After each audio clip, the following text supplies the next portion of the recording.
needed shelter. Everyone, thank you for your patience as we are getting ready for opening statements in the Lori Daybell trial, the final chapter. There was a bit of a delay, and the delay delays the delay. So we are about to start in about 5 minutes or so. We'll see Judge Boreski come in and all the parties getting seated now. As we've been following Trina Kay's opening statements, you can follow us everywhere. My exit. Put it back up when we kick off. Let's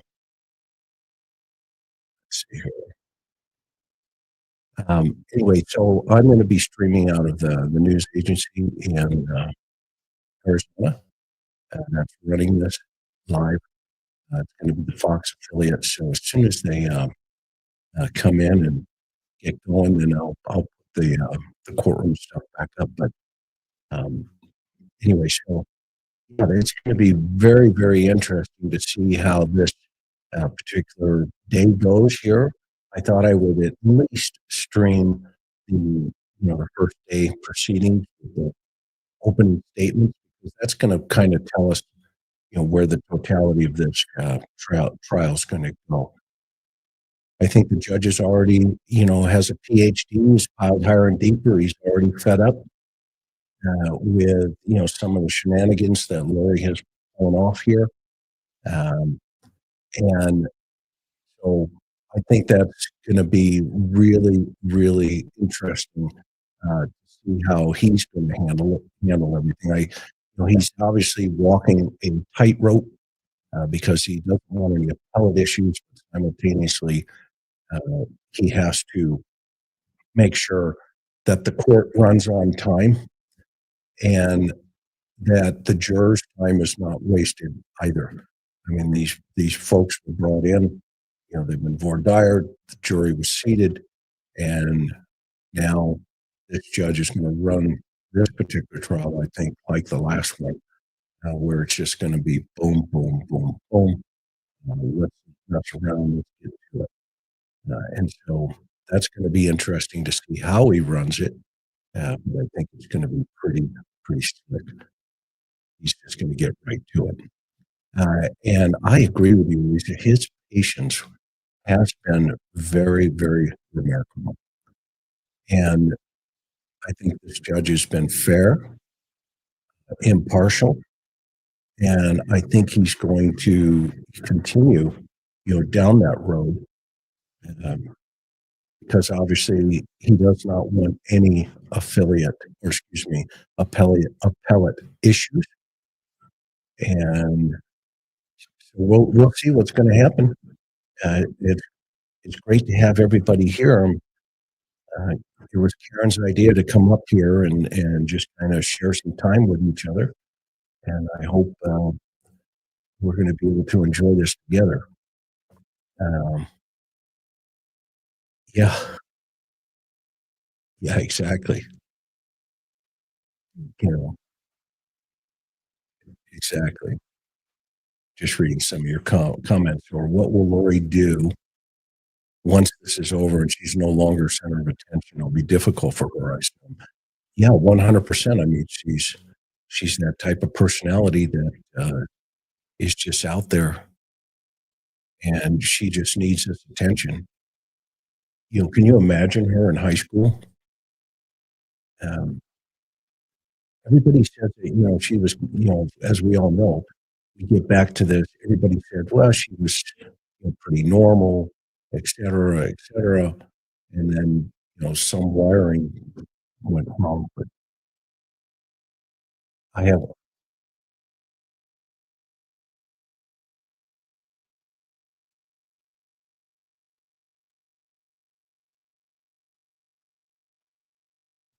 Karen's asking where the feed is, and I told her they're in commercial. She's like, Chris, what happened to the feed? I'm like, huh, they're in commercial right now on the other side. I'm watching it. So,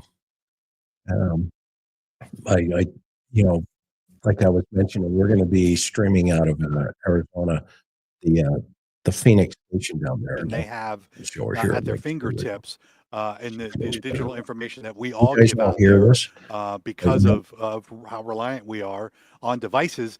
And as you mentioned, the Jeep, We have pictures, we have surveillance video, we have interesting to see if we hear from neighbors, because we know I'll from leave the police feed reports up. that neighbors But, noticed they're this just talking Jeep in the about chit chat. neighborhood where Brandon was renting this house. And how the Jeep was parked. And, you you know, park it's on going the to on be the sidewalk Yeah. and you pretty face a interesting certain to direction, see. right? This Jeep was And by the way, facing this is the opposite Fox direction, affiliate head to head, nose to nose with another in car.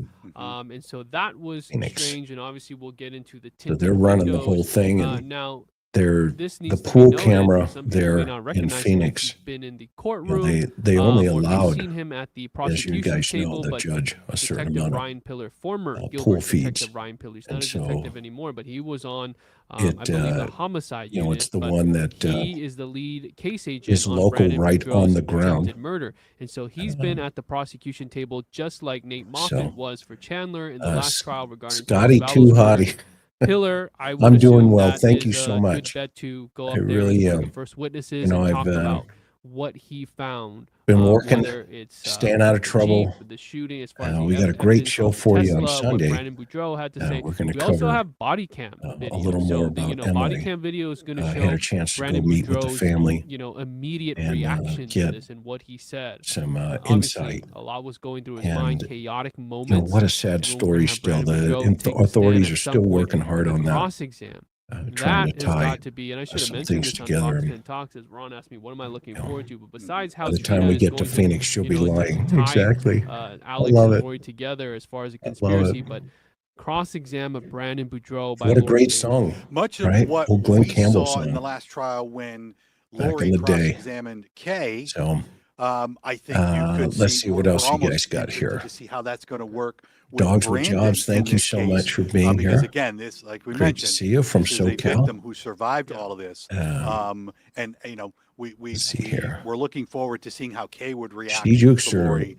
Interesting to see how Brandon reacts. Yeah, Let's so see right here. now We we've got to look won't at the hear from courtroom. this Glenn, dean if we again can after the take conviction that. sentencing. We had enough of her sickness now. That is Yeah. the stream that Yeah, we're she's getting going to be ready gone. for. Okay, here we Opening go. Statements. Here we go. Looks like See we the got headsets? a sidebar. Headsets are on, Yep. so you won't hear audio. As look, you can see Lori shaking her head. We did notice she came in today on her own, no wheelchair. Looked yesterday. you know, I don't know if she was healthy. walking quickly, quicker than yesterday, but Right. she's got her blue blazer on. Trina has her headset on as well. Jurors have not come in yet. So that's the commentator from the Minutes away here Fox. from official opening statements. And Trina again, Kay this will- is where they hearing. are starting to learn now that this And juror number 10, notified them that he wasn't feeling well on the ride home yesterday and wanted to excuse himself. Yep. So Judge Justin Bareski there. I don't know. Can you hear a little bit of whispers? Our audio's totally cut out right now. Okay. Yeah, no, So we're at still some waiting for point them. it will pop up when this Yep. sidebar is done.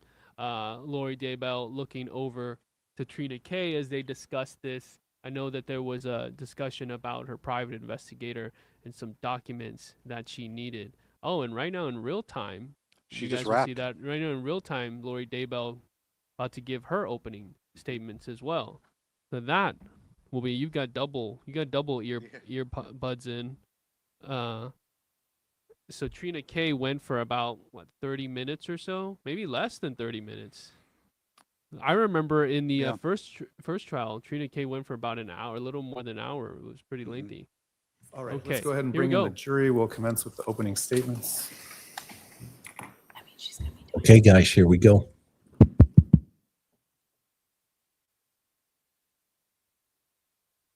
Put your seatbelts on, get your snacks.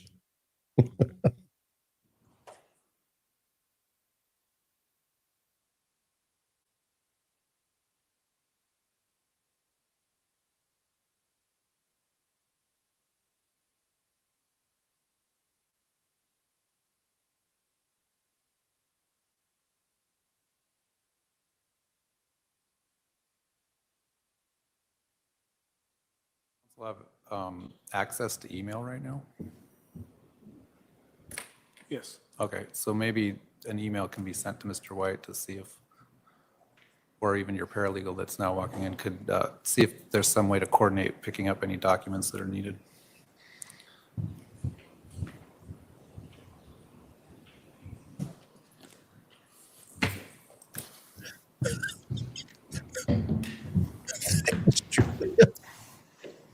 Or if they could even be digitally emailed over, if you need assistance printing them, we can do that too. Your Honor, the evidence will show translated beans don't get sick. Oh, I love it.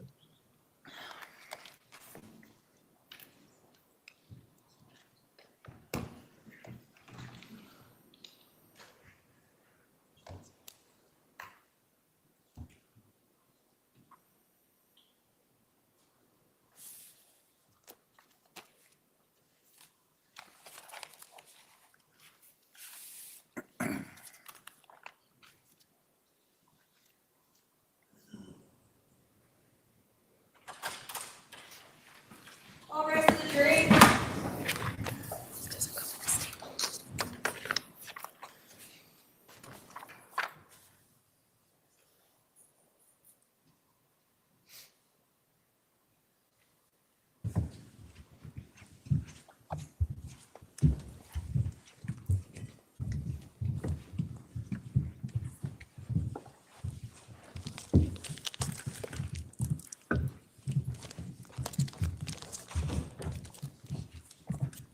All right, please be seated. Members of the jury, welcome back.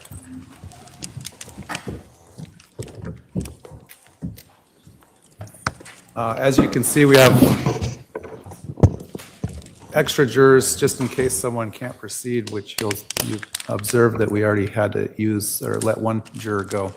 At this time, the state can proceed with its opening statement. Thank you.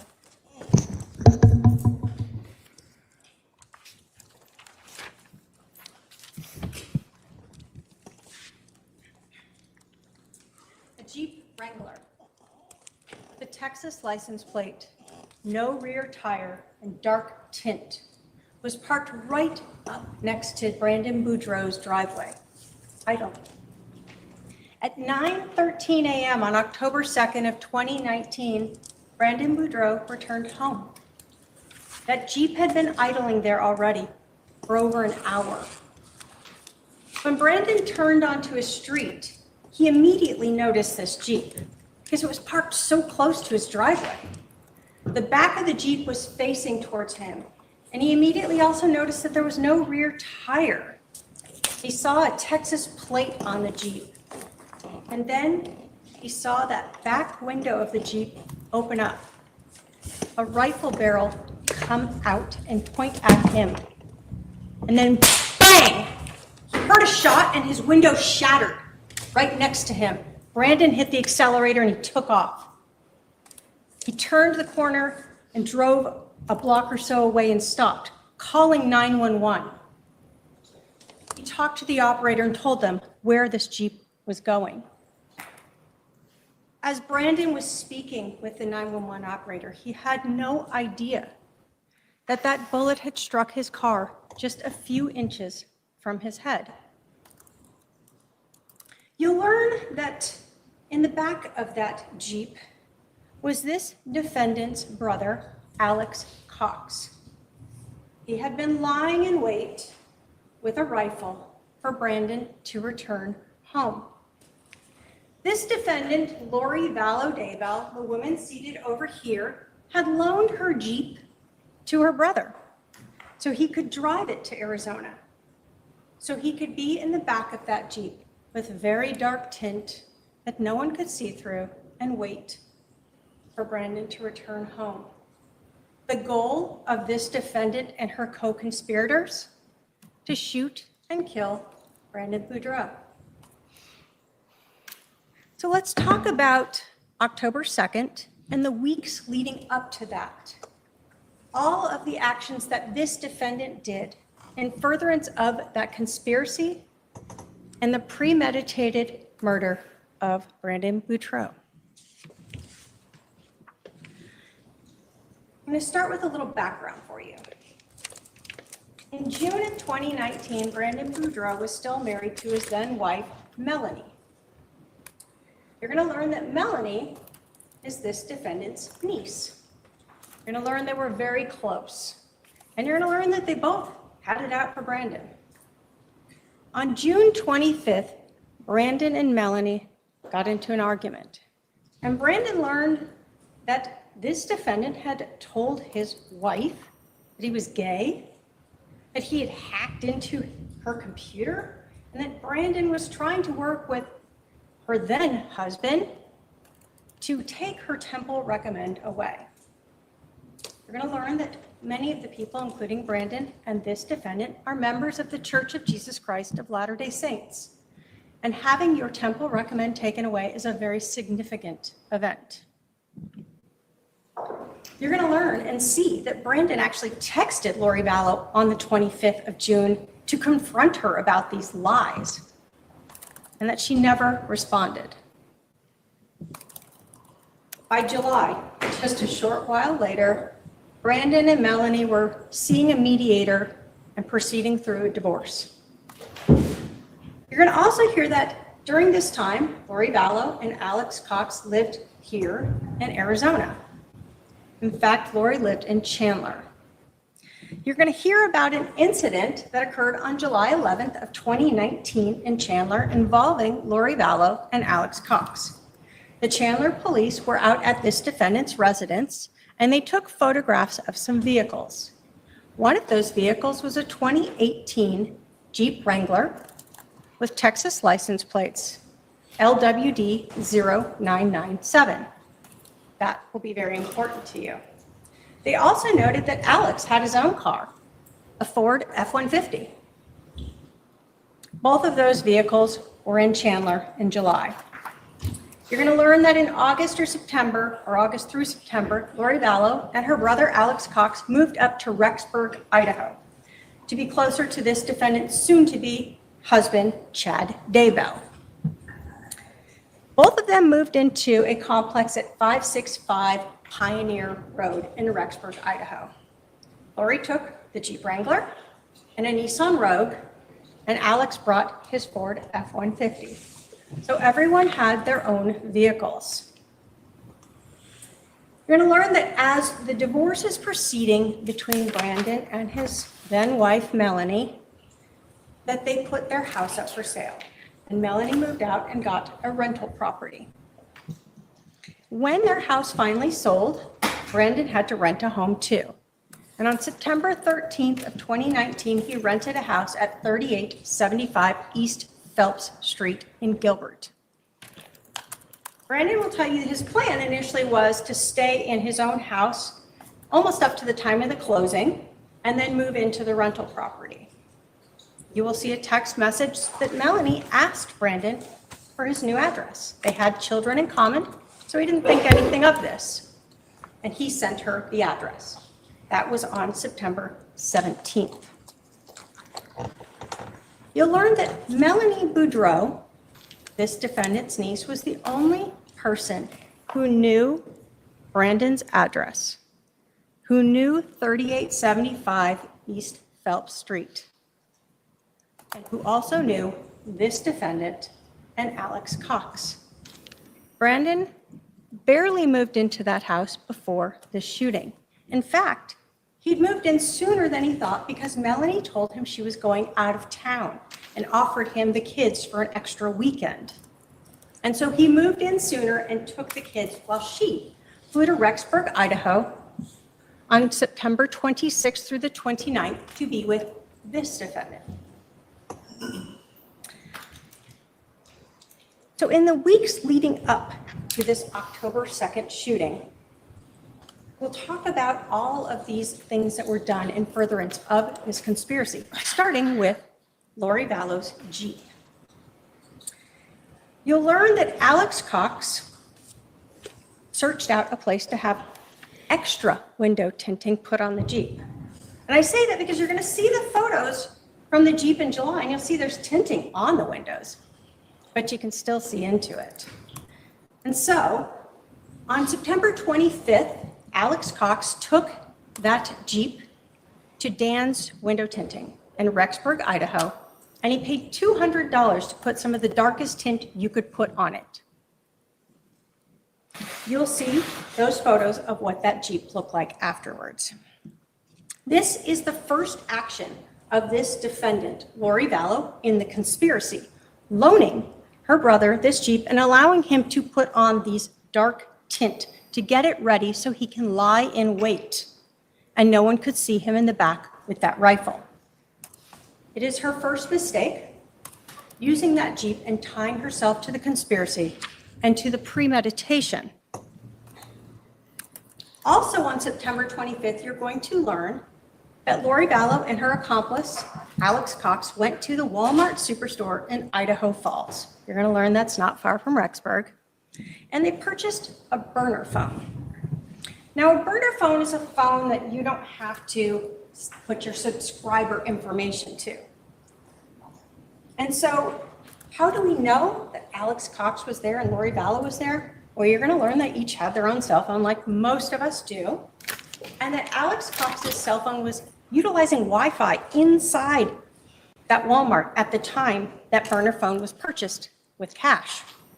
You'll learn that this defendant's cell phone that was subscribed to her was utilizing cell towers in the area of that Walmart at the time that that burner phone was purchased. Lori Vallow and Alex Cox knew that he would need a phone when he drove down here, but they knew you don't want to bring your own phone. You'll be tracked, right? So they bought this burner phone so that Alex would have contact while he drove down here and away. But Alex made a mistake. Because like any other phone, you can still use a burner phone to access Google or your Gmail accounts. And you're going to learn that Alex accessed his Gmail account. In this investigation, you'll learn the police executed many, many search warrants, and one of them was on Alex Cox's Gmail account, homerjmaximus@gmail.com.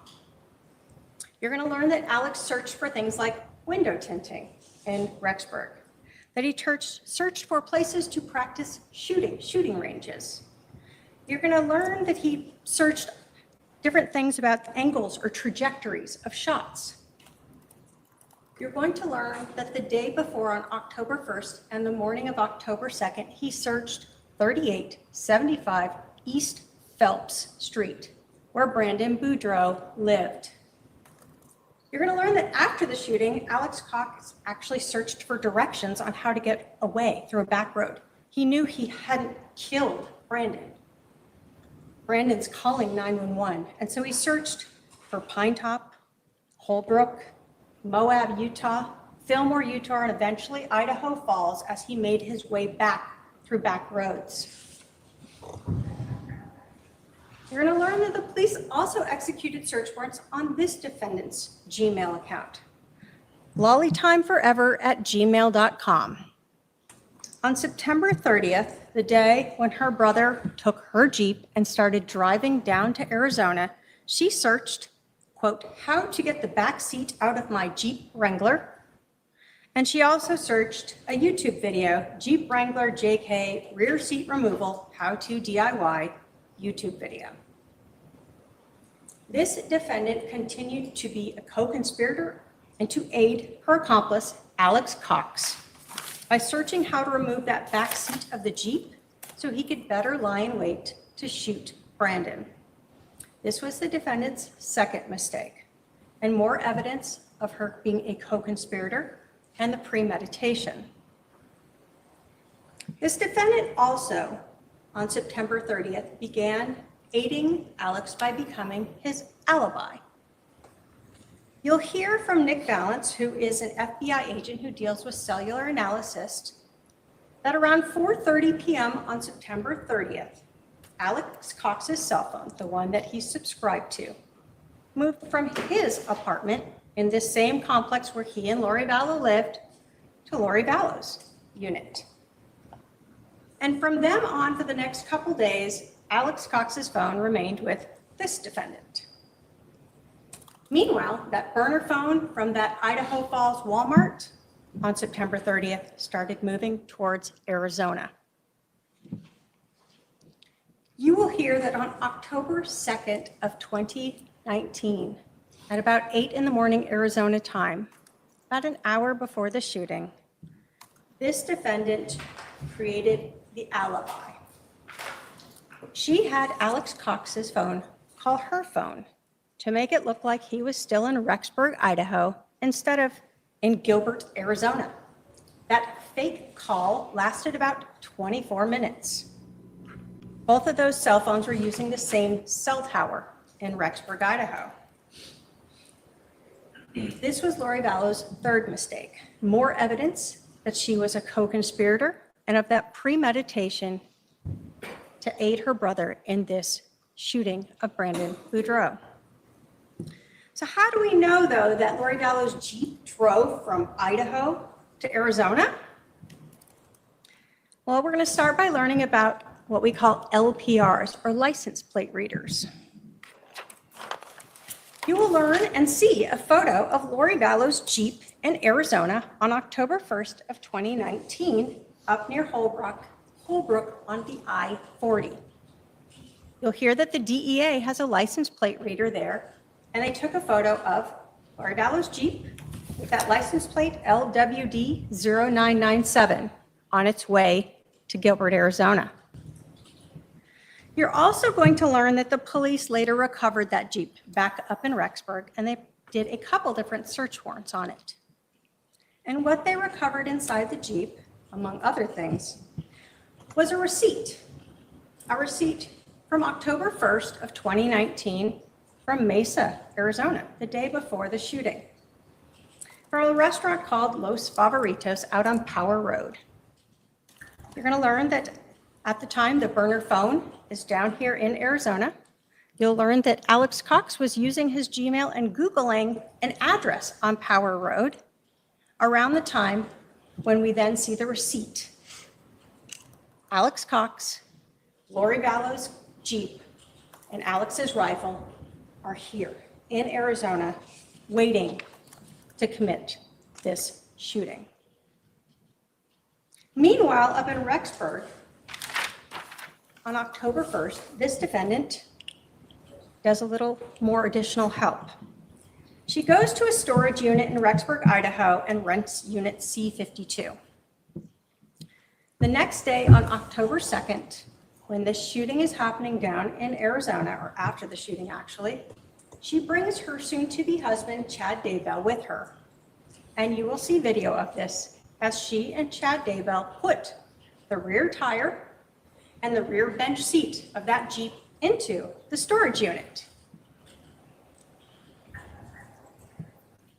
Using the storage unit for that Jeep tire and that bench seat so that her co-conspirator, Alex, could lie in wait in the back of the Jeep, waiting for Brandon to return home that morning.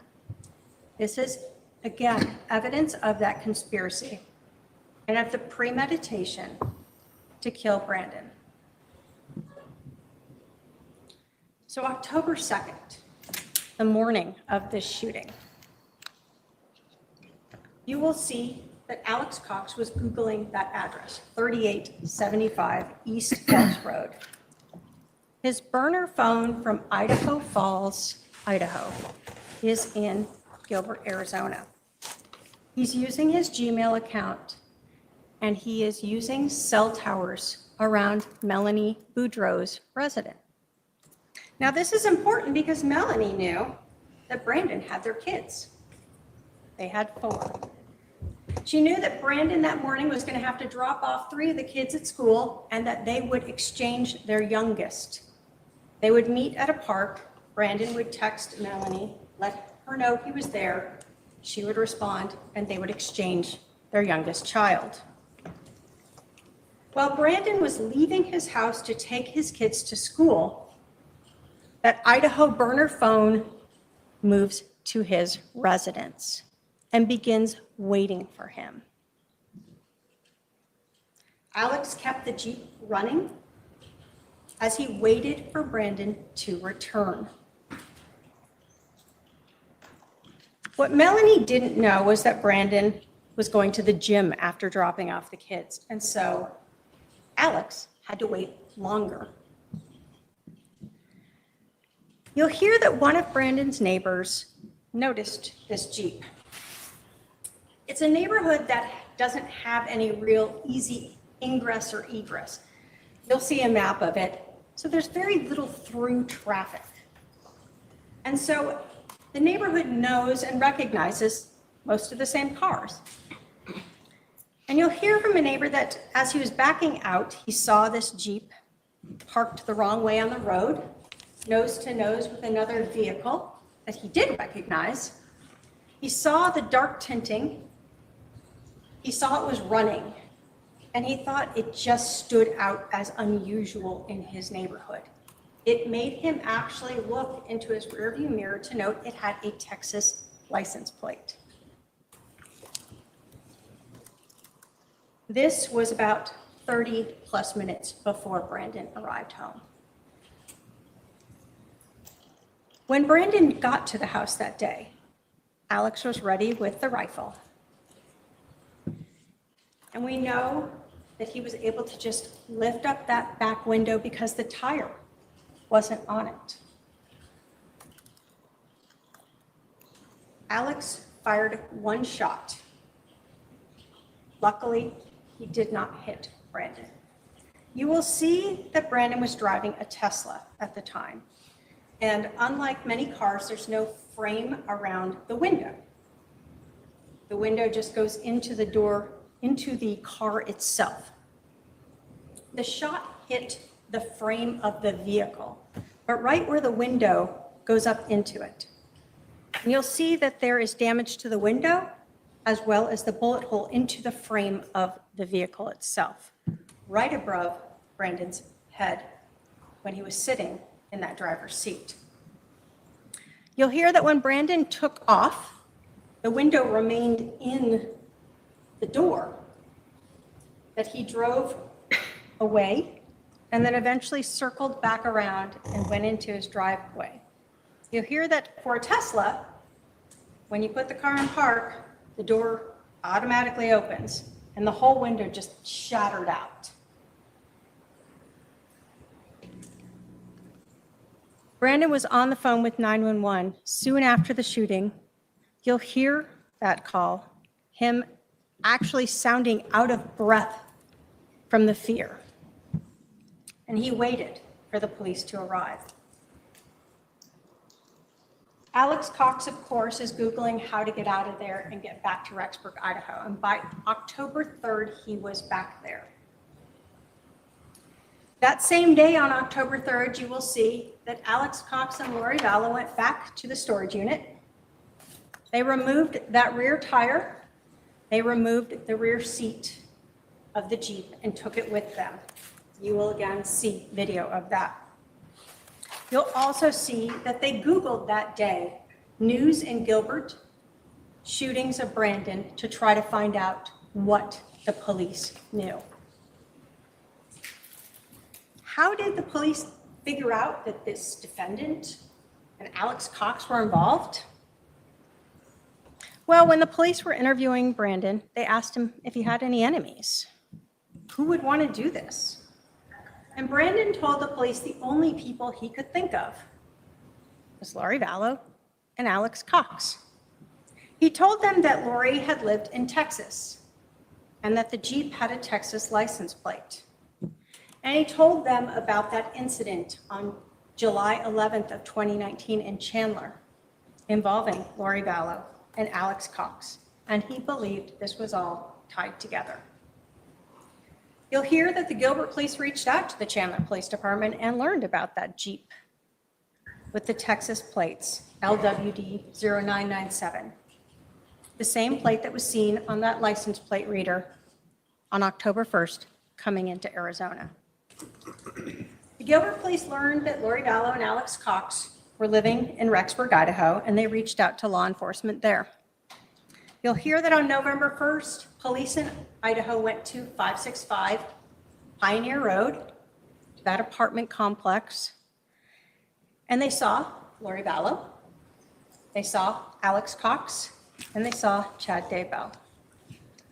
They didn't see the Jeep that day, and so they went back a few days later on November 4th and saw the Jeep located near Lori Vallow's residence. Tires back on it, rear seat is back in it. You'll hear that they impounded it. And on November 18th, the Gilbert police flew to Idaho to process it. You're going to learn about GSR, or gunshot residue. You're going to learn that they process the vehicle. Basically, they're little sticky kits. GSR is microscopic. You can't see it. So you try to collect it, and then you give it to an expert to look through it. You will hear that those kits were sent to the Phoenix Police Department and reviewed, and that particles indicative of gunshot residue were located on the kits that were tested from the rear of that Jeep Wrangler, and that this is consistent with a gun being fired from the rear of the Jeep. You also hear that the Gilbert Police Department collected DNA from areas like the steering wheel, the gear shift, seatbelt buckles, and that they got a blood blot from Alexander Cox. DNA profiles were created from the steering wheel and other areas around the driver's seat. And the DNA was found to be a mixture, multiple people, but the major contributor was Alexander Cox. Again, you will hear that the police executed multiple search warrants on cell phones, cell tower usage, data from Gmail accounts, and data from iCloud accounts. You will see a map of Lori Vallow's cell phone, Alex Cox's cell phone, as well as that burner phone from that Walmart in Idaho Falls, the one that was associated to Alex Cox's Gmail account. You will hear from Nick Valance from the FBI, and he'll show you how that burner phone went from Rexburg, Idaho, down to Gilbert, Arizona, was there for the shooting, and returned back to Rexburg, and was never used again after that. You will learn that the only phone number that that burner phone called or received calls from was Chad Daybell, this defendant's soon-to-be husband. The same phone, of course, that was using those cell towers right around Brandon's home at the time of the shooting. This defendant, Lori Vallow Daybell, has been charged with conspiracy to commit the first-degree murder of Brandon Boudreaux on October 2nd of 2019. The evidence in this case will prove to you beyond a reasonable doubt that this defendant conspired with Alex Cox and others to kill Brandon. She provided the means, the Jeep, she helped get the Jeep ready, and she tried to provide an alibi for her co-conspirator. At the end of this trial, the state will ask you all to hold this defendant accountable and find her guilty of conspiracy to commit first-degree murder. Thank you. Would the defense like to give an opening statement at this time?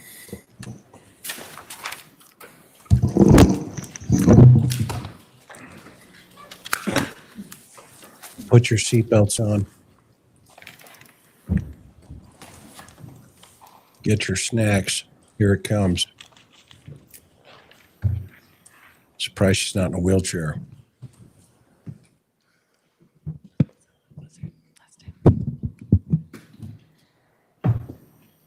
Ladies and gentlemen of the jury, here we are at trial. And the judicial system can be difficult to understand at times. There are laws and rules and statutes that govern how things will proceed in this trial. You yesterday got to hear the preliminary jury instruction, so you kind of got an order of how things are going to go. In order for someone to be charged with a crime, as I have been. Your Honor, I'm going to object to argument versus an opening statement.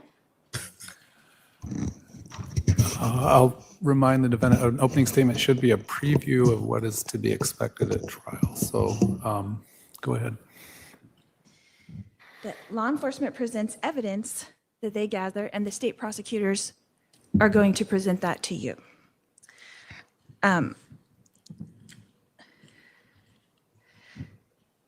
Sometimes the state charges the defendant with a crime. They have charged me with a crime, a very serious crime. Sometimes they take the allegations to a grand jury to decide if the defendant I'm should going to be charged. object again, Your Honor. Improper That's, argument. Asked to strike. Hold on. The jury should disregard that last comment. How the charges arrived here are not for the jury's consideration. The prior proceedings are not for the jury's consideration. Please proceed. The state or the prosecution will then take the information gathered, the evidence from law enforcement, and present to you a story, a theory, their hypothesis of what happened. In this case, the prosecutor was not present during this alleged crime. The Gilbert Police Department was not present during this alleged crime. So it is their job to fill in the gaps, make up a theory, and present it to you, the jury, at trial.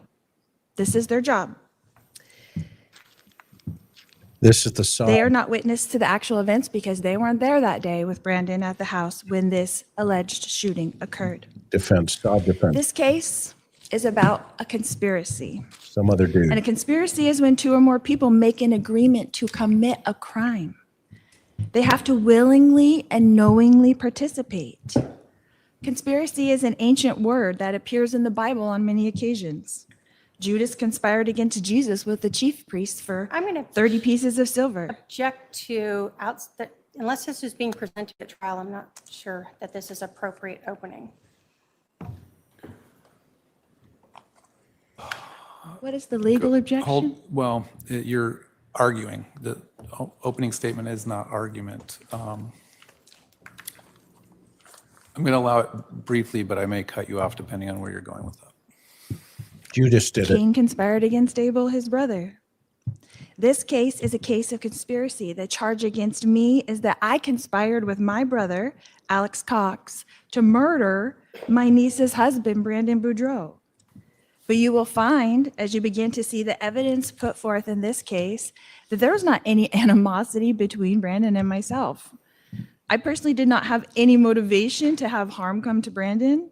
In fact, Brandon and I had a very friendly relationship all of the time that I have known him. I first met Brandon when he was marrying my niece, Melanie. And Your Honor, I'm going to object to, unless the defendant's Hold on. testifying. Can I have the parties approach briefly? Can I have you approach briefly? Okay, she's going to push the envelope here with the court. And obviously, the judge isn't going to stand for it. But she knows exactly what she's doing here. She's done this, obviously, already. And she's going to see how far she can get. But we've learned a lot today already in the opening from the prosecution. LPR data, we could talk about that. We'll talk about the cameras on the I-40 and the HIDA team. Here she comes. Go ahead.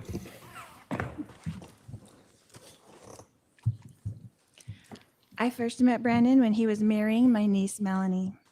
Melanie and I are very close because my sister, her mother, passed away when she was just 9 years old.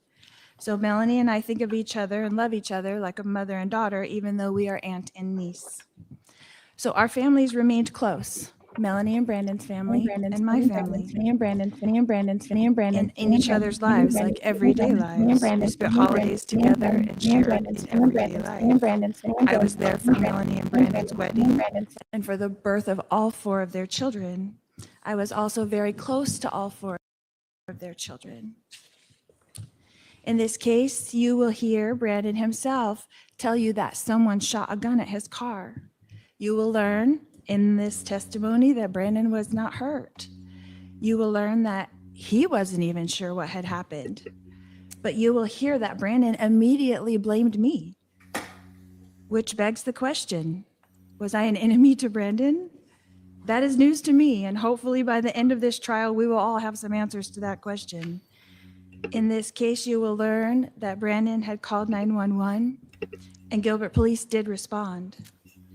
You will learn that Brandon speaks of a puke green Jeep, and then he offers the officers a camo green color that he's speaking of on his phone. He says a green Jeep. Then you will hear the neighbor who says that it was a dark blue Jeep that was parked in front of the neighbor's house. You will learn that Brandon very quickly hired a private investigator to find out where I was living out of the state of Arizona so he could inform the police. You will see Brandon exchange email information with Detective Pillar, the case agent in this case, about my whereabouts and about the financial dealings of my niece, Melanie Boudreaux. You will learn that Brandon was not particularly satisfied with the investigation that Gilbert Police was conducting, so he did his own investigation, hiring his own private investigator to follow his wife, Melanie Boudreaux. You will find out that Brandon had access to the VIN number of a Jeep and gave it to the police. You will find out that after that event, he quickly changed his story from a camo green Jeep to a gray Jeep. You will then learn that Brandon continued to provide information he was personally finding out to Detective Pillar, the case agent in this case. You will learn that Detective Pillar and Brandon discussed through email how they can demonstrate Melanie's financial gain if Brandon were to have died around October 2nd, 2019. This is what a conspiracy looks like. Two people trying to set up another person for a crime. My niece, Melanie Boudreaux, is named by the state as a co-conspirator. However, she has not been charged with the crime. I'm going to object but and I have that have. struck as well, Your Honor. Jury should disregard that statement. You're going to receive an instruction later that all persons that may be involved would not necessarily be charged or called as witnesses, and you'll follow those instructions later. Go ahead. I was not living in Arizona at the time this alleged incident happened on October 2nd, 2019. I was not even aware such an event had taken place. I did have a close relationship with my brother Alex, but I was not aware of his every move. Melanie also had a close relationship with Alex, but also was not aware of his location at all times. Brandon and Alex also had a good relationship until this accusation. They saw each other frequently at all of our family parties and get-togethers and would often be seen laughing and talking. Alex was a comedian who kept our family laughing. Alex passed away in December 2019 of natural causes, so he is not here to defend himself. And I'm going to object again to that as well, since he's not party to this. He's All not right, here. I'll just remind the jury that what is said in opening statements is not evidence, it's not sworn testimony. Please proceed. Although the state has alleged that there are several co-conspirators in this case, I am the only one being charged with a crime. The So infliction. you will be the judge. You will hear and see evidence presented by the state. The state has, according to the law, 100% burden to prove to you I'm that going to a object to misstatement crime- of the law in terms of 100%. All right, again, this is a little bit bordering on argument, but the jury will receive the instructions on what is and what is not proof beyond a reasonable doubt. the state has the burden to prove that a crime has been committed here and that I committed that crime. That is the way the law is written. I do not have to show any evidence or put up a defense. I do not have to testify. That is the law. The prosecutors from the state have to prove to you that I conspired, meaning made an agreement with my brother to murder Brandon. So you will decide. Right now, according to the law, I am innocent. I remain innocent until the state of Arizona and its prosecutors show you enough evidence to convince you that I had anything to do with this alleged crime. And I want you to look carefully and determine if this event was a crime at all. Did a shooting actually occur? Only Brandon claims that it did. Only Brandon names me and Alex. You will learn that Brandon himself did own a gun. You will learn that Brandon knew how to shoot his gun. You will learn that Brandon and Melanie were going through a divorce. And you will learn that even though Brandon is the one who actually filed for a divorce, he was blaming me for his divorce. You will learn that the information that the Gilbert Police Department and Detective Pillar, the case agent on this case, learned about me and my brother Alex was from Brandon Boudreaux.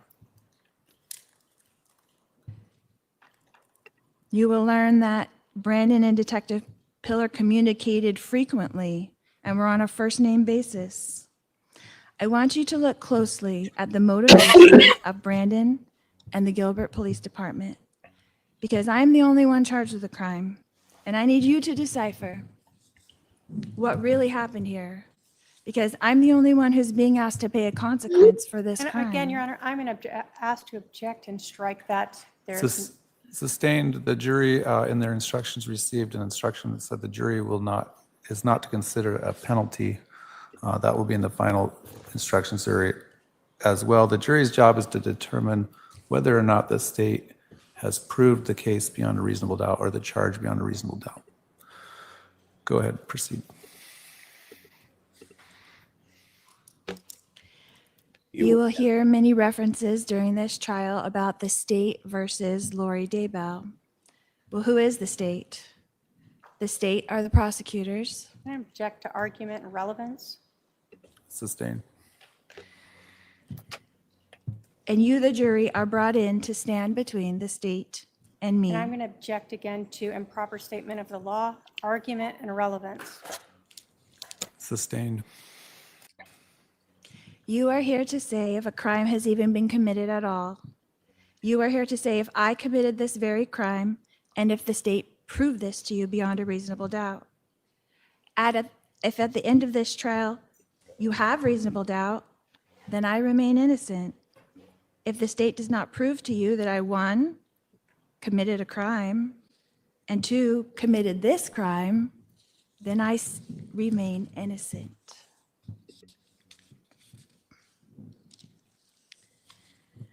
In this case, you will hear a lot of speculation.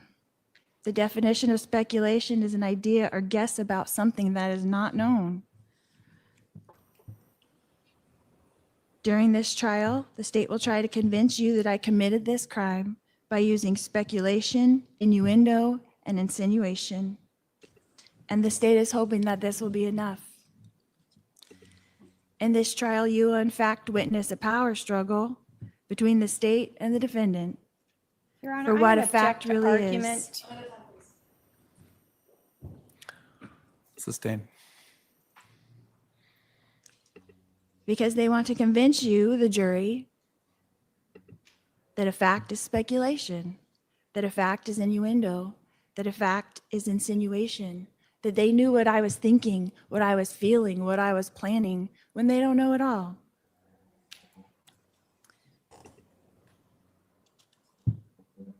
You, the jury, have all the power to decide what the facts are and what they're not. Not the state, not the judge, not law enforcement, you. So I implore you to listen carefully and decide for yourselves if the state's theory really makes logical sense. What motivation did I have? What malice have I ever shown to anyone? What benefit would I gain? I am a person who loves all people and has no malice towards anyone, not even the prosecutors who wrongfully try to convict me. Your Honor, I'm going to object again to relevance and to argument. Sustained. I am all about spreading love and will continue to do so, even after this trial is complete, no matter the result. Thank you. All right, the state can That'll call be its first interesting. witness. Thank you. The state will call Brandon Boudreaux. Okay, so here we go with Brandon. They're jumping right into it. This is going to be good.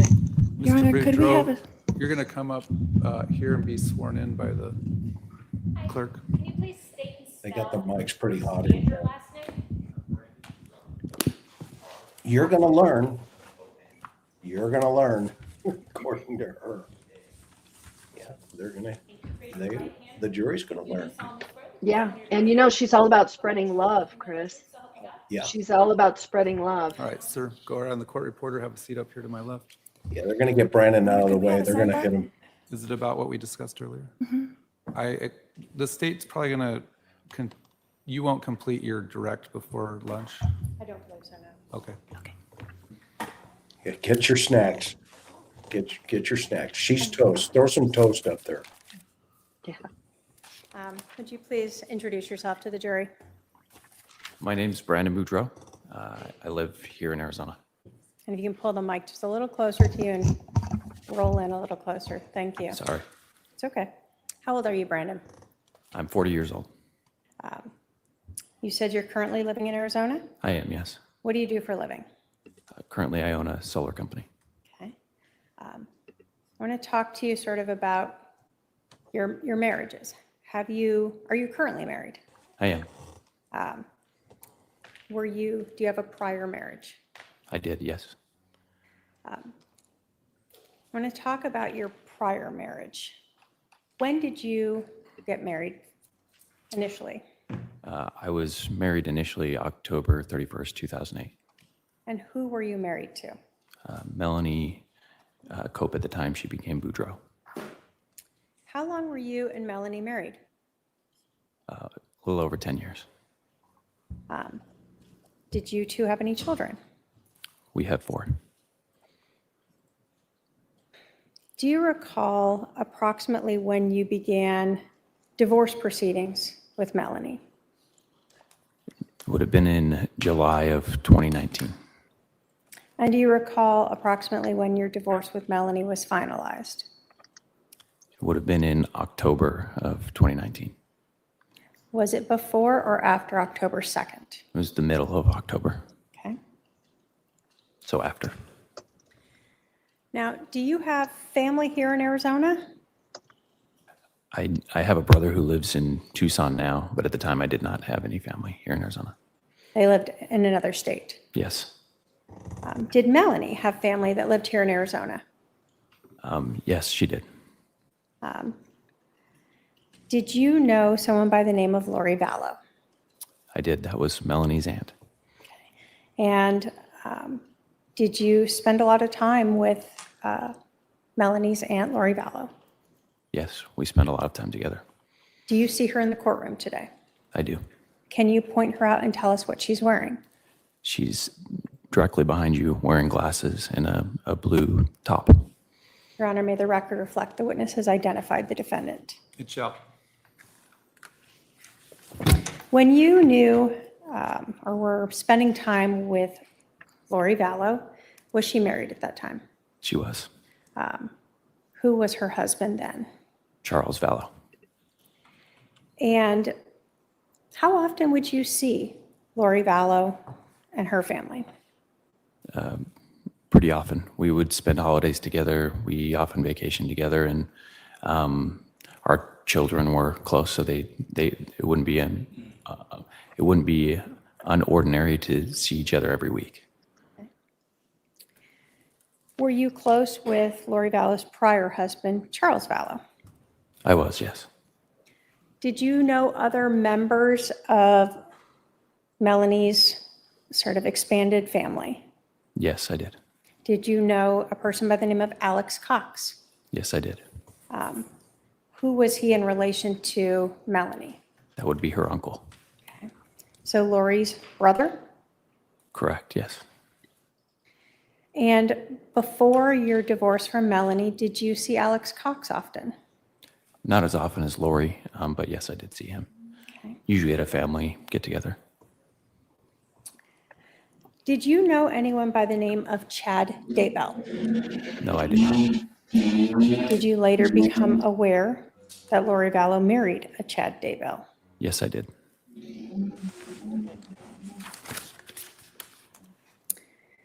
Can you try to describe for us the relationship between Melanie, your ex-wife, and her aunt, Lori Vallow? I would say that she looked at her as maybe more than an aunt, like closer to a mother figure. Her mother passed away when she was younger, and she let her hold a lot of influence in her life. Okay. Starting sort of the end of 2018 through 2019, did you notice Melanie spending a lot more time with Lori? Can you ask that question one more time? Sure. Starting sort of the end of 2018 through 2019, did you notice Melanie spending more time with Lori? Yes. In 2019, did you start to notice issues with your marriage with Melanie? Yes, I did. Without going into what was said, did you ever speak with Charles Vallow about Lori Vallow interfering with your marriage with Melanie? Yes, I did. On a few occasions. I want to talk to you about June 25th of 2019. Did that day stick out to you? Yes, it does. Why do you remember that date? On June 25th of 2019, I had a long disagreement with my then wife. My grandfather had passed away suddenly of a heart attack a few days earlier, and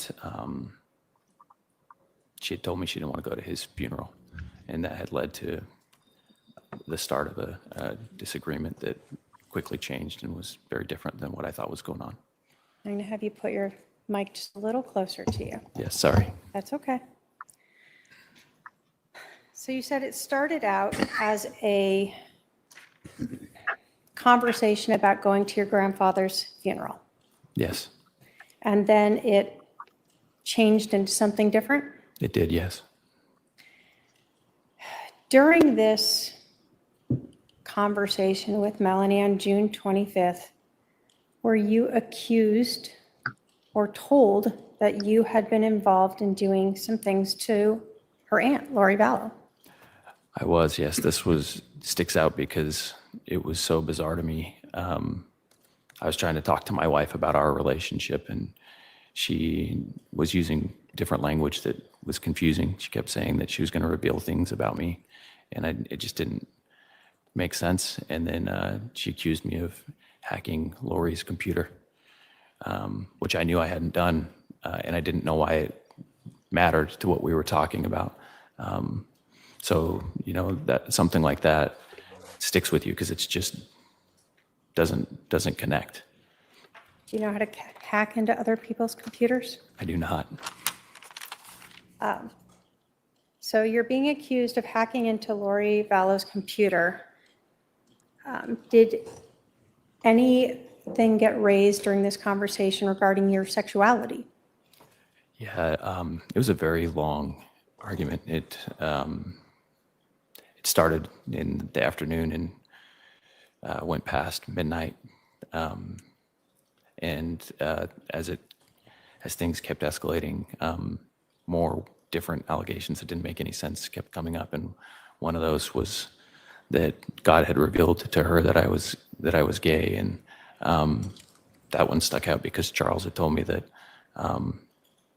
that Lori was trying to convince her of that, which I thought was so bizarre. It just didn't make any sense. I was married and we had 4 kids. So. Did you ever hear anything about allegations that you were trying to help Charles take Lori Vallow's temple recommend away? It didn't come up in that specific argument, other than as a side mention of why I might have hacked a computer. But yes, I did hear those allegations. I want to ask you, are you a member of the Church of Jesus Christ of Latter-day Saints? Yes, I am. Were you and Melanie both practicing members? We were, yes. Was Lori Vallow and her family practicing members? As far as I knew, yes. When we talk about a temple recommend, what is that? Inside of our faith, we try to set aside the temple to be a place that's sacred. It's a place where you can be closer to God. And because you want it to be a sacred place, we try to live to a higher standard if we're going to go in there. It's the idea of trying to be more like the Savior's example and keeping promises or covenants that you make to him. And so in that process, most of us self-report to a bishop or an ecclesiastical leader and a stake president or a higher ecclesiastical leader, just to verify that you're doing your best to keep those promises. It's kind of a way to help you assess to decide if it's a place that you should go, or am I living in a way that I can go and feel good about, trying to get closer to God in that space, and am I living in a way that sets it aside and makes it somewhere special, somewhere sacred? If someone's temple recommend is removed who is a member of the Church of Jesus Christ of Latter-day Saints, is that a really significant thing? For most of us, we would feel like, personally, I would feel that way. It's something that is sacred to me, and it is important. And so I would not want to lose that. It would be something that would reflect that I'm not doing a very good job of my goal to try to be more like my Savior. Okay.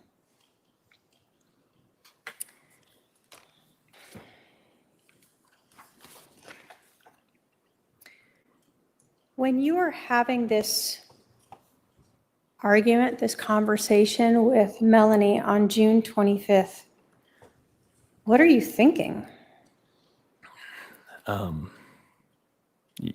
It began with just frustration, which when I took a little time and was introverted and thought about it, I realized wasn't fair. If she didn't want to go to her grandfather's funeral, I recognized that me feeling frustrated was something I should deal with myself, but not try to force someone else to do something that they weren't comfortable with. And then it was just really painful, because the rest of it there's a lot of frustration that comes from, at the end of it, she was asking for a divorce and demanding that we end our marriage. And, I had 4 kids, and this was going to change their entire world. It was going to change everything for my family.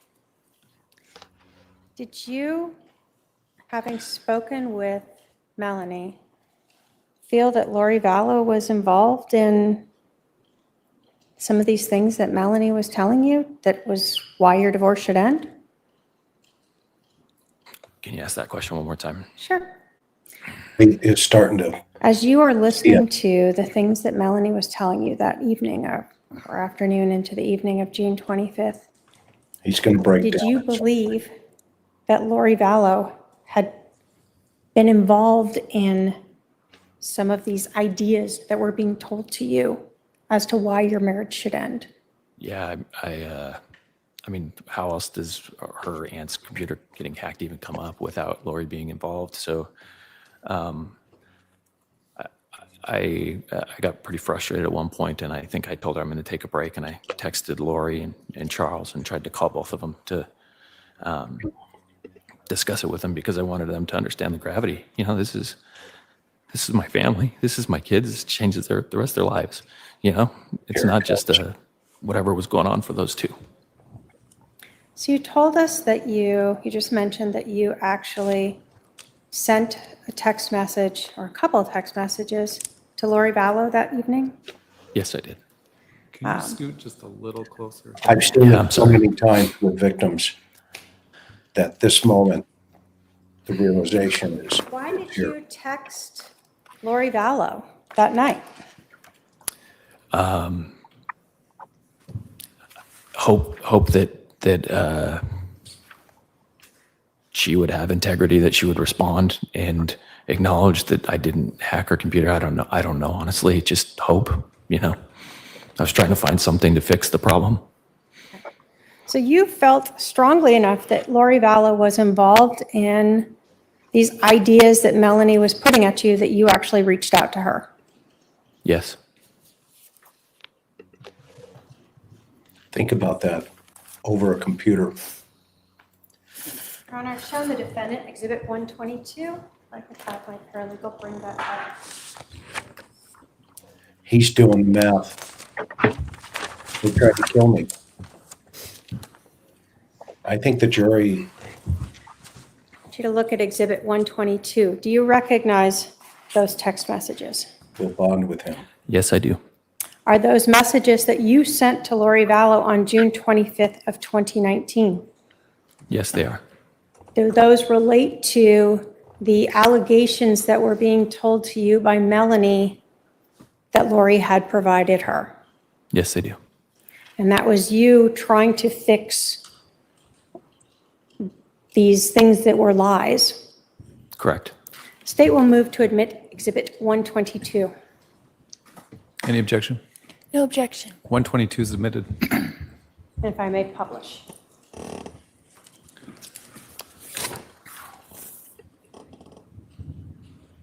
Okay. Brandon, just so we understand, when you were shot at on October 2nd of 2019, did you actually provide the police with your cell phone I did, yes. so they could download everything? Yes. And is this from your cell phone? Yes. So we see on June 25th of 2019 at 6:45 PM, the first message that you sent? And was this phone number, the 808 number, Lori Vallow's phone number? Correct. In the message, what did you tell Lori? I told her that Melanie believed I helped to try to get her temper recommend taken away, and that we both knew that it wasn't true. Do you want me to just read it? Sure. Lori, I sent this to Charles. I'm sending it to you as well. Charles, Melanie believes I helped you to try to get Lori's temple recommend taken away. You and I both know that's not true. She does not believe me. I wanted to send this to both you and Lori. If either of you care at all for me or my children, you'll come forward and be truthful. I've never done anything to hurt either of you. I can't believe you would lie to her about something like this. I gave you a blessing when you're at your worst in my home. My children will be punished if my wife leaves me or can't believe me when I have done nothing. This is on your heads to make it right. So your initial thing was about that temple recommend because that was so important, right? Yes. But that was just one of the lies that had been told to you by Melanie. Yes, and at this time I didn't know that she also believed that I was gay. That came after I had sent these texts. Did you get a response after this first text? No. Do we see then a second text at 9:10 PM, same day, September 25th? Yes. What did you say then? At least have the respect to talk to me to my face, not whispered behind my back. She believes you and you are lying. This is going to affect my children. Okay. Did she respond to you then? No.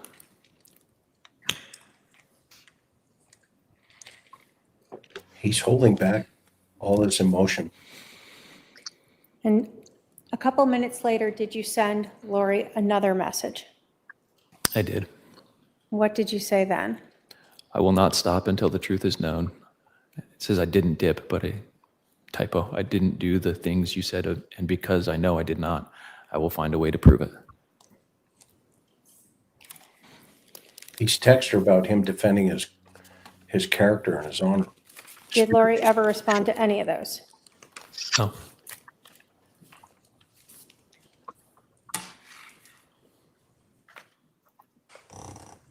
He's a powerful witness. Were you able to convince Melanie that these things that Lori had told her were not true? No. Would she listen to you about it? After that evening, she would never spend time alone with me again. There's always someone else with us everywhere that we ever talked or communicated. Did you want to get divorced? No, Did you agree to a divorce? I did. How did you and Melanie decide to go forward with the divorce? We used a mediator. How does that work? You have choices. You can either each get your own lawyer and they can help advocate for you through the process, or you can use a mediator. Those are the two, or you can do it yourselves without lawyers, I guess, as well.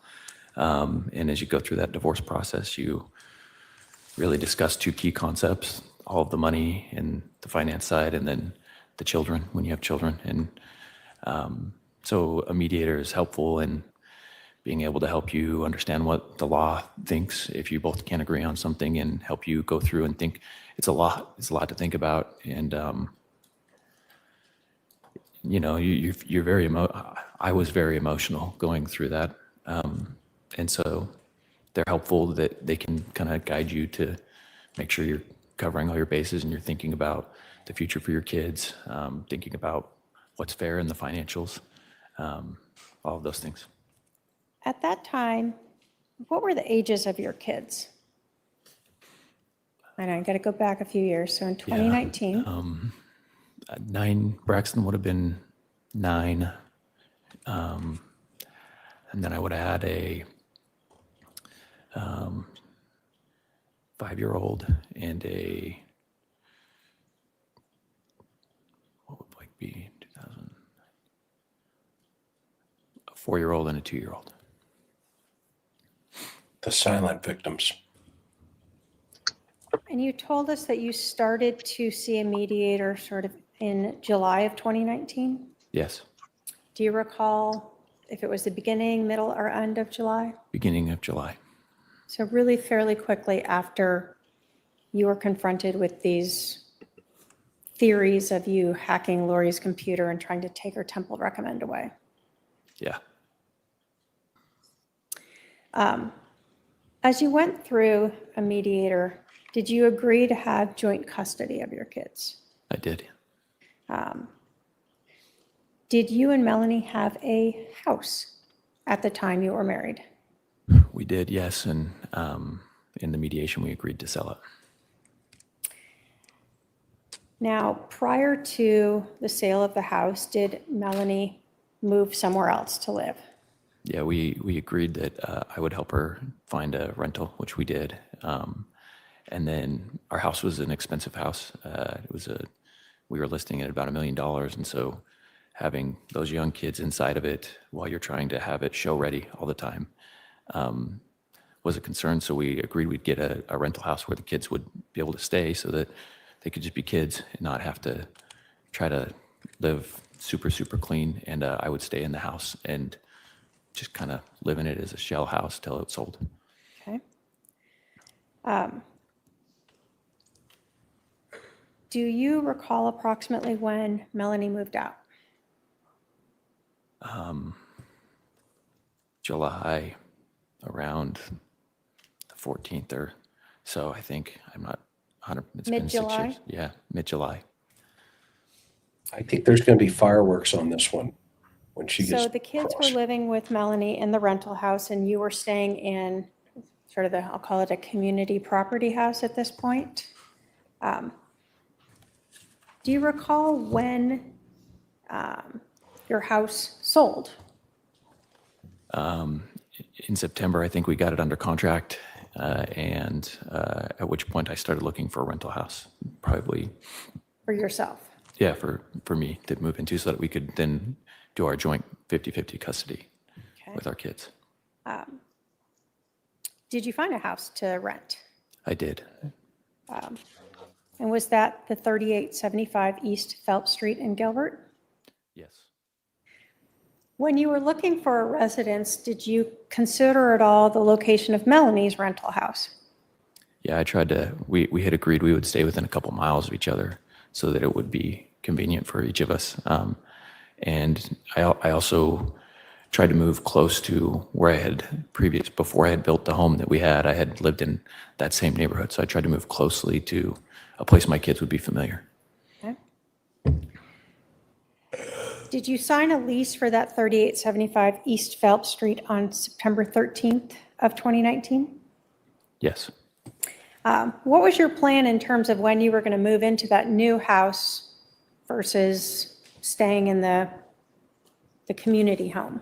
I was going to stay in the community home until right before we finished everything up. So like the end of September, and then I would move over to the new house. And when was the house, the community house, supposed to close? October 1st. Okay. And what was the mediation agreement for that money on October 1st? Who would get what? It was going to be split between me and Melanie, and it was supposed to all go to one account, and then I would transfer the money over to her. Okay. So at some point, did the plan ever change as to when you were going to move into the Phelps house? Yes, I heard from Melanie that I had an option to get my kids early, which I was getting very limited time with my children. That was hard for me. You know, it's difficult going through transitions like that. So she had offered, she said she was going out of town and that I could have my kids early if I got the house early. And so I was excited, and I quickly changed my plans and made a quick move from the current house into the new house to get it ready, because when you have young kids, you have to kind of prepare. You can't just move them in. Everything needs to be kind of organized. During the mediation, had you and Melanie come up with an agreement as to when each of you would have the children? Yes. What was that agreement? Mondays and Tuesdays would be my days. Wednesdays and Thursdays would be her days. And then we would rotate weekends. So weekends for you guys was Friday through Sunday? Correct. And then how would you hand off the children, and what would happen with your youngest? I worked, so she would watch my youngest even on my days. And then handoffs would happen at school. If they were in school, we would just drop off and the other person would do the pickup. If they weren't in school, then it would be drop off at each other's houses. Okay. So you said you worked. Did Melanie work? She did not. Okay.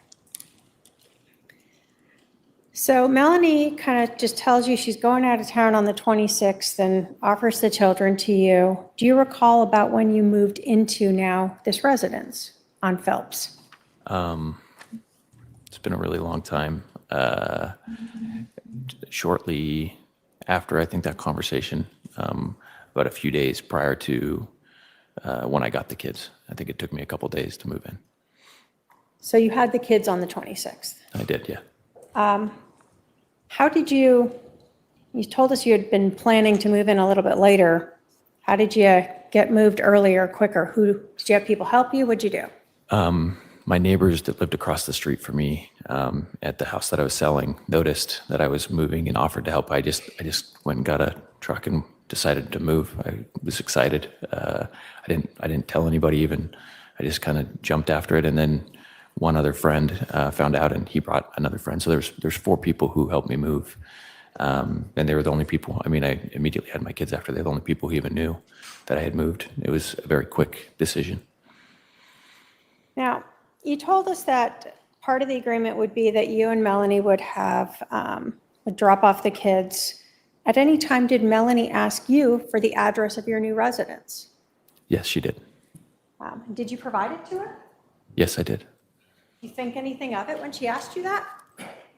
I mean, no, I had said I would give her my address always. We had to drop each other the kids, so she had to know where I lived. Okay. You told us that you hadn't told anyone else your address? Yeah, it wasn't like out of secrecy. It just hadn't come up yet because it was so quick. So Melanie knew your address, Yes, and then you said 2 of your neighbors helped you move, correct. so they knew your address. And then you said one of your friends helped you move? And he brought another friend, so 2 of my friends knew where I lived. Okay, so 5 people knew your address? Yes. Shown Defense Counsel 123, if I can have my paralegal approach.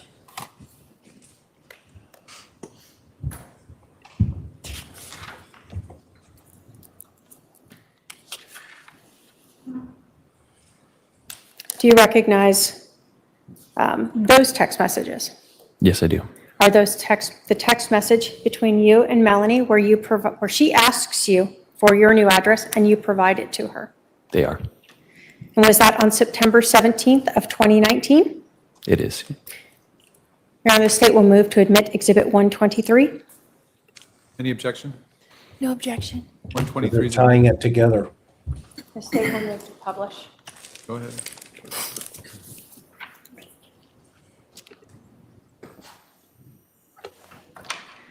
Thank you, Czar, or JQ. So again, you told us that you had provided your cell phone to the Gilbert Police Department on October 2nd. Is this from your phone? Yes. And so Melanie texted you on September 17th at 10 in the morning. What's your new address? That's correct. And a few minutes later, 27 minutes later, you provided her 3875 East Phelps. Correct. Bingo. You told us your parents did not live in Arizona, right? That's correct. And at the time, really, you didn't have any family in Arizona. Did your neighbors that helped you move know Lori Vallow? No, Did your neighbors that helped you move know Alex Cox? no, How about your friend that helped you move, the two people who helped you move with them? Did they know Lori Vallow? no, Did they know Alex Cox? no, Did you post your address on any LinkedIn or social media? no, So on September 17th and on September 26th, when you got the kids, were the only people that knew your address and knew Lori Vallow and Alex Cox, your then wife, Melanie Boudreaux? yes.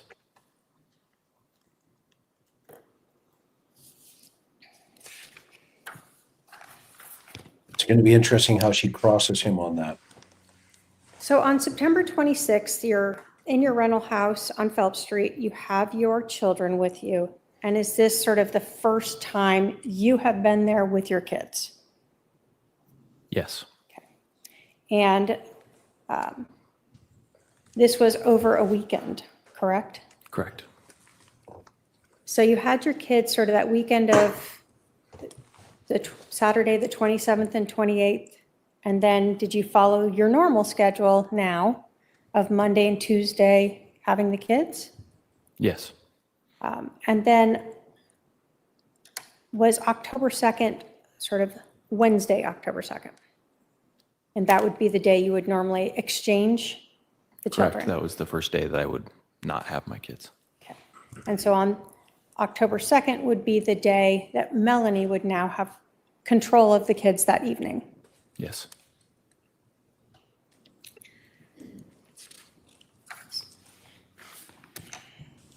So I want to talk a little bit about your schedule with your kids the morning of October 2nd. Okay.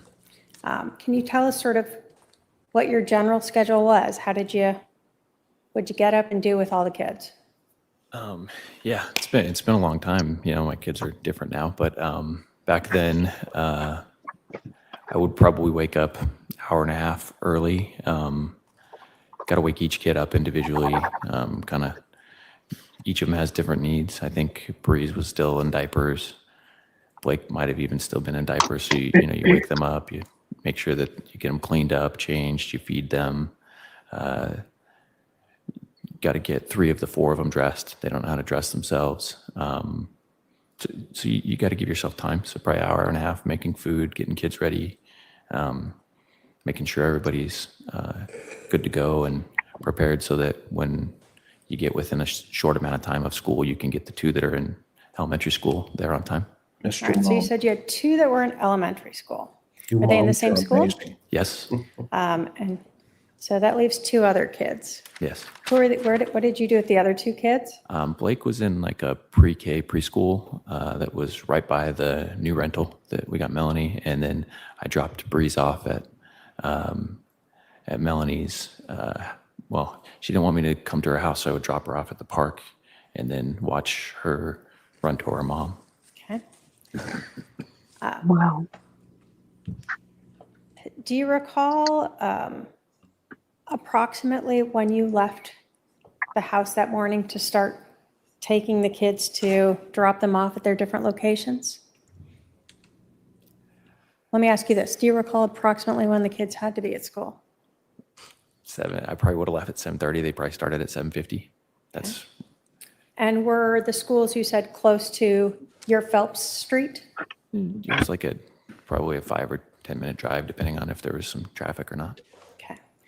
So what was, So are we. who did you handle first? Where did you go first? I'd always drop the 2 that were in elementary school first. That was on the way to their mom's house. So we would take those 2, drop them at their school, and then I would drive the rest of the way to their mom's house and at the park and drop at the park right there by her house. And then I would go drop Blake at his school. Do you guys see a pattern here? So on the morning of October 2nd, did you follow that same schedule and go to the park to drop off your youngest? Yes.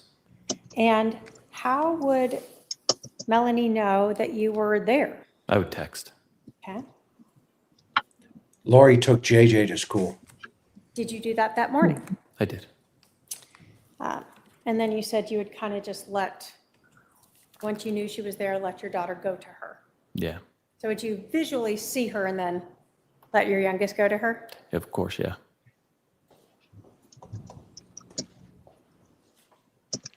Show Defense Counsel Exhibit 124. She's very comfortable in her behavior and somehow tying the kids into the plot. Do you recognize those text messages?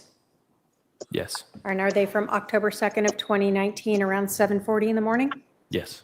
And do they reflect you letting Melanie know that you were there with your youngest? Yes. State will move to admit 124. Any objection? No objection. 124 is submitted. If I may publish.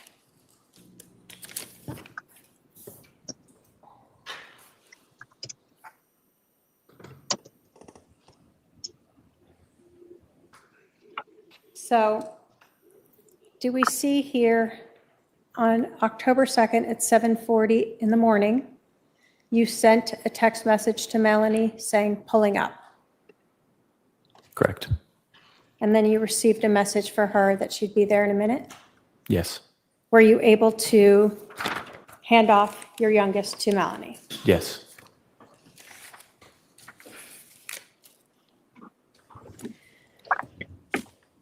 Did you go home after that? I did not. Did you tell Melanie where you were going after that? I did not. Where did you go? I went to the gym. How long, well, let me ask you this. Where was the gym in relation to your Phelps house? It was a couple minutes away. It was on the way. It was midway between her and my Phelps house. Okay. And how long were you at the gym? About? Hour and a half. Okay. Can you tell us what kind of car you were driving back in October of 2019? It was a black Tesla Model X. Okay. Two-door or four-door? 4-door. It's Okay. like an SUV. How long had you had that Tesla? A few years. I bought it, I want to say 3 or 4 years earlier. Okay. So Melanie knew about that car? Yes. You had had it when you two were together, Correct. and you continued to have it as you were going through the divorce proceedings. Correct. And you drove that Tesla to that park when you exchanged your youngest. Yes, I did. I want to talk a little bit about Tesla vehicles. They're electric, right? They are, yeah. They drive a little different than gas cars. They do, yes. Can you tell us first about the acceleration? When you're driving a Tesla, they have when you take your foot off the gas, they built in a system that makes it slow down, so it like brakes for you. So they call it one pedal driving, but so when you push it, it'll accelerate really fast because that's just how electric motors work. The torque's very quick, so you can go much quicker. And it also, when you take your foot off the gas, it'll slow down a lot quicker too if you leave that feature on. So it drives very different than a gas car. You don't use the brakes as much. Okay. I wonder if it's got the video. If you take your foot completely off the acceleration pedal, it almost stops. Yeah, it can be very abrupt. It can feel like hitting the brakes. And so had you learned over those years how to kind of slow down by taking your foot slowly off that acceleration pedal? Yeah, you drive different. Did your Tesla have any type of technology built in to automatically open a garage door when you're within a certain range of it? Yeah, it did. It had that exact feature. It was when it got in a certain range, it would just send a garage door signal and open it up. Had you programmed that feature at the Phelps house? I did, yes. If you put your Tesla into park, what would happen? I used the feature where it would make the driver's side door just open automatically for you, so you didn't even have to reach over and open it. Would it open all the way? It would just slowly open. Sometimes it would open all the way. Sometimes it would open like a quarter of the way. There's like a sensor to make sure it doesn't hit stuff. Okay. And so that was something you had programmed already, so every time you put your car in park, that would happen for you. Yes. I want to talk a little bit about the driver's door of your Tesla.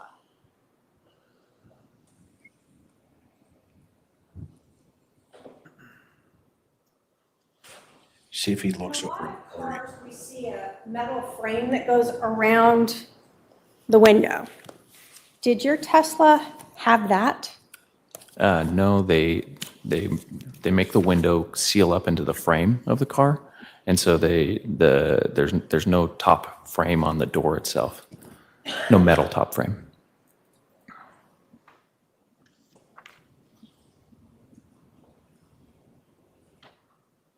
Shown defendant exhibit 25. I can have my paralegal approach.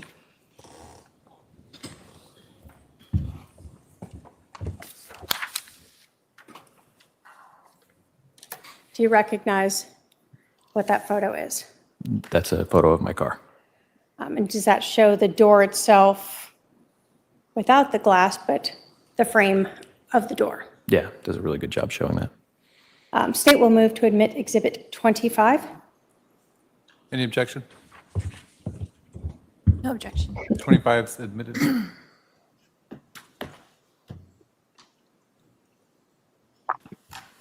Okay.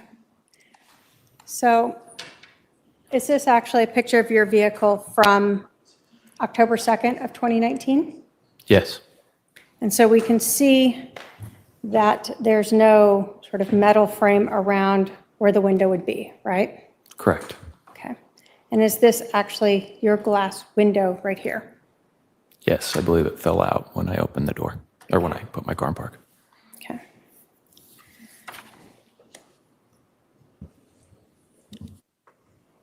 I want to talk to you about that morning of October 2nd. You drop off your youngest with Melanie. What did you said you went and dropped off your fourth child at sort of a day pre-K type of course? Yeah. And then you went to the gym. Yes. After you went to the gym, what did you do? I drove back from the gym to my house. Okay. What was your plan that morning? My plan was to shower and go to work and meet with my business partners, and we had an owners meeting that day. Okay. Can you tell us what happened when you turned into or onto Phelps Street that morning? That morning, I made my usual left onto Phelps Street, and there's one house and then my house, and so it's not like you're driving. You're coming through a turn, so you're not moving super fast, and there's not a lot of distance, so I don't really push the gas very hard. But I remember coming around the corner, kind of letting it almost kind of coast as I was waiting for it to catch the signal and send my my garage door up. And while I was doing that, I noticed a Jeep that was parked, and it was really awkward. Why was it awkward? Well, it was parked on top of the car that was normally there. So there's usually a van there, and it was just like parked nose to nose to the van. And it was like, the back of it was almost blocking my driveway. It was parked so you just wouldn't think anyone would choose to park like that. So it kind of stood out to you right as you came around that corner. I noticed it had a Texas plate. The other thing that was awkward about it was no back tire, which Jeeps always have the back tire. That's like their thing. So all of that stood out, right? I mean, you don't have a lot of time when you're coming around a corner like that, but all of that just like, I was like, oh, that's weird. And I remember thinking my neighbor must know somebody from Texas, because I'm new, I don't know anybody yet. And I was like, and man, they parked awkward. Like that's a really crappy park job. So that we understand, DLR doesn't look right. That's DLR. was the Jeep parked sort of the opposite way of traffic? Yes, Okay. And so when you come around the corner, you're seeing the back of the Jeep. correct. And you said it was nose to nose with a white vehicle? Was it? Yeah, I believe it's a van. And was that a vehicle you had seen in the few days you had lived there? Yeah, it had been parked there every day so far. Okay. So you recognize that one. Was there a lot of other vehicles parked on the street? No, Just that Jeep right up to that one and on your driveway? correct. When you were coming in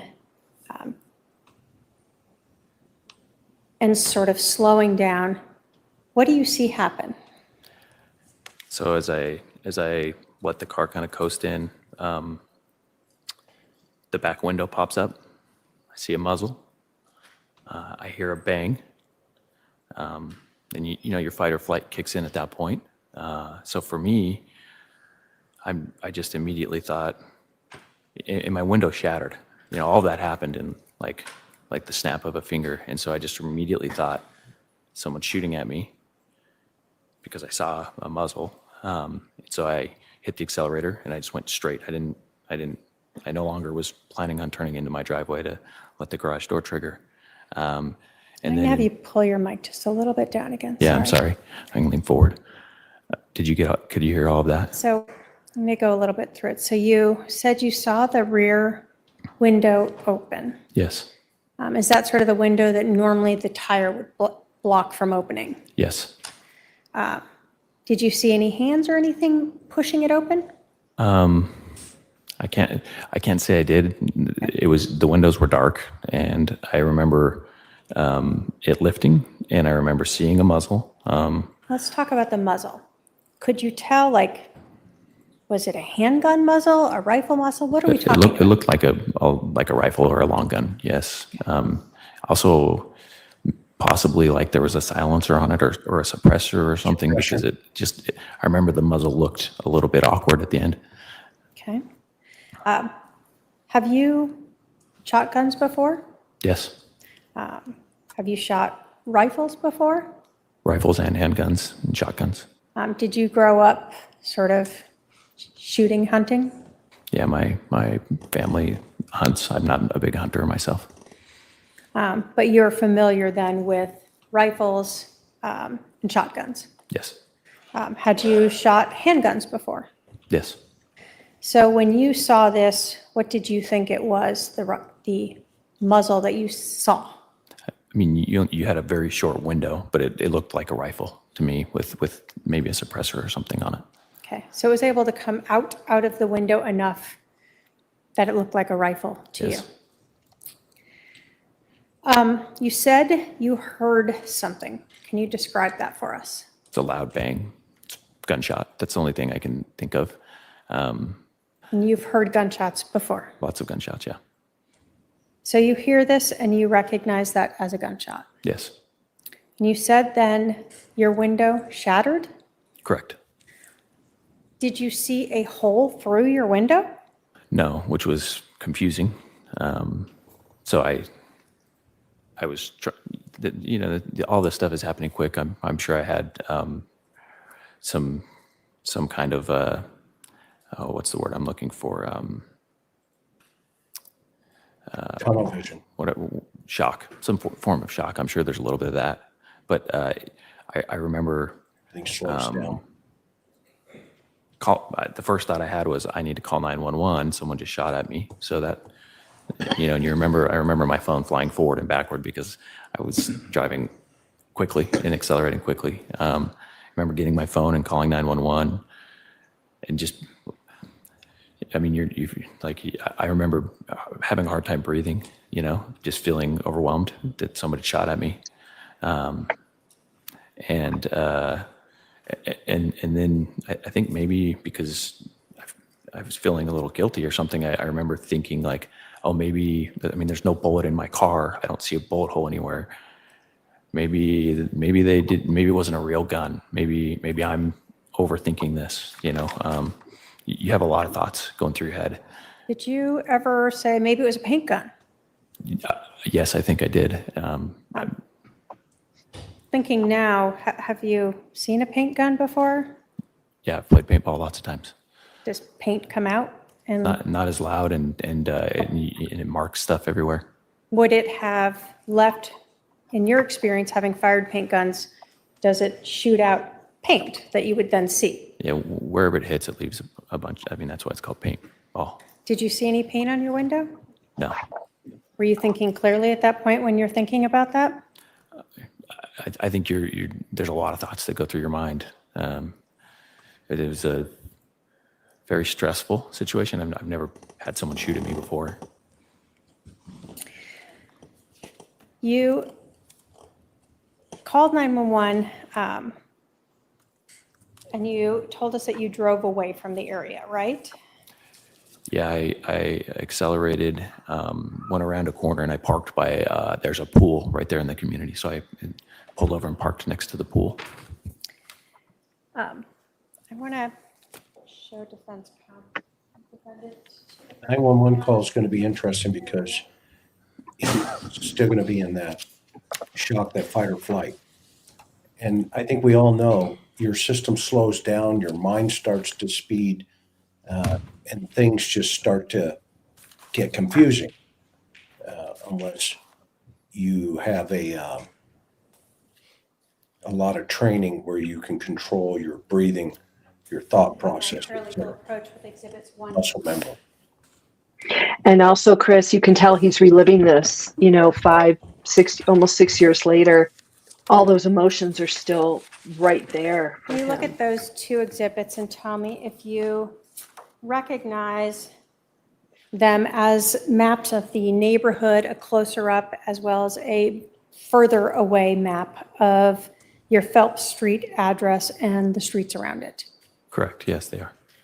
And those are sort of accurate maps of that whole area. Yeah, I'd say they're accurate. State would move to admit exhibits 1 and 3. Any objection? No objection. 1 and 3 are admitted. After you publish, let's recess. I'm going to start with 1.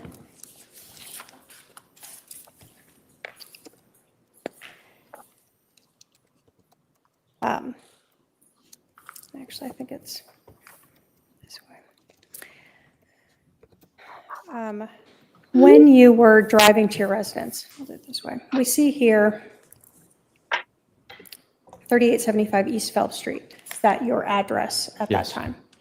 And so it was 2 houses in. Yeah.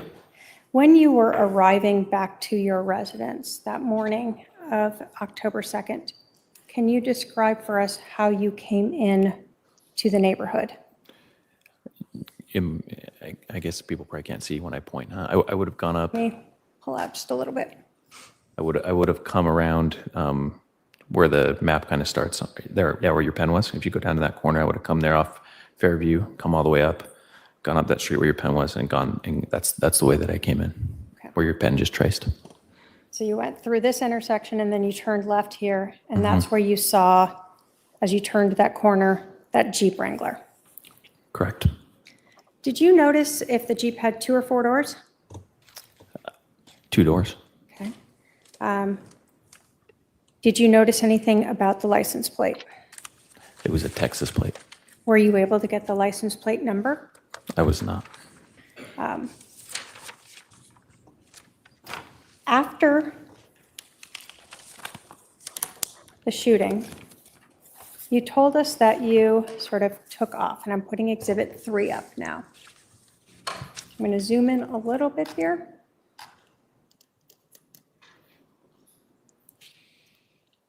So we see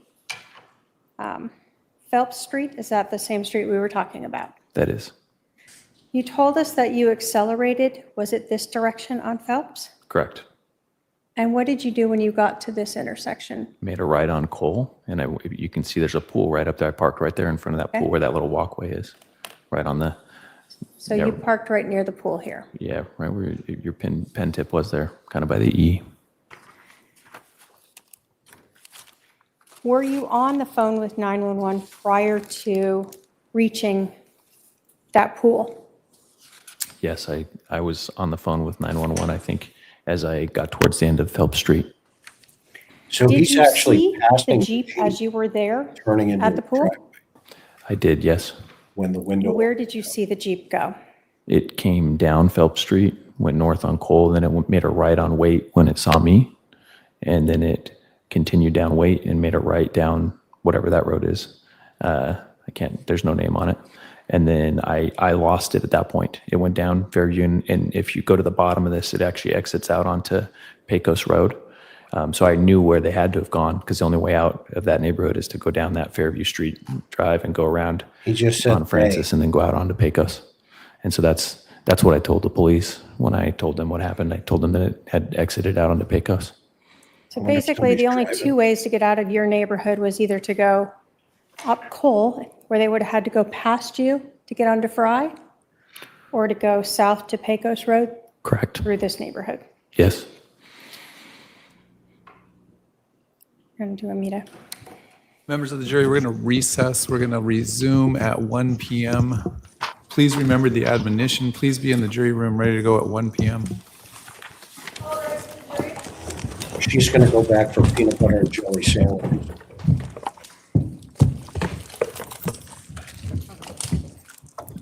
What do you think so far, guys? This is going to get good.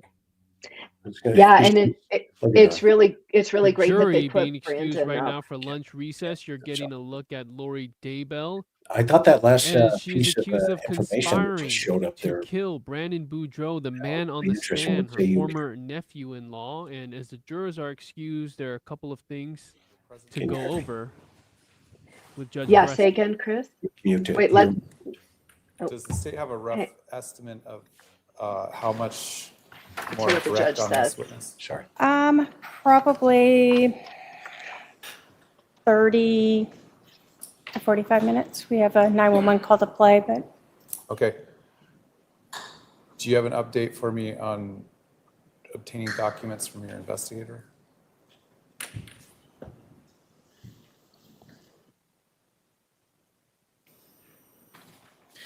So I can't personally communicate with him during lunch break, so I'll have them check into it. And I guess I didn't know if advisory council or your paralegal were able to contact him via email while this was going on this morning. I did when you asked me.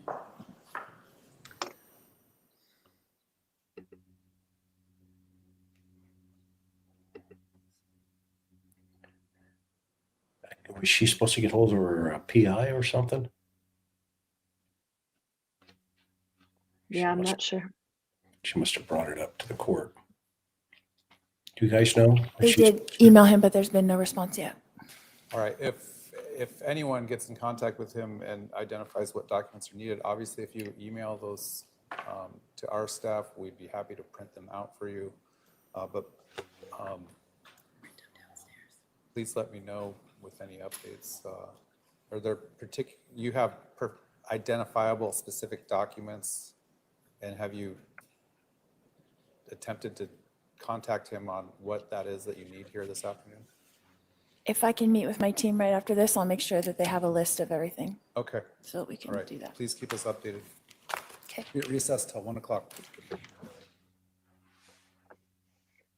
Recess right now. We are heading to the lunch they break. go for, Fox 10 recess. investigator Justin Lum here Yep. with special projects let's executive talk producer. about some of the things that we've learned here, Karen. What say you? Yeah, well, let's just kind of recap. Can you hear me? Oh, can you hear me okay? Can you hear me? Nope, not hearing you. Oh, shoot. Okay. Let me go back out. I'll come back in.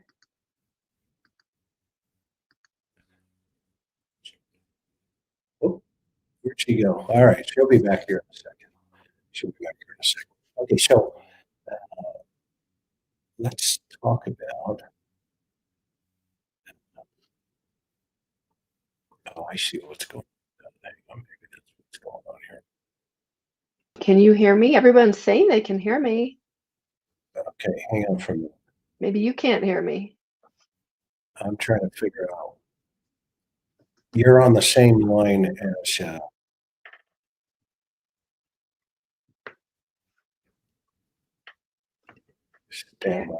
Everyone can hear me, but you can't.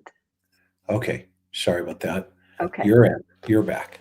Okay, so let's just do a quick recap because the court has taken a now a little bit less than 30-minute break. We're supposed to be back from lunch at 1. And Brandon Boudreaux has been on the stand this morning, and the judge just asked the prosecutor, Trina Kay, how much longer she thinks Brandon Boudreaux will be. She'll be, he'll be talking, he'll be giving his testimony. She said about 30 to 45 minutes, and we're going to hear that 911 call that Brandon made seconds after he was shot at by Alex Cox and his window shattered. And Brandon described in detail how he just gunned it. He accelerated from his car. He didn't go to his house. He drove about 2 blocks away, parked at the neighborhood pool. But he had already started that 911 call before he got to the pool, clearly shaken, clearly physically, emotionally upset about what just happened. Yeah. And so we also, well, what kind of witness is he? Meaning, how do you think he's doing so far? Oh, everybody in chat's already said he's an excellent witness. So, I mean, he's a genuine guy. You can kind of tell he's not, putting on airs. I mean, he's reliving this. It was clearly a very traumatic, very, very traumatic situation, and he's reliving it. You can feel the emotion when he was talking earlier about his divorce from Melanie that he didn't want. He's talking about his concern for the welfare of his children. They have 4 young children. Those kids, he had 4 kids under the age of 9 when Melanie came to him and wanted the divorce, all stemming from this crazy relationship that she had with Lori. And I don't know about you, Chris, but I got shades of Lori's relationship with Charles seemed kind of similar to Melanie's relationship with Brandon in the fact that these are great guys that they were married to. They were strong. They were strong. They were good providers. They were in love with, Charles was in love with Lori at one point. Brandon wasn't truly in love with Melanie, the mother of his 4 kids. And it's just kind of eerily similar how their relationships were at one point before everything went to heck. Your thoughts? No, and also, if we think about it, I think he's doing an absolutely amazing job. I mean, when he first got on the stand, you could really, you not only saw, but you felt the emotion, right? I mean, and those are the most amazing type of witnesses because the jury bonds with that emotion almost instantly. It's like, okay, well, why is this person feeling this emotion so strongly here? And there's this reflection of, hey, this really happened. And if a witness can project that to a jury, I mean, that's gold for the prosecution. Of course, the defense, she's not going to like it. And she obviously was squirming over in her chair, but I think he did a really great job. And did you sense that he was just kind of barely hanging on, that he was about ready to, start crying? Yeah, exactly. And you know what? You can't help but think that this trial is somewhat cathartic for Brandon. This happened 5.5 years ago. He was holding back. You could see on the stand, he's holding back all this emotion in walking us through what led up to this. Here, this guy, he's married to what he thought was the love of his life. They had 4 kids, great, beautiful home, big, expensive home he shared, just everything. They obviously were strong in their faith. And literally his wife, he's describing this, oh my goodness, a argument that started midday and goes well past midnight. I can't even comprehend that. And about how all of these lies and and all of the reasoning, if you will, that Melanie gives to him for why she wants a divorce, this crazy language that he's starting to hear from her influence from Lori. And it's heartbreaking. It's heartbreaking, really. But you couldn't help but think that this is cathartic for Brandon to get up there to tell his story publicly. This was only the second time we've ever heard from Brandon. If you recall, Brandon a couple of years ago gave a very short interview on TV about any of this. And so what my point is this, it's really the first time that we're all walking through the facts of this case. All we hear are attempted murder, he's shot at, Alex is in the Jeep. We hear all these things, but today, Trina Kay, the prosecutor, puts all this together in bringing out, in eliciting the story of what led up to October 2nd, 2019, the shooting, and all these little tiny pieces that we've been waiting to hear. It's now all coming together. And if you're just joining us, that's what we heard this morning. Brandon Boudreaux was on the stand testifying. The court is on a short lunch break. They're supposed to resume at 1 o'clock. And we're going to hear more from Brandon, what happened right after the shooting. Trina Kay, the prosecutor, brought us up to the shot. It hit his Tesla car window. It shattered it. Now we know that that bullet got lodged into the outside frame just above the window. Brandon drives away, fearing for his life. He's calling 911. And we're going to hear the end of that, the wrap up of that, and we're going to hear the 911 call, which will take us right back to that day with all the emotion that Brandon lived and felt. So this is huge key piece of this whole trial hangs on Brandon's testimony and what we've been walked through today. Yeah, and to answer Susan's question, that you see the stenographer with a black mask over her mouth. What she's doing is she's talking into that, and there are programs, an AI program that's typing it out. So what she's doing is she's basically making the record for the court. So, yeah, here's a great question here. He's believable, he's not, or here's a comment from Paulie. He's believable, he's not exaggerating. I think he came off absolutely 100% credible so far. Is there anything that's catching you to think, that's not the case, Karen? I think he's better than credible. I think Lori has to be going, oh crap, because she's going to get into it when she has the ability to cross-examine him. Should be later this afternoon, if according to the current schedule, if we stay on track with that. And he comes across as genuine, stable, articulate, warm, caring, smart, factual. This is Lori's worst nightmare. Okay. Yeah. And clearly the prosecution right out of the gate has to be making such a strong influence on that jury. Yeah, and to Irish's comment here, the truth versus such evil will always prevail. It's interesting how, we always used to say, the universe is on schedule, right?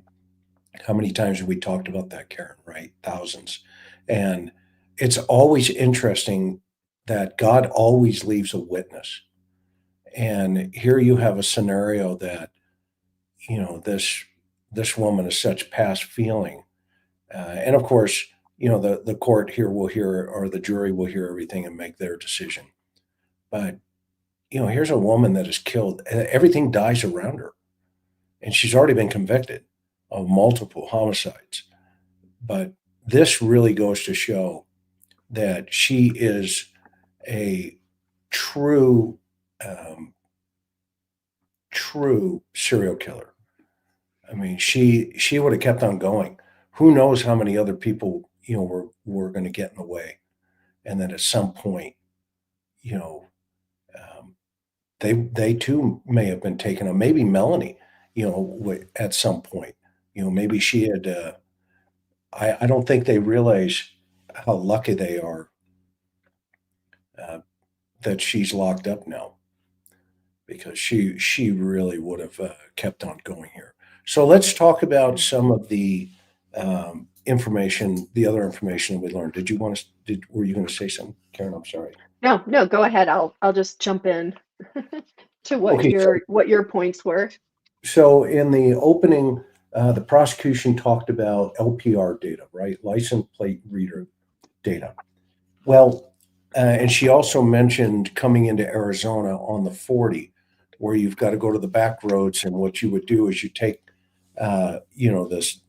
the 77 off of the 40 through Holbrook, and that's where all the dinosaurs are, and the old Route 66 kind of cuts through there. Holbrook, back in its day, was a very vibrant city within Arizona, and this is a very popular area back in the day. But today, it's a pretty interesting area, to say the least.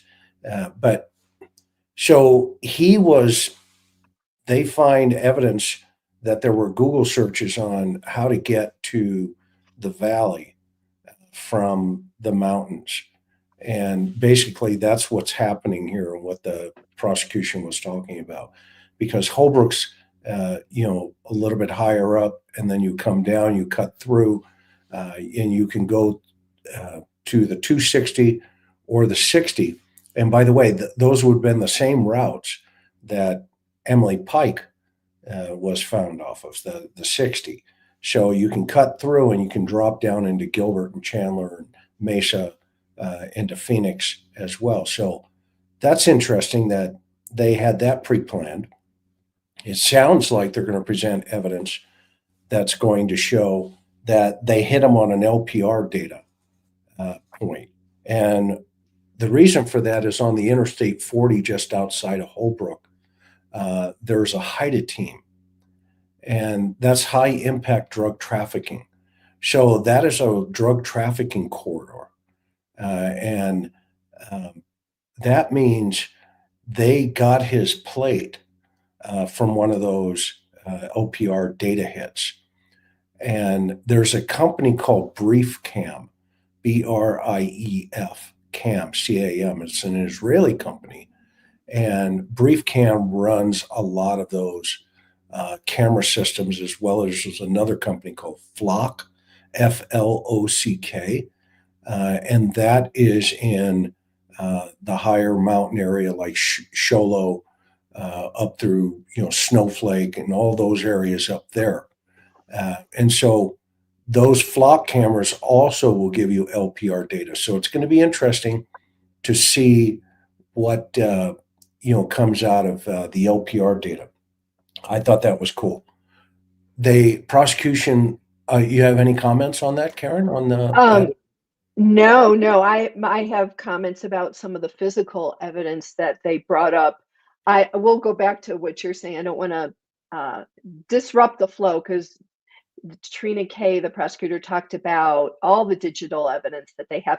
I love the receipt the paper receipt that was found in the Jeep, dated October 1st, I think, from the Mexican restaurant, that put Alex in that Jeep. So despite this burner, and he had the burner phone. So despite Lori, which I thought was very interesting, making the phone call from her cell phone to his cell phone, trying to make it look like, oh, well, he's here with me in Idaho. And no way, because he went to get, a burrito then the day before, and the receipts found in the Jeep. So I love that piece. And think about, let's look at the correlations here. When you just said that, it also, my mind just went cuckoo, right? Which is not unusual, that. But think about what you just said. The burner phone, okay, to set up the alibi that he's up there, okay? Who did she call when the kids went missing to create the alibi that the children were with her. Okay? You see, this is a very consistent pattern for her mind, that this is almost like a little mini MO, for lack of a better term. Okay? Yeah, it's the playbook from, well, let's see, what's her Gmail account? Lolly Time Forever is her Gmail email account. Lolly Time. Yeah, what does that mean? Lolly Time Forever. Whoa. That's crazy. What do you guys think when you had heard that? I think it came up in her 2023 trial as well. It's not the first time I'm hearing it, but it just is kind of sinking in a little more. I mean, unbelievable. Yeah, and JQ says, this is what I mean with cognitive reasoning and intelligence. Neither Alex nor Lori were the brightest bulbs on the tree. Right. So true. So true. Yeah. Yeah, it was something that they felt, they could try to pull it off. And it's interesting to see the correlation between, how the kids were taken and how Brandon was almost taken, and the efforts that they went through. Go ahead. Well, also Tammy Daybell was shot at a week or so before she was found suffocated to death in the bed she shared with Chad, her husband at the time. Yeah. So the other thing we're going to hear evidence of is the gunshot residue, GSR. If they have GSR in the back of that Jeep, it was interesting that, and it just could have been, a slip from Brandon when he just testified that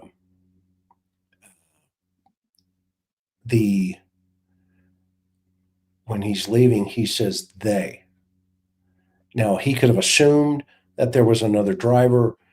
He probably assumed initially, and it's going to be interesting what the 911 call is going to say, because it's not unusual for witnesses to believe, that their information is 100% accurate, but sometimes it's not.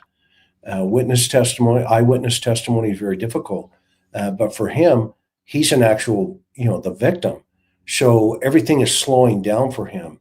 And so he may just be assuming that there are two people in the vehicle that is fleeing. Did you hear him, slip on that, Karen?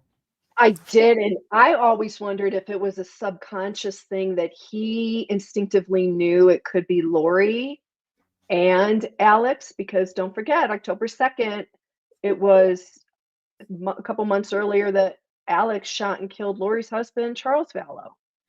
And when police questioned Brandon after, Trina K brought this up this morning, and they asked Brandon, who do you think could have done this? Do you have any enemies? And he's like, the only people I could think of would be Lori and her brother, Alex Cox. So I don't know if was that. Yes, maybe he's subconsciously processing that almost instantly. Well, it's a question anyway. Yeah. I've got an answer in an email real fast, Karen. So carry on. Okay. I was going to bring up, I want to ask you guys what you think about this. So now that we saw Brandon testify this morning, and again, if you're just joining us, court's on a lunch break. They're supposed to be resuming at 1:00. Brandon Boudreaux will continue to be on the stand. Let me know your thoughts on this. So when Brandon was describing his relationship with Melanie and being so concerned about the welfare of his kids and didn't want a divorce, I got the sense that he was obviously hurt and devastated by this divorce. But do you guys think Brandon is somehow protective of Melanie because she's still the mother of his 4 kids? And if there was ever a question, because it's an obvious question, why isn't Melanie brought into this conspiracy to commit murder? Do you guys think that Brandon said, no, I want to leave her out. I don't want to ever have that being accused. Let me go to court. Let me confront Lori, but I want to leave the mother of my children out of this. I'm just curious what you guys think. And again, I don't know. There may not be enough physical evidence that they could have authorities that they don't have that for Melanie. So even though her name has obviously come up a lot, she's not going to be charged in this case at all. So anyway, I'm just curious what you guys think. I guess I feel like even though that Melanie dragged Brandon through, to heck and back and through the mud with this divorce, I get the feeling that he doesn't hate her and that he, wants to show at least public respect as Melanie's the mother of his 4 kids. I could be wrong. I'm curious what you guys think. Okay, so Little Bear Paws, you're saying yes, very well likely. Yeah. Okay, so a lot of you are agreeing that Brandon is protective of Melanie. I mean, and think about that. That just speaks to Brandon's character and what I think a really good human being he is for feeling that way. I mean, it would be so easy to be hateful, resentful, angry. Melanie broke up his family. His kids they got joint custody until the kids are adults. I can't even imagine. That's got to be very tough and traumatic for the kids. And yet I get the sense that Brandon is somewhat protective of Melanie. So yeah, she jukester. Melanie supports Lori still. Well, Yeah, you got to ask yourself. And she jukes her. I mean, that's a really interesting comment. I mean, why is that? What the heck is going on here? I mean, she's been convicted of, all the other stuff, and now it's like, really, you're still in this game. That may show consciousness of guilt that she's got to, I don't know why the state hasn't gone after her. Obviously, there's something there that they don't have, so they don't want to charge her. But Chris, I was just saying, do you think Brandon weighed in with the prosecution and said, you know what, Melanie is the mother of my kids, my 4 kids. I can't have any more trauma for my kids. Please don't. You don't think? No, I don't think the DA, if they thought that she, is in deep, which I'm going to be surprised they don't think that. I just don't think they have to support it. Sure. And that makes sense. Yeah, that totally makes sense. Yeah. But yeah, I mean, he obviously would never want her arrested for those reasons you just explained. But I think the, ladies' justice is wearing a blindfold at this point. But let's talk about the gunshot residue that potentially could be in the vehicle. So GSR, as everybody is aware, and if you're not aware, will hopefully help you. So whenever a weapon is fired, there are gases and gunpowder that come out of the barrel of that weapon, and there's also striation when the bullet is turning. It's creating all these marks on the bullet from the barreling, the rifling inside of the barrel of the weapon. So what happens is when the round is going through, the gas is following it because the gas is pushing the round. And when it goes out, it creates this fog of basically gunpowder residue. And it floats up. And so whenever you have a shooting from a car or something to that effect, we always tested the liner, the headliner of the vehicle with swabs. And what they do is there's 2 types of ways of doing it. You can patch it, where it's basically a sticky patch, and you can go up there and get the roof line or the bed liner, wherever the individual believed he was firing from. And then you can get that, and then you send it to the lab, and you can actually break down the manufacturers even sometimes of certain types of gunpowders. And so You can't, TIF asks, MVAC, MVAC is typically used for DNA. So you don't want to MVAC GSR, gunshot residue. You can get gunshot residue from an individual's hands. You take these patches and you swab their hands. You've seen it at the airport going through TSA, okay, where they have that random, says, "Oh, stand over here." I've been that guy where I've gotten pulled off and they test your hands and then they put it into the machine. Well, that machine is reading the gunshot residue, okay, and or any type of explosive type of residue. So if you've been around, dynamite, C4, any type of explosive, gunpowder, or that kind of stuff. So anyway, the testing apparently came back based on the opening statement from the prosecution that the jury will hear evidence about gunshot residue.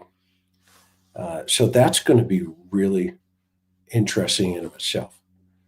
Because if they got that in that Jeep, then now they can put that Jeep eyewitness testimony at the scene. They can now say something fired from that Jeep, i.e. potentially a rifle, as the witness is saying, and etc. So it's going to be interesting to hear that piece of the puzzle. And we're also going to hear spontaneous information on the 911 call. This is going to be, very important because the event just happened and he calls 911. So I got out of this. He's coming around that corner and he actually passed the Jeep. And as he's turning into his driveway, from the signal that was sent from the Tesla, okay, and as he's passing it, all of a sudden the window opens up on the Jeep. He sees what he believes to be the muzzle with a suppressor on it coming out of the Jeep, and simultaneously hears gunfire.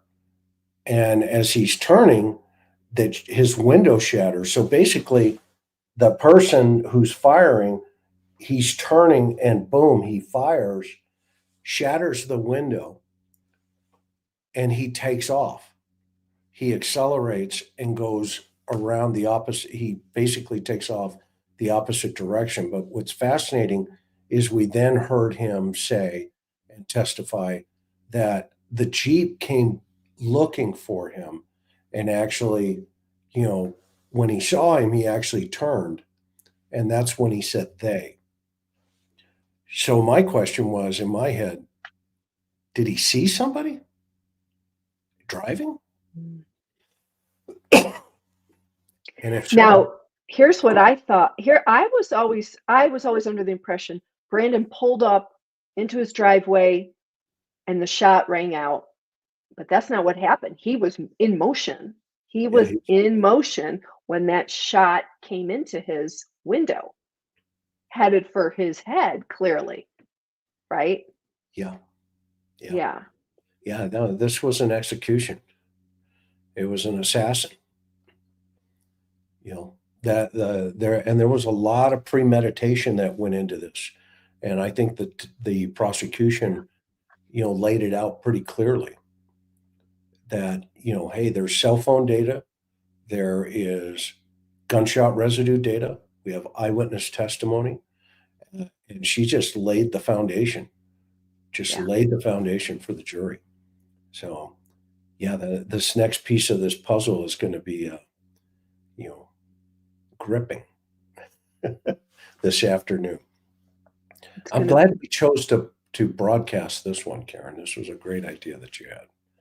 So, well, listen, the opening statements were supposed to be going 4 days ago on Monday, but with all the antics, behind the scenes antics from Lori Daybell, who is her own defense attorney, I think that old saying holds true. She's 0 for 1 and she's going to end up being 0 for 2, just just my opinion, with the other trial. And, with her antics, and she comes into court and she's claiming that she's sick and came in the wheelchair on Monday. And then the Judge Justin Boreski said, all right, well, I'll give you a day to recover. Come back Wednesday. She didn't want to come back. She's there Wednesday. And they did jury selection yesterday, June 4th. And, she didn't die in the courtroom. So I guess she was well enough to live through that.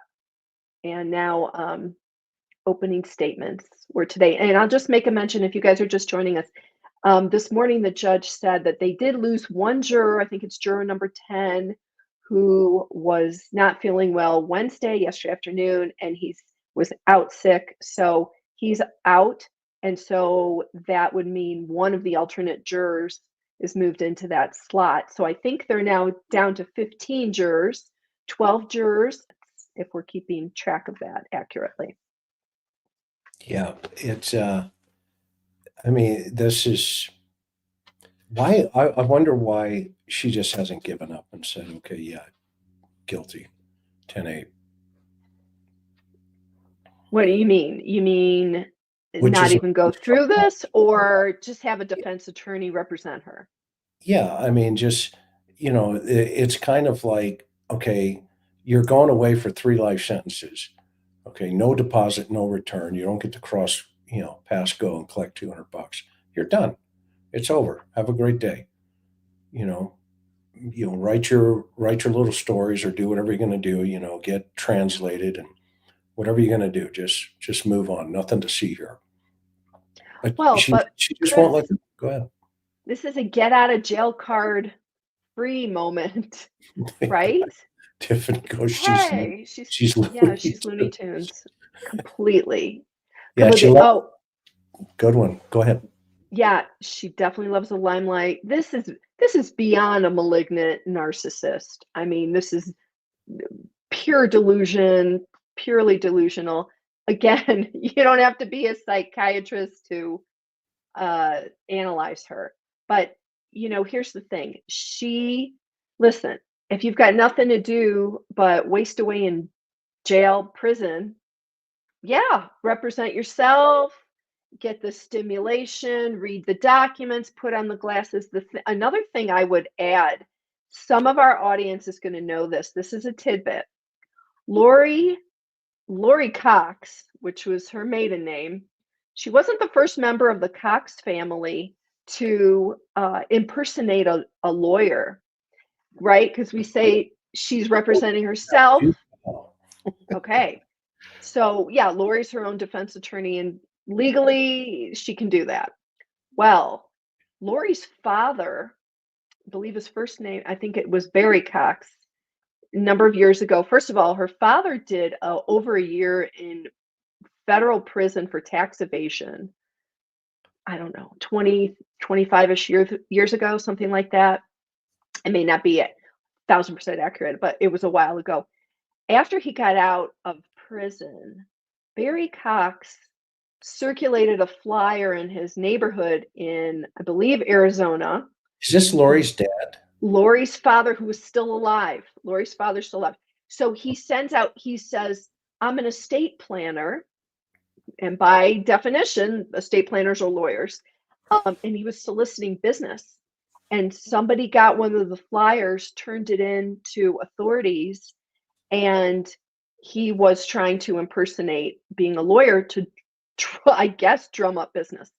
So Lori's not the first one. Her father was, but her dad never saw the inside of a courtroom in terms of that. But I don't know about his tax evasion.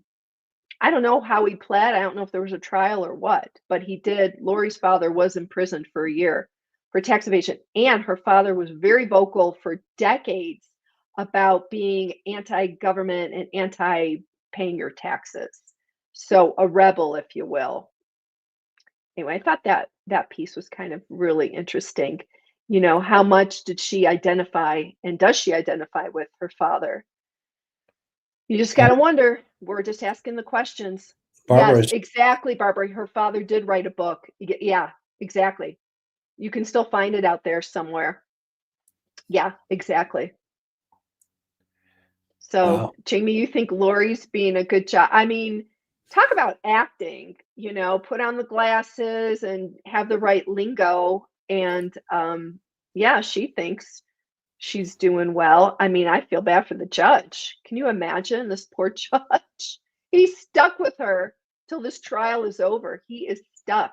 It's his, this is his trial, and he's just got to see it through. I mean, I think the judge is doing a pretty good job. What do you think, Chris? I think the judge has the patience of a saint. He really does. I think he's ruling, in very admirable ways, that he wants to make sure that her rights are respected. That he doesn't want to create an appellate issue, and he's being very patient with her. But it's interesting because, you will learn, you will learn, you will learn. I mean, how many times has he heard that? Right. Well, Chris, yeah, okay, just into the mind of LVD here for a minute, right? When she's describing, this is 2 days ago or Monday in front of the judge, she's sick, she can't possibly, carry on her defense, all this. And the judge is asking, well, did you go to the infirmary? Where are the receipts about, this potentially feigned illness? Not saying it, I'm just saying potentially. And Lori, she says she's having this exchange with the judge, and she's like, "Are you gonna drag me back in here, sick in front of you?" And he says, "Yeah, I'll do it. I'll have to do it. Yeah." And she goes, "Well, you could come down to the jail and come see me in my jail cell, okay?" As if, right? Like, what is that, a flirtation? And the judge, it says, "I'll take a pass on that." Like, yeah, nice try. Like, are you delusional? Yes, you are delusional. I mean, this woman still thinks she's gonna like woo people with her womanly charms, as if, it's just so not happening.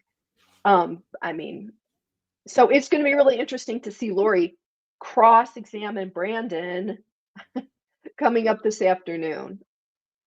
It's Well, going how to do be you think that's interesting. going to go? How do you think it's going to go? Well, we may get another classic statement. We may get another "don't flatter yourself." Remember when Lori got to cross-examine the woman who had the last date with Charles Vallow the night before Charles Vallow was killed? And Taking her kids, to Yellowstone as a last hurrah. right. I mean, No, it's crazy. it is crazy. It is crazy. And I think it's going to be interesting. I think Brandon's going to let her have it very, very succinctly, but he'll maintain his emotional composure. But I think we're going to really feel his answers when she tries to, because this is the first time where he gets to tell his story in totality here. And we're going to see a little of that emotional bleed over. And I think the jury's going to pick it up pretty quick, where they're going to go, wow, there's something underlining here that's really intense. Because, I mean, think about what in his mind and in his beliefs, his faith, this temple recommend is a big deal for him to, have good standing within the church, his church. The second piece of this is she's trying to undermine that by saying, hey, by the way, we think you're gay. Okay, so this is an insult. This is an attack on his, masculinity. Okay. And he's like, what are you talking about? I've got 4 kids. I've got all this other stuff. You know, where's this going? And then this conversation of, well, you know, you can't go into the temple because you have maybe that problem, which is irrelevant, and you know, for that in of itself. But she was using that as kind of fodder. So what's going on behind the scenes with Melanie and Lori? Because I think Lori's been the puppet master through this whole thing. You know, all of these dead people around her. You've got Chad on one string, you've got Alex on another string, you know, you've got Brandon, Lori, and you know, she's just up here as the puppet master, moving everybody around. And I mean, that takes some really disturbing psychological turns, you know, for her to kind of notice, you know, she's positioning herself just outside of all the murders. You know, she's not there when, you know, Chad's wife gets whacked. She's not there when Alex gets whacked. She's not there when her ex-husband gets whacked, Charles.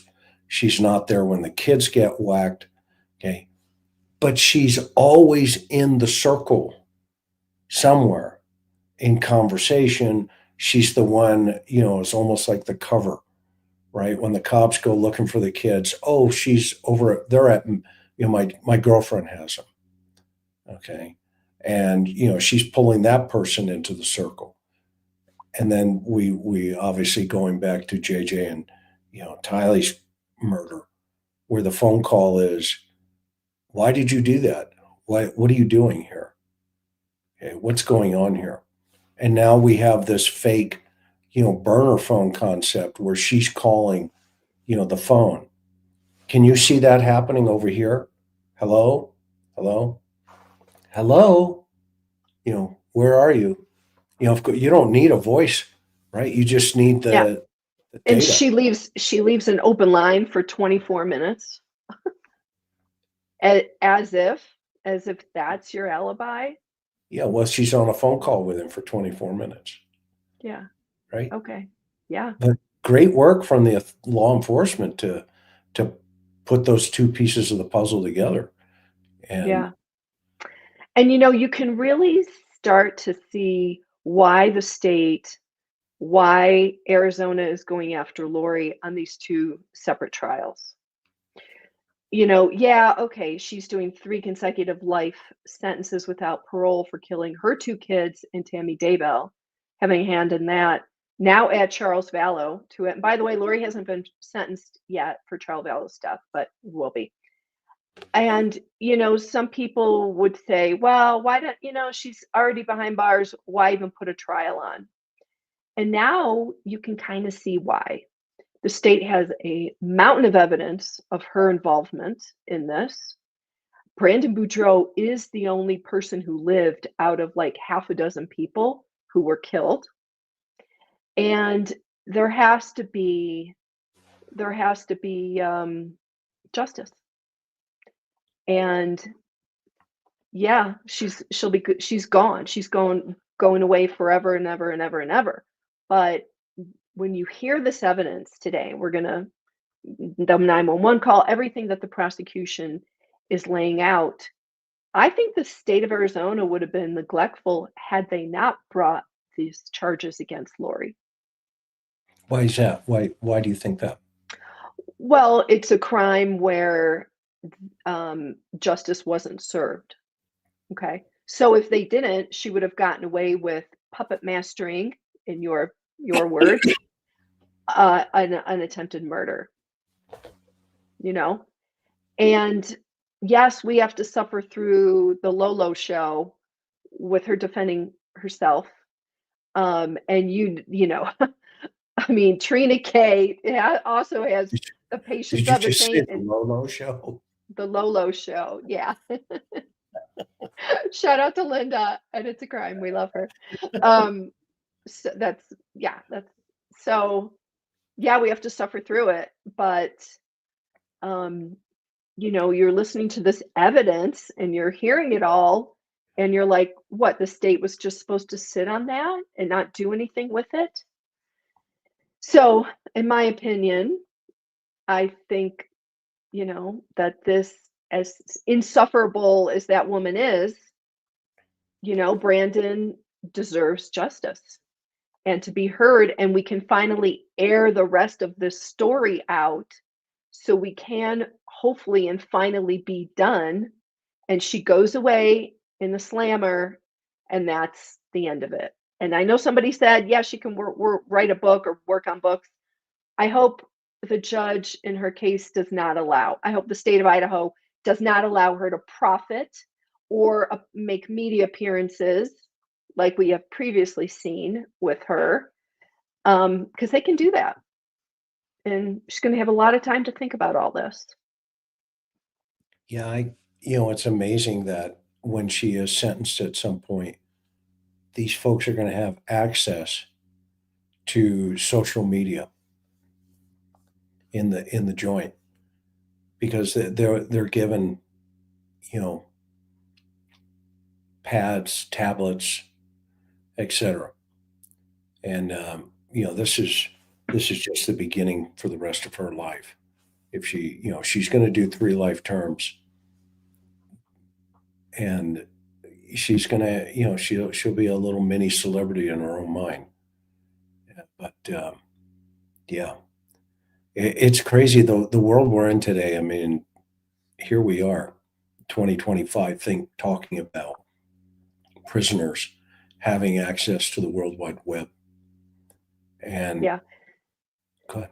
So Mad Wabbit, I totally agree. Melanie actually was getting more from the potential untimely death of Brandon, that Lori would have gotten from Charles had he not moved the $1 million life insurance into his sister's name. And then you have to wonder, okay, so this whole, the cult, the light and dark scale, that whole thing is clearly baloney. They were all Lori was after the money. She was after the money, But the obvious question is, then why kill the kids? Why? To get rid of them. Okay, so she can be, with her lover. She can be with Chad. I don't know. I mean, I get the religious stuff, but that's the excuse. Yeah, That's the and excuse. in county, she jokes her in county. You're right. They can't, in the county jails, but when they go to DOC and they have privileges, then sometimes they're, the fact that they can get email, right? Sometimes they also get texting capability. And now, mind you, that could be limited to family, because there are control mechanisms to your point, 100%. But it's just fascinating that today they even get any access to any kind of communication device like that. I mean, if you want to, the only way, yeah, exactly, just exactly, they can get email. And back in the day, right, you could only stuff an envelope and send it out. And then, of course, in the Department of Corrections, they tear everything, they open it up, unless it's marked attorney-client. You can't touch it. But the fact that she may have an opportunity later on to document some of this information and send it to whoever she's going to send it to. She's going to have a fan club at some point, just like, these other individuals. There are people falling all over Brian Koberger right now, and Luigi. There's whole YouTube channels, about them. Yeah, it's pure, utter insanity. Utter insanity. It certainly is interesting, and Here today, we're watching again another victim on the stand who has come, full circle here, that he gets an opportunity to say his piece. Okay. Now, did the judge say 1 o'clock, or didn't he say? I heard 1 o'clock. Yeah, Yeah, which would have only been a 30-minute lunch.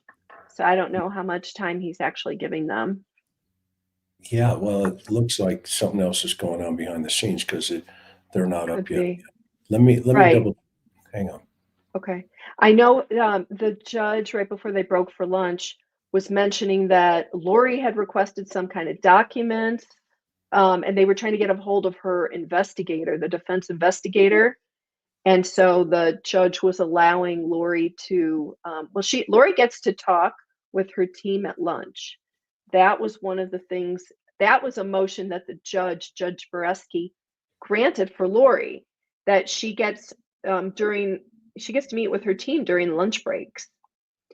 She doesn't have to go back to the cell. She gets to strategize, if, giving her way too much credit at that point. And so she, Thank you, Lisa. still a 30-minute delay with camera. Okay. Yeah. And, that Lori tried to berate the judge or make a list of complaints. The judge isn't granting any of my motions. Well, yeah, he did. And one of them is getting to meet with her team during lunch breaks. So. Does her voice, is it me? Oh my gosh. Or it's that awful fake older woman baby voice, which people it's nails on a chalkboard. And it's so fake. And a number of people have said in chat, she uses one voice for the jury and another voice for the judge, which is so true. Oh man. I think the jury's already going to be, I think the jury is has to be thinking, what is up with this woman, just for her opening statements, which were really not statements because there were so many objections that were sustained. It was her version of the event. We'll leave it at that. I mean, that voice. That voice is beyond irritating. Beyond. Sounds like Farrah Fawcett's voice. I have a funny story about Farrah Fawcett if you want to hear it. Oh yeah, tell your Farrah Fawcett story, which has nothing to do with Lori Vallow or the trial, but it's kind of funny. Well, two things. Many years ago, before I was a policeman, I lived up in Camarino, and I worked for a guy who was a pool cleaner. So I was basically a pool boy for about it was a summer years ago. Long story short, we cleaned Lee Majors and Farrah Fawcett's pool. I never saw her. I never saw anybody, but it was definitely her house, and it was their house when they were married at the time. So then fast forward years later, I'm in Southern California, and there is this lady walking on the boardwalk in Carlsbad, California. They have this little boardwalk that you can walk on. We used to walk at that all the time. And Farrah Fawcett had bought a house right there on the Coast Highway, and she used to walk that all the time, and people didn't recognize her. And this is when she was going through the cancer and all this other stuff. But I said to, the right people, I was like, that's Farrah Fawcett. And sure enough, it was her. And nobody recognized her. I mean, she was one of the, the icon posters of the 1970s. And there she was, just oblivious. The world was oblivious to her. It was sad the way she passed away. Go ahead. Yeah, no, we absolutely cannot use Farrah Fawcett and Lori Vallow in the same sentence. Let's just not even go there, please. Barb says, various Barb. Oh my Yeah, Barb, gosh. we don't want to scare you. No. We don't want to scare you. Yeah, poor Farah. Exactly. Exactly. Yeah, I know. Right. Oh my gosh. She was a good Good. person. Yes. Yeah, no, but I had a lot of different adventures in my life. That was one of them. Useless trivia. Useless trivia. And while we're waiting for the trial to start up again, what other state you met? So you met a lot of famous people in your time, Karen. I mean, a few, yeah, but Yeah, I know, right? yeah, and I don't have any favorites. So how do you think this afternoon's going to go? Well, I think that 911, I think it's gonna be interesting listening to the 911 call and again, seeing Brandon and reliving that emotional experience on the stand. The prosecutor, Trina K, is so good. And by now, I mean, how fed up with Lori is she? So she really, you know, is her A game as sharp as a tack. I think it's going to be really good. I think we're going to see some emotion. I think Trina K is going to just lay the whole thing out. I don't know what to expect with Lori cross-examining Brandon. Did you catch this piece, Chris? Lori's opening statements.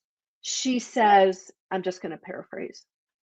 Oh, well, Brandon and I had a great relationship. Haha. And then she laughed. Remember? When Lori laughs, obviously that's a easy giveaway that she's lying, in my opinion. Okay. Oh, Brandon and I had a great, I never wanted anything bad to happen to him. I think we're going to get to see, I think the jury's going to get to see right up front Lori's baloney. Whatever she says to Brandon, however she engages him, you know, I So think do you think, the BS meter is going to be high at that point. I'm how just do you saying. think she's going to, oh, here we go. Oh, wait, they're just getting back in. Oh, they're the Phoenix News. Yeah, so the judge said 1, but it was a real 1-hour lunch break. Yeah, they're just waiting for the Fox locals, waiting for the, and this is that we pulled the stream from Phoenix, so everybody knows. But as soon as the trial kicks in, I'll put it back up. But I forgot what I was going to say. Anyway, oh, I know what I was going to say. Do you think she's going to, take a hi, Brandon, it's great to see you approach, or will she be a little more aggressive? What say you? So I think we're going to see the same type of approach with Nancy Joe and with Kay Woodcock. Lori can't help herself, right? We know this.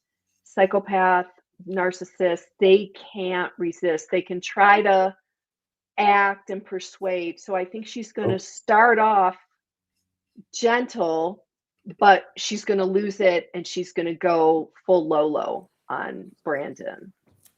So that is going to be interesting. Okay, well, looks I don't see Lori at the table there. maybe they rolled her out. There she is. She's coming. Oh, she's more upright than earlier. Look at all the files, Chris. Just in time. Yes. Let's see here. Will she be asked for green chicken? Her green chicken chili enchiladas. Oh my goodness, she spent a lot of time talking about those at her first Arizona trial. Brandon's not going to have any of it.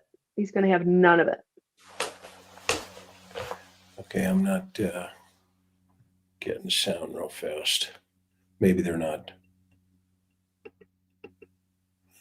playing it up here. Hang on.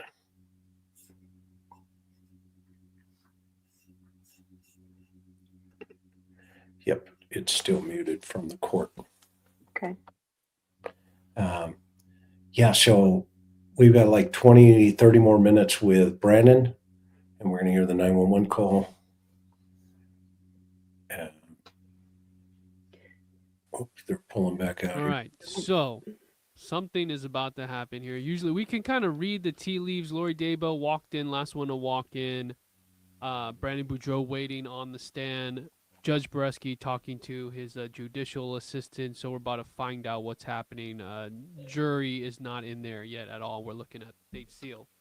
The one of the things you're going to hear here in a moment, and we're going to the feed, just so you're aware, the feed's going to take a few hits. Might go black for a quick second. You're not going to miss really anything. This was before Trina Defendant went back filed a motion over the lunch hour. All right.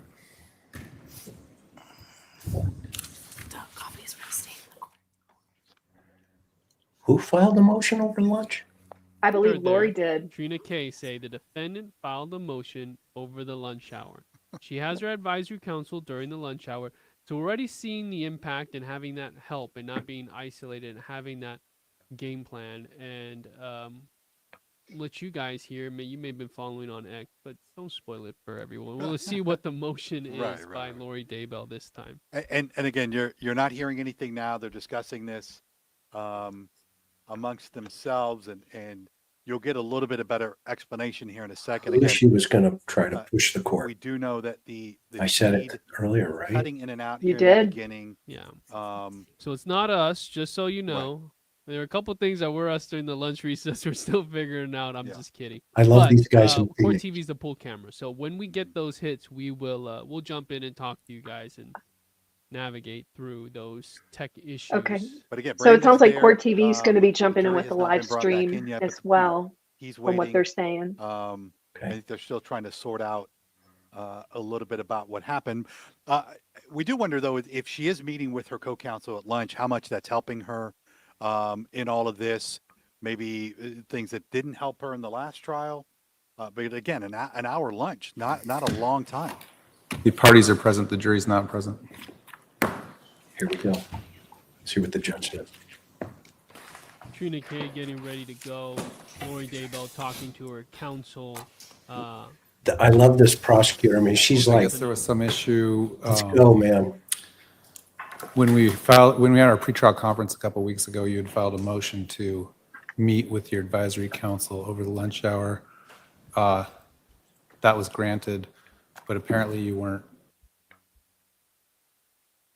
Oh, And There that's what I wanted to hear. Now that's the part I wish I was in there for that, but she filed that motion. So, and did she meet with them today? I don't know for sure, but that was granted. That was granted.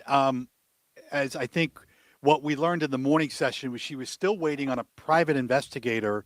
You had tweeted out that she had requested some stuff from her investigator. They were having trouble connecting with this individual this morning. And so Jeff White, the investigator. And so the judge, I think, is trying to get some clarity on whether or not they finally were able to connect. Okay, so you That guys should be are- done. Here we Alright, go. I know looks there's like we're spots back. here in this building right behind this courtroom. What other issues? We were unable to get a hold of my investigator. He isn't answering the phone or has not answered the emails yet, so I didn't know what remedy we can take for that. I have an idea, but Okay, what's your idea? maybe doing the cross out of order, maybe taking on another after the direct is done, so that I could get with him to get that information. Do you know if any of the documents you'd She's plan so on breathy using right now. may have A already breathy been marked by the voice. state as exhibits? We could look at them and I could I think that's check it where out. you might want to start is Okay. if it's already been marked, or maybe tell the state what you're looking for. Because if we don't need to wait for things that are already available to us, that would be ideal. And could we do that on the break or? I guess what we'll do is we'll proceed with direct of this witness, and maybe we'll take a short break when the state's done with this witness. And then we'll try to sort it out. Okay. Was there some motion that was filed over the lunch hour? Yes. I haven't seen it. What is it? It's a 10.1 motion that I thought was filed yesterday, but they just brought a notary in today. For a change of judge again? Correct. All right, well, I guess that can be referred to the criminal presiding judge. We can deliver a copy to Judge Green today, and I'm sure she'll get to it as soon as she can. But we'll proceed with trial. Okay. So like waffles. Let's bring in the jury. Can I remind the witness, you are somewhat soft-spoken, so try to remember to get as close to that microphone as you can. Your Honor, can I order my peanut butter and jelly So there it sandwich is. this evening now? Another motion to remove Judge Boreski. 10.1, yep. And so it was filed yesterday, but when Jennifer Well, she thought it Green- was. Yeah, she thought it was. It And then they had to be get the signed off. notary to come Okay. in today. Yeah. So Boreski's like, okay, you're trying to get me out again. All right. So he's not like necessarily surprised, but Judge Jennifer Green will handle that. Yes, second one, yeah.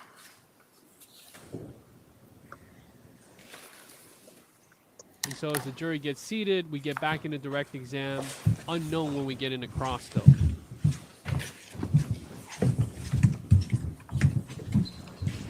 Yeah, the fact that she wanted to do it out of order is interesting. Doesn't sound like You're on the So footstep. she may have Yeah. exhibits to show, but then that's where the confusion is. What is available right now? And again, this is the second hit the feed took. It'll come back in a moment. You're not going to miss anything from Trina's questioning of Brandon here in just a few moments. So it's Yeah, a we bit should ask our frozen. panel how uncommon that is for a defense to ask to switch up the cross. All right, we're back. Technology. When we had broke, we were talking about your travel and the travel of the Jeep after the shooting, correct? Correct.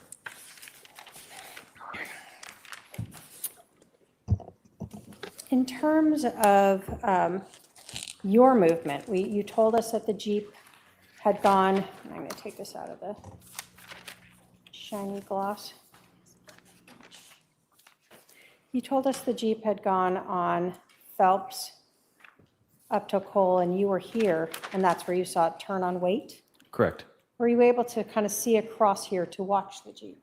Yeah, you can't see from this aerial view, but there's just like a fence and there's nothing else there. It's just bushes. So you can see almost that whole street there on Waite from where I was sitting.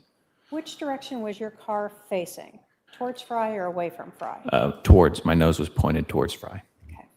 So you were able to see the Jeep then continue and turn down this street? Correct. After that, did you see the Jeep again? I didn't.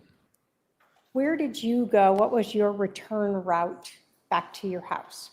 I did a U-turn there on Cole, and then I turned onto Waite, and I drove down Waite, and then back onto Phelps.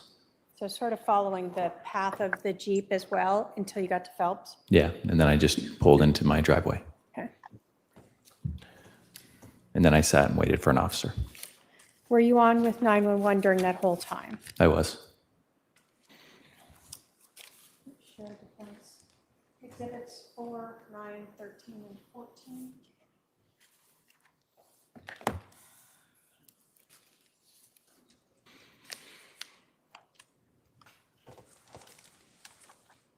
When you came back to your house, well, let me ask you, I want to ask you some distance.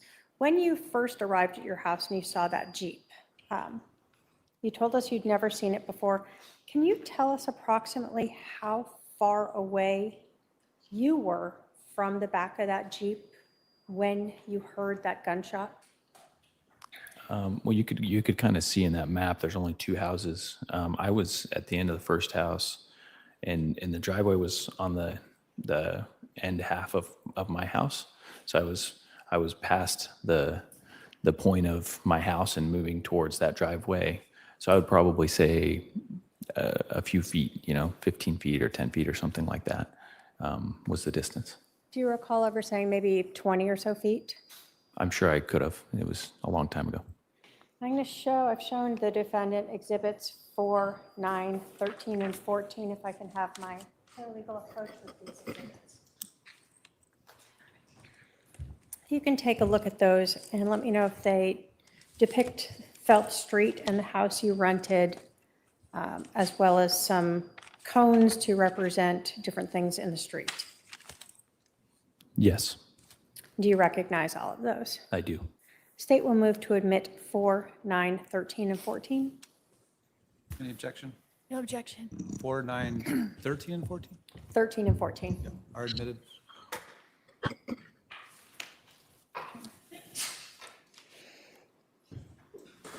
going to start with 4.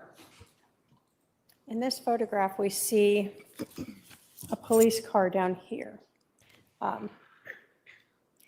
Is this your car here? It is. So is this the street that when you're turning down Phelps, you're talking about coming from this end? Yes, So you passed one house and your house is the second house. correct. Okay. And that's the white van that was parked there. Okay. So we have another photo. Let me first kind of go here. In this photograph, is this your residence? And this is exhibit 9. Yes, Okay. And this is your driveway. correct. It's on the outside And edge. so is this the area? Well, let me ask you, where was the Jeep parked? You can see just the front of the white van's bumper there. It literally, the bumper of the Jeep was touching that van's bumper. It was just right on top of it. So the back of the Jeep would have been right where your pin point is right now. Okay, so right at the edge of your driveway? Correct. So it's parked. I'm going to use Facing the van. 13 and then 14 to give us kind of, we'll go back and forth between them.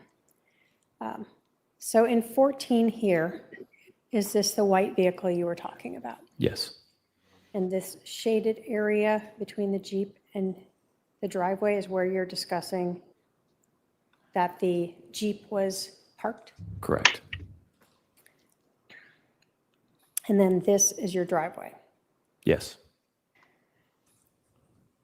The rear of the Jeep was facing you. correct. It was facing towards me. We see 2 cones here. What do those depict in terms of the location of your vehicle? The front of my vehicle would be that one that your pen's pointing at, and the back of my vehicle would be there.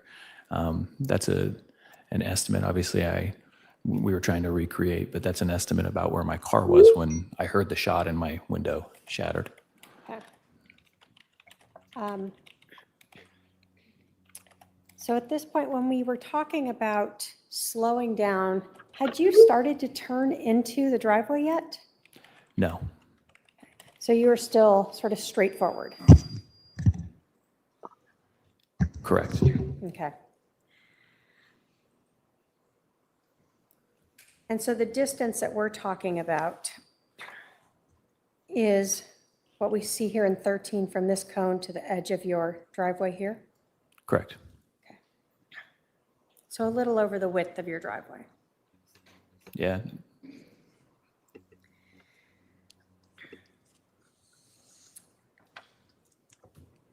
When you saw the rifle come out of the rear of that Jeep, can you describe for us what you say you saw on the end of it? it was cylindrical, and it looked a little bigger than a normal. I mean, every muzzle at the end of those rifles has some kind of a sight or usually something on it that they use to when you're shooting. But this looked like it had something different on it. It was a little bigger, and that's why I said a suppressor or I mean, I didn't get a long look at it, but it definitely stood out to me that it looked a little different. I think that's the part that I described was that it was noticeable. Okay, so it was wider or bigger than the normal barrel itself? Correct. Okay.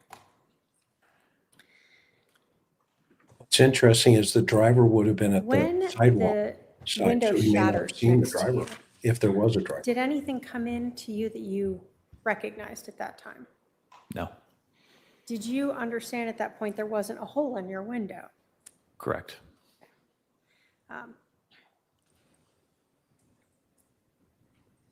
As you hear that bang and see your window shatter here, is that then when you accelerate this direction that we see down Exhibit 14? Yes, that's exactly what I did. Okay. And then when you got to the end of this street, which direction did you go? I went right. Okay. And then you headed straight up Cole and stopped at that park or whatever with the pool? Yes.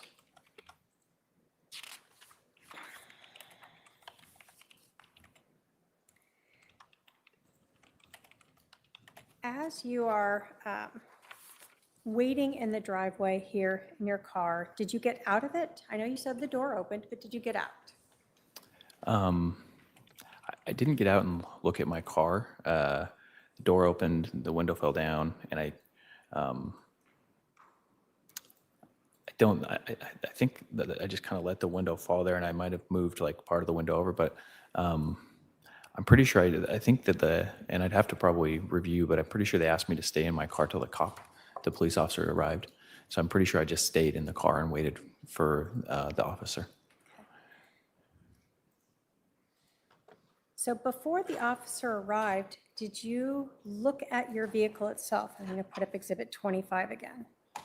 The first time that I looked at the outside of the exterior of my vehicle was actually when the officer walked me over to my car.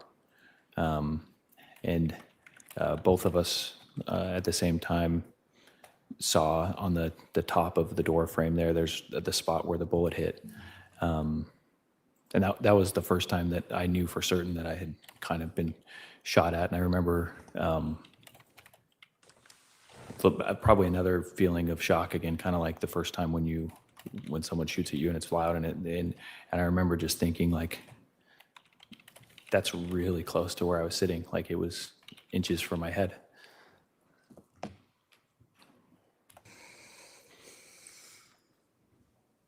Show the defendant Exhibit 26. He takes those deep breaths. You can see his throat moving. He's reliving it. Brandon, do you recognize what that is a photograph of? Yes, What is that a photograph of? that's the photograph of the top of my car. That show the bullet hole that you saw? It does, yes. State will move to admit Exhibit 26. Any objection? No objection. 26 is admitted. See, when he looks up like that, he's Exhibit reliving it. 26 He's is recall. the That's bullet hole. your subconscious recall. Your eyes go Question, was it straight here up. before? No, Was your window broken before this? no, Wow. And you were sitting right here. correct. You can't see it as well, but that's when you sit in that with the way I was sitting in the chair, my head would have been right at that level. If he would have been getting out, he'd be dead. When you called 911, were you sort of telling them both sort of what had just happened as well as what was ongoing happening, what you're seeing with the Jeep? Correct. Did you make that, you told us, as you're immediately driving away from this shooting? Yeah, I immediately thought the right thing to do was call 911. Do you tell the operator at one point you were almost out of breath? Yeah, when I remember when I first called, I'm not a doctor or anything, but I just remember I couldn't breathe. I was like feeling surprised. Maybe I don't think we have a word for that feeling. Were you scared? Yeah, Do you have concern for your life at that point? yes, Or were you trying to figure out what had just happened? yes.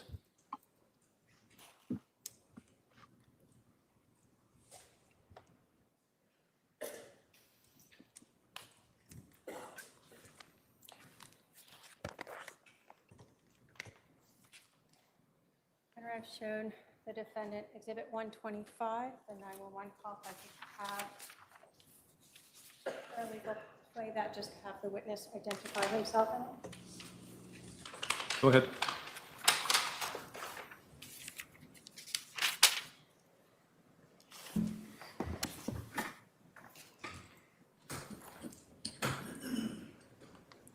See, every once in a while he peeks over to see Lori. You can approach with the He can't computer. get himself to Yes. look at her. Wow. He's really holding back the emotion right here. You can see it. Good point.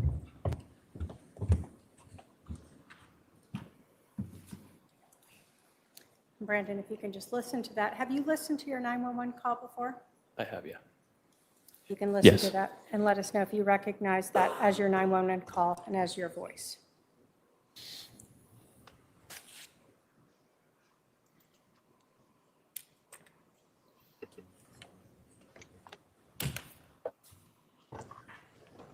She's got to lay the foundation. Yes, this is my 911 call. Thank you. Your Honor, the state will move to admit Exhibit 125 pursuant to 8031, 8032, and 902. Now they can play it. No objection. Submitted. And if we can publish that. Go ahead. I'd like waffles.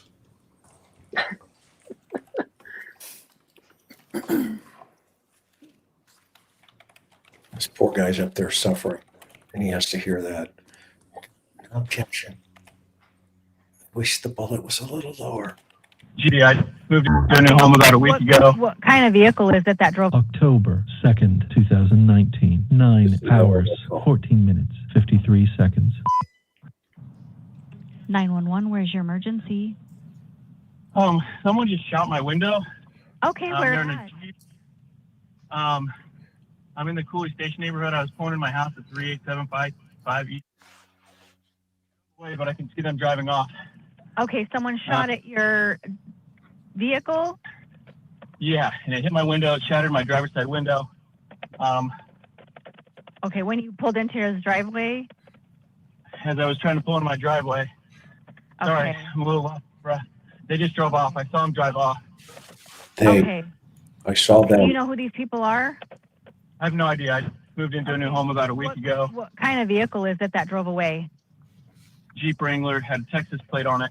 It was, Jeep It was, Wrangler? yeah, it was olive green. Olive green? Okay. Yeah. Hold on just a second.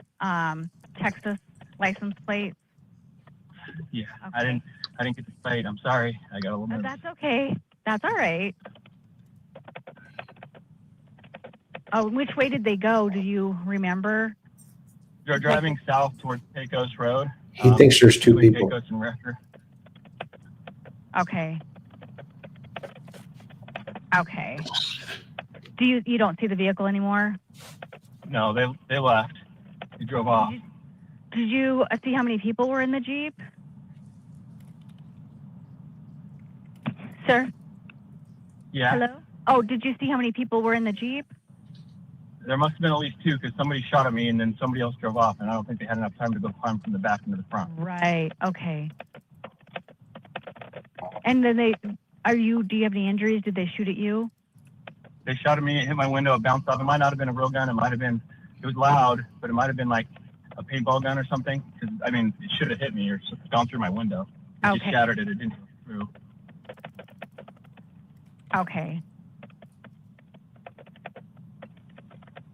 Okay. And your window is shattered? Yeah, Okay. And you have no idea who these people are? no idea. Are you okay? They were just parked like right in front of my house. Okay. They were parked out. So they were parked across the street in front of your house? You know, in front, right on the same side of the street as my house, right in front. There's a minivan there. They're just parked right in front of that. Okay. I'm pulling into my house because they're gone. Yeah, his speculation is there's two people in the car because there couldn't have been Where are you at right now? jumped to the driver's seat. So In my car. Where are you at? In my car at my house at 38 Okay. East Phelps Street. I'm gonna walk over here and see if I can see what they shot at me. And what kind of car Well, were he was you right in? about the single I'm in a shooter. black Tesla Model X. It's a black what? Tesla Model X. Okay, black Tesla Model X. Okay. Okay.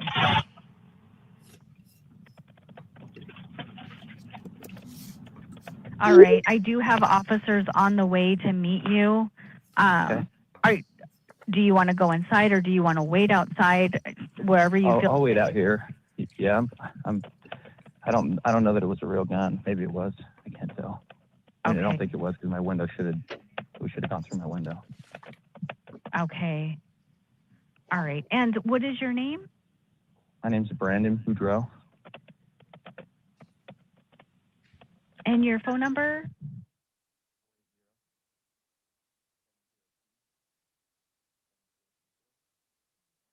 Okay. It all changed when they saw the round. Okay. I'm going to stay on the line with you just to make sure you're safe, just in case they come back. Do you have any weapons on you? No. Okay. Okay.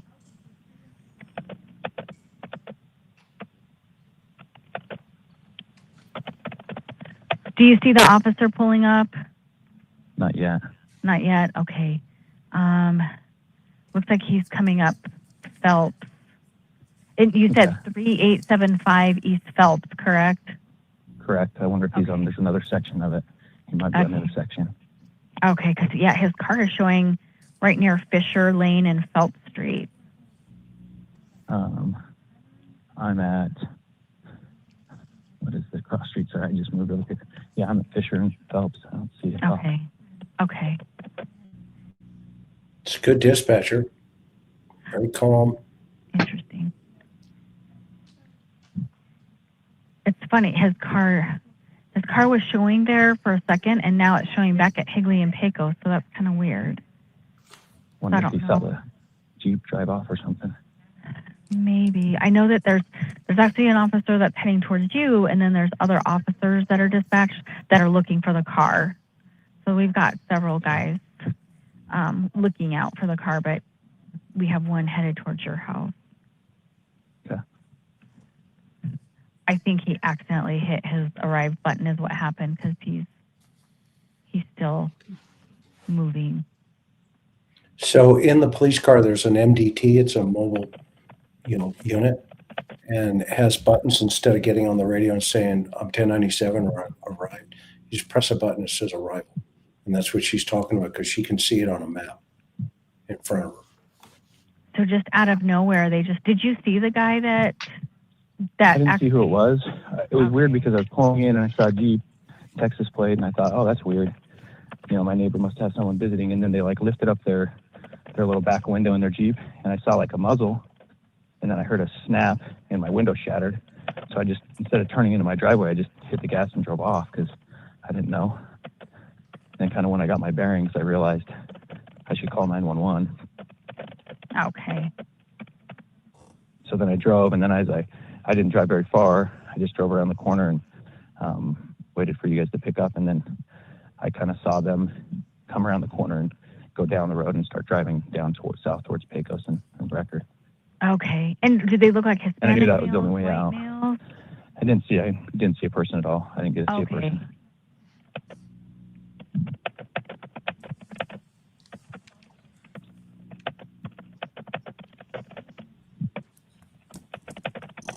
I knew there was only one way out of Pecos Manor, and that's down there on Pecos Road, so that's why I told you that.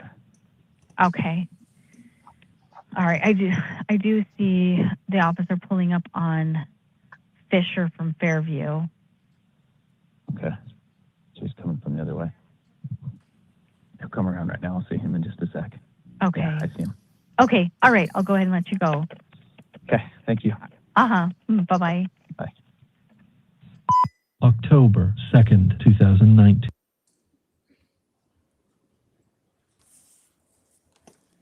He was pretty calm. He wasn't positive. But I bet you that changed when he got out and saw the Talk a round. little bit about some of the things that you told the 911 operator.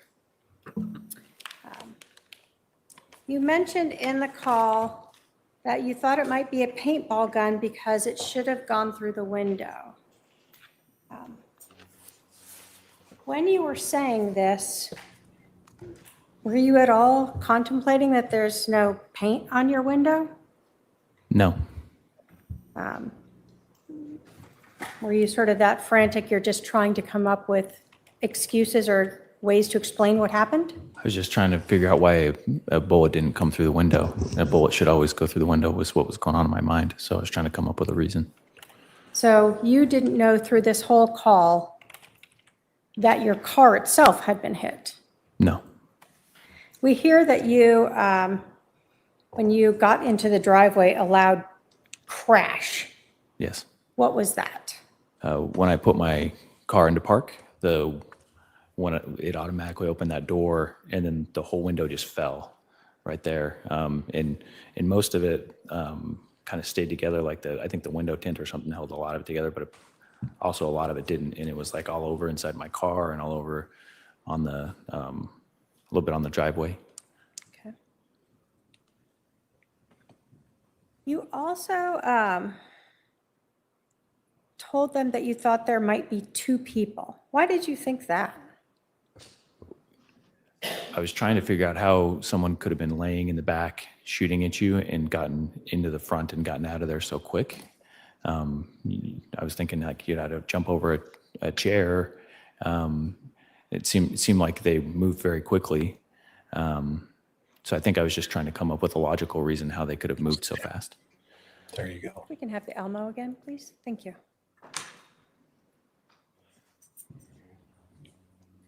Elmo is Putting the exhibit court magnifier. One back up here.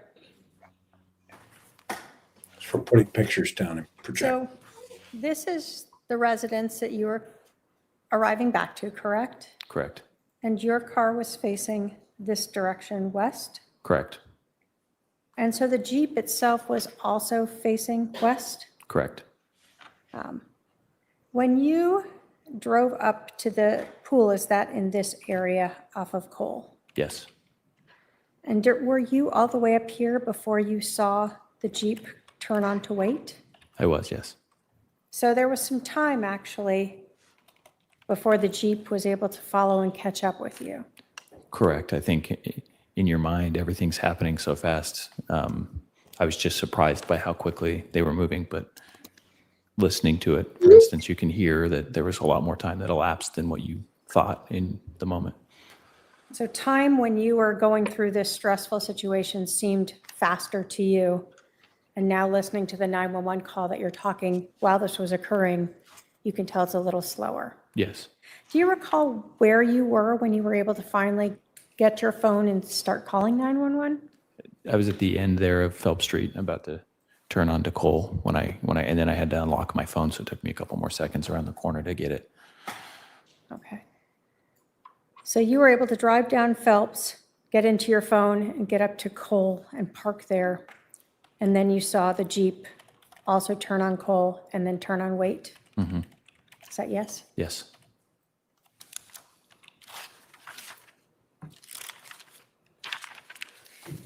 Did you ever see anyone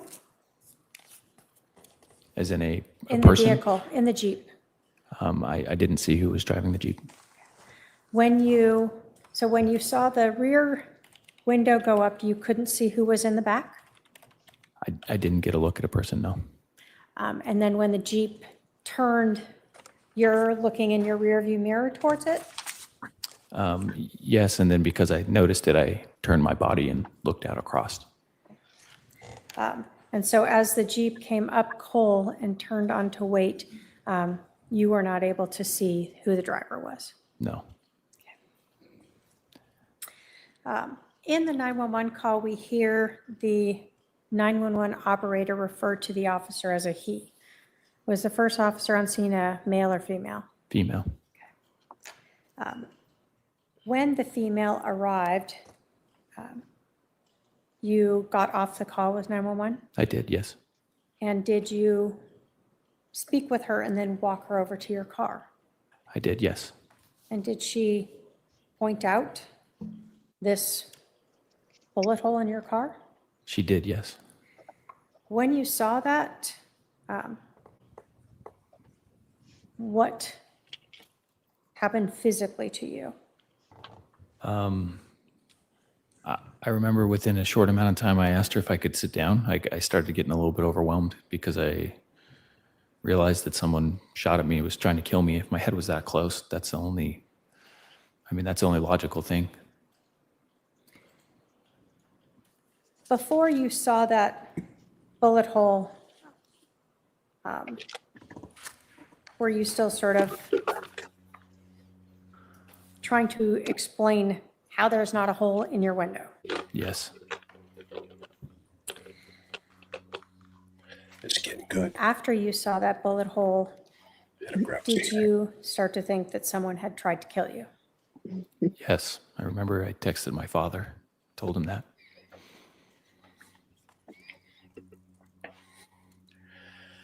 They may have looked, What did you text your father?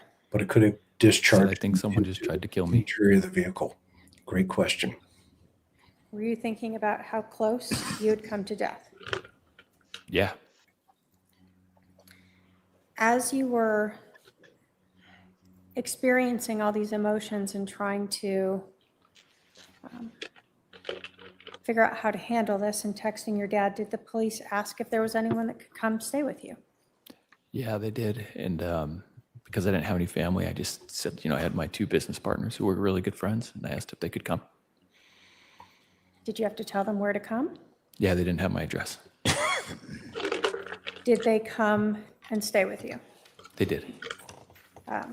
Did you eventually move with them across the street to kind of hang out in the shade?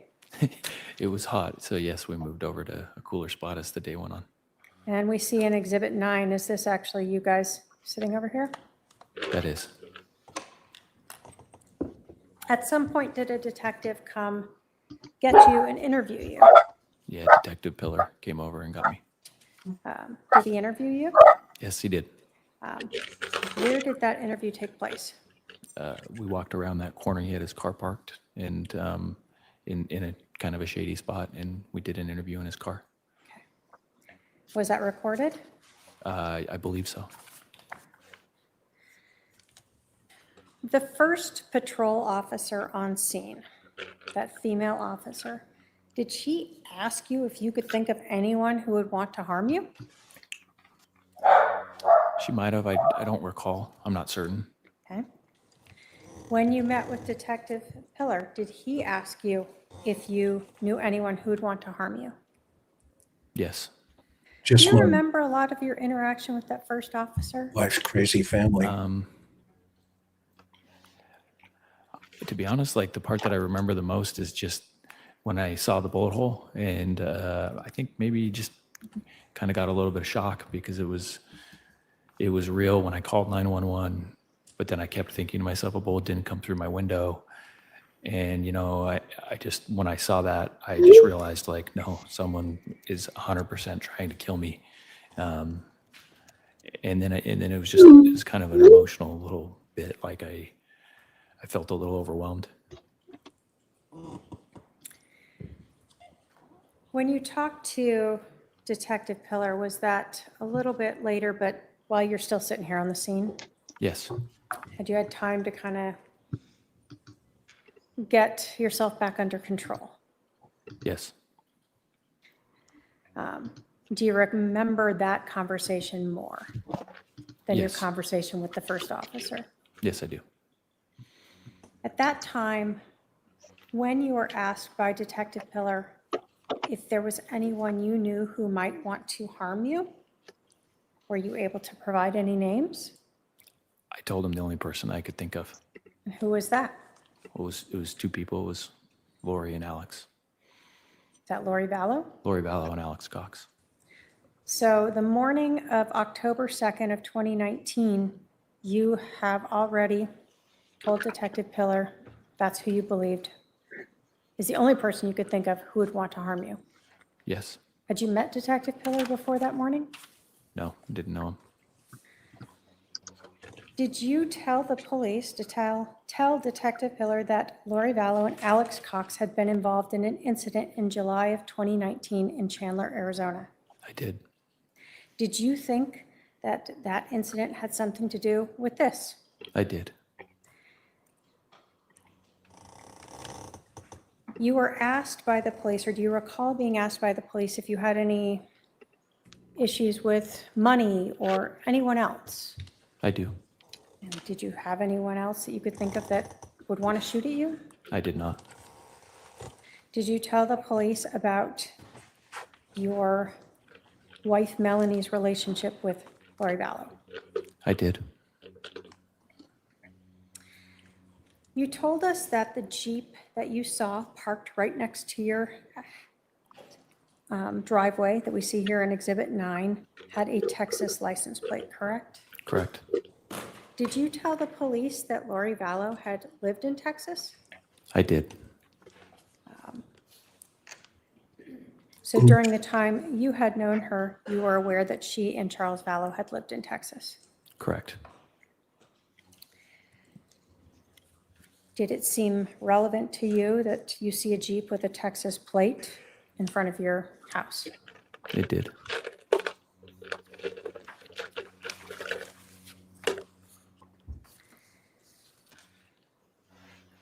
So on October 2nd, when you were shot at, Melanie was living here in Arizona, correct? Correct. And she lived close to your house in Phelps? Within a couple miles? Within a couple miles, yes. And she was the only person who, outside those two neighbors and two friends, who knew this address? Correct. On October 2nd of 2019, did you know where Lori Vallow was living? No, I did not. And on October 2nd of 2019, did you know where Alex Cox was living?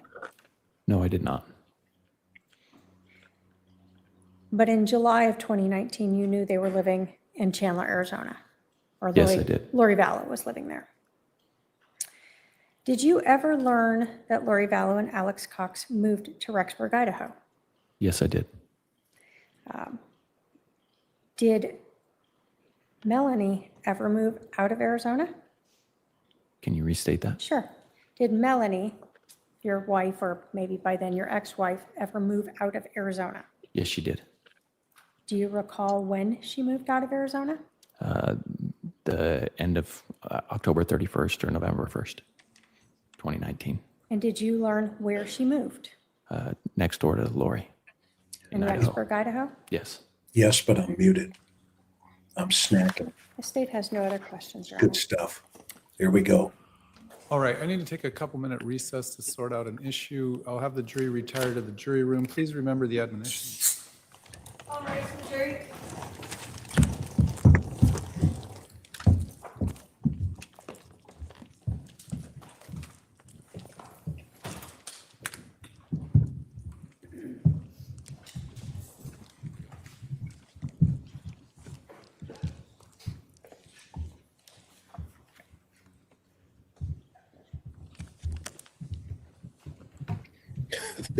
He'd rather be playing pickleball.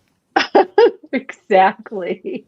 Love this guy. All right, you may be seated. The jury is no longer present. All right, Lori, what do you got? Do you have some exhibits that you could use, or what are you missing? Or I don't have any exhibits that I need. My investigator has he has the whole file. He has the whole file on Brandon. I tried to get it from him last night, but was unable to. are there being arrangements made? Maybe your paralegal can pick it up from him tonight or someone? We're trying to do that, exactly. Do you have another witness here? Do you mind going out of order? Your Honor, if that's necessary, we can go out of order so that we can continue proceeding today. Okay. I'll inform the jury that normally, as we said in the preliminary instructions, that there'll be a direct examination, a cross-examination, and then a redirect examination. But this time, we're going to take a witness out of order, and the defense will cross-examine Mr. Boudreaux at a later time in the trial. If you need me to Unbelievable. contact OPS to Conveniently, try to conveniently, this is get occurring. something done with getting a hold of your investigator, or you want me to, please let me know before we leave here today.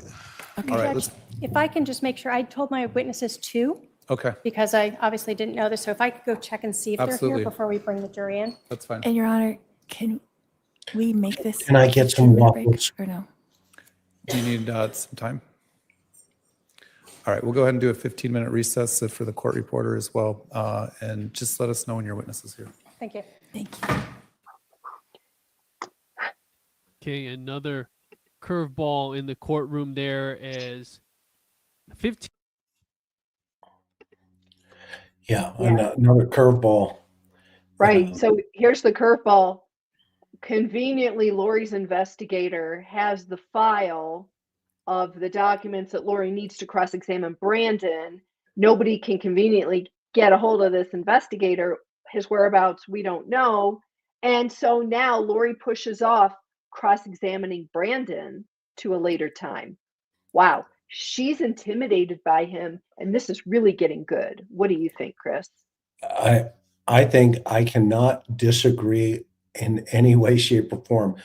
I mean, the theatrics in this is really fascinating. I mean, the fact that she knew that he was probably going to be first step on the witness list, and now first up on the stand, and she had to be prepared for it, but somehow her investigator has her case file with all the questions, with Brandon, cross-examination. Where do we buy the waffles? I mean, she thinks this is a game, and she loves it, absolutely loves it. So it's going to be interesting. And by the way, if you're new to our channel, then I hope you have a good sense of humor, because, I'm a funny guy sometimes. So anyway, a lot of this stuff is theatrics, it's the play. What do you think?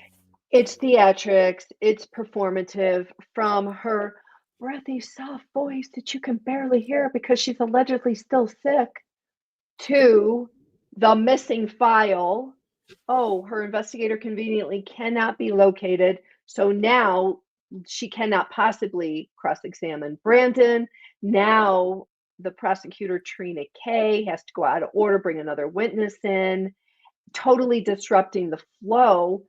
I think it's only the latest in a string of things that Lori is showing her hand that she does not want to cross-examine Brandon. She doesn't want it. And she can't come out and say that. So we're seeing theatrics, stall tactics. She's sick. There's a missing file. It's all part of the theater, as you said, Chris, going on here. Yeah, this is a good point from Nisi Marie.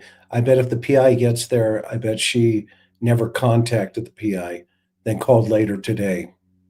That could be very interesting. Yeah. Cookie, Let's get a statement. Let's get a statement from the PI. Hey, what was your conversation with Lori? Is anybody else trying to get a hold of you? Lori may have known the guy. Maybe he's out 3 hours away doing other business, something not related to the case. She may have known he wasn't available. Here, take the file. So, I mean, all kinds of crazy ridiculousness. And, it is what it is. But the judge looks like he's fairly exasperated at this point. Yeah, I think the judge wants to really tell her how he feels, but he knows he can't. So he's got to, unfortunately, play the game so he doesn't create any appellate issues. Ultimately, we're looking at a master manipulator and an actress, Brown Eye Blue. She's an actress. And that's what makes her so dangerous. That's what makes her so dangerous. A lot of these personality types like that, when, you do get them into the interview room and you're talking to them, they just as easy as she played it off, when Charles was murdered and she was just there. Yeah. I went to Burger King and picked up a pair of flip-flops and, all this other stuff. Meanwhile, there's a dead guy in her living room. And, central casting shows up, clean up on aisle 4. They pick up the body and then they have a pool party. It's like, next, let's keep moving. Yeah. We got things to do. Go ahead. Yeah, and for what? She didn't get the $1 million life insurance policy. Okay. Not to be disrespectful to Charles Vallow, but it's another body in the back. You know what I mean? Yeah, it's the Lolo show. Yeah. That's freedom. Thanks, Yeah. Linda. It's the Lolo show. Exactly. Right. And it only took Lori, the Idaho trial to figure out, hey, I can represent myself on this stuff and keep the show going, keep the circus act going, and keep myself on stage longer in the spotlight with all the theatrics. Well, Yeah. It's all going to come to an end at some point. Yep. It's let me play this up here and let's take a 5-minute break. Karen, what do you think? Sounds great. Okay, we'll be right back. Hang on.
Weeks, and they're going to lay that out. Trina, the prosecutor, talked about that in her opening arguments. You're going to hear a lot about a Jeep. You're going to hear a lot about this Jeep with Texas plates, and you're going to learn that it's owned by Lori. Yep. And we're going to be able to track it because we have cameras all over the place, license plate readers, and you're going to hear that was them. huge because not only the digital trace, I mean, yeah, that's digital too, but not only by device, but a photo of the vehicle tracking the license plate, the Texas plate from Idaho to Arizona and back And fourth, and this jury doesn't know that Charles Vallow bought the Jeep so that Tylee Ryan could drive it. They don't know that Charles Vallow is a victim of murder. They don't know that Tylee Ryan is a victim of murder. All they know is that there's a Jeep. They don't know who's driving the Jeep. Obviously, they've been introduced to Alex Cox a little bit today with opening statements. Lori reminded them, my brother Alex Cox is not here to defend himself. He passed away in December of 2019, and I am innocent. And the state is going to make up a theory for you to believe. We don't even know if a shooting happened. The jury is they in a way naturally naive. They're learning everything for the first time. Yeah. So yeah, and you know, we know that the evidence is out there. We've seen it. We've showed it to you. And those watching at home, I think, understand that law enforcement these days, there's cameras everywhere. License plate readers are all over the place. I'll use Glendale and PV as a great example. We've heard of cases where they've tracked vehicles or they've been able to use those cameras to monitor and really kind of trace where certain people are as it relates to certain crimes. So I don't know. Rich kind of mentioned it in our panel earlier. Is obviously the state has the burden of proof here. So how is Lori and her team going to kind of poke holes when we get to this? And how are they going to say, well, that may not be our Jeep, and don't be confused, by colors and oh, this Jeep's here, and then it's in Rexburg, and then it's over here. I just don't know how she's going to do it. And we're going to see how quickly Trina can work through that part of the case and how jurors are able to kind of navigate that in their notes in order for it to make sense. And again, pinpointing that Jeep on that street at that time, they're never going to know really who's in it unless the cameras, which I don't think we have seen, these license plate readers, if any of them have visuals of the individual in the Jeep at the time. Well, it looks like we are zooming through witnesses in real time when, and the people watching right now will get to see that. But witnesses, neighbors who saw the Jeep parked in this strange way, the tinted windows, nose to nose with a white van. I mean, this is important, and I've been down that block. I've knocked on doors and asked people if they remember that shooting on October 2nd, 2019. Do they have ring video, anything? And it was just crazy that we couldn't find anyone to either talk or have any sort of video evidence. Now, if that comes out in this album, I would love to see, because right now what we've seen, we've heard the 911 call. We've seen photos of the Tesla and the damage done, the window shattered, stuff like that. We haven't even seen body camera yet. Maybe that's something that happens when we get another Gilbert PD officer on the stand, specifically that recorded body camera footage. We're going to get Ryan Pillar, who was a detective on the case, on the stand. Interesting that Trina case starts off with civilian witnesses and really the star witness, the victim in the case, but yet Lori kind of breaks that up by not crossing him right away because she's not prepared to cross Brandon right away. And someone mentioned in the chat that Lori always has to have a sense of control. She has to do something that basically gives that control to her. Even something like, can we make this recess 15 minutes? Like, she doesn't have control in a jail cell at Estrella. This is where she can kind of get her control, her hands on things. It's very manipulative, and we know that this is Lori's MO. Again, you mentioned it. That this is the control part of her. She'll take every little thing that she can get. I don't know that any of this helps her case, but I think for her, maybe her ego, or again, that she wants to have at least a little bit of control in this. I do wonder if this, what Trina might be thinking as the prosecution. You have this, you spent weeks setting up your case, and then all of a sudden you get a curveball. Does that, I know I'm guessing it probably irritates her a little bit, but how does that change your strategy moving forward? Or do you look at it and go, you know what? It's in our favor because we're going to have Brandon back on the stand later. Lori's going to have the opportunity to cross, and then in that redirect, does Trina have more ammo at that point? So maybe our panel can kind of elaborate on that. I know this happens, but in a case like this, it does seem unusual. Trina is going to redirect, especially after, I foresee Lori asking Brandon, so you didn't see anyone in the Jeep. You didn't identify anyone driving the Jeep. You said it was green.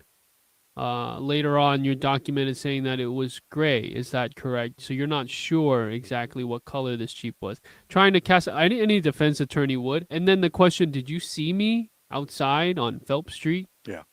Did you witness me conspire with Alex to carry out the shooting? Same thing as when she asked Adam Cox about did you witness me conspiring in my husband's murder? Right. That was her slam dunk question. I think almost at every cross on the witness was, did you see me? Yeah. Did you actually see me pull the trigger? Did you? And look, fair enough. That's a great defense strategy. I think if any of the neighbors, for instance, who saw this Jeep are called to the stand, we don't know, but if they are, that would be one of the things she would go after is did you see anybody? What did they look like? Did you see me at the scene? This whole conspiracy thing leaves open a window of possibilities when it comes to defending yourself. Because again, the conspiracy term means you weren't there, you just conspired to. And that's where I think the digital evidence is so key for a prosecution. And maybe that's a window for Lori to kind of to exploit. But we'll see. We don't know if any of the neighbors are going to be called. And now we're like I said, where the prosecution comes out with a bang, their most personable witness, right? I mean, this is the victim in the case, and how much that resonates with the jury on day one. Because again, we're day one here with one witness, and that is the victim, so we're coming out, guns a-blazing, if you will. Brandon doesn't need what she wants. If she asks the question, "Did you see me after the shooting, before the shooting?" She wants Brandon to say no, and she thinks, "Oh wow, jury's gonna say, oh yeah, she wasn't there." She doesn't have to be there. So Brandon will, easily will tell the truth and say, "No, I didn't see you." The rest of that is up to Trina and the state to provide the evidence, the digital trail, and how the storage unit hasn't been brought in, any text messages and communications. The goal for the state is to prove that she set that in motion, that Lori set that in motion. Alex didn't go on his own accord. So, and Lori's never thrown Alex under the bus. No, and we never said thought, he went rogue and I could not control him. Even we wondered too Charles, if that was ever going to happen. At any point would she ever take the stand and say that? That was one of the things I think that we all wondered, like, what from a defense attorney standpoint, isn't that one of the easier outs? Is look, I may have had these strong feelings about the people around me, but I never told Alex to go kill somebody, or I never directed him to do that. There's never been any words necessarily, and I guess from a defense attorney standpoint, you would use that a little bit more. We still don't know what kind of advice her legal counsel is giving her on a daily basis in any of these cases. And as our panel has alluded to, this is why you should never represent yourself, because these are the things that a skilled defense attorney would know how to exploit. And, this may end up costing her more than anything. But we do see the cameras are back up. The break is over. Crowd is rising, and that means the jury is on its way back in. Let's take a look.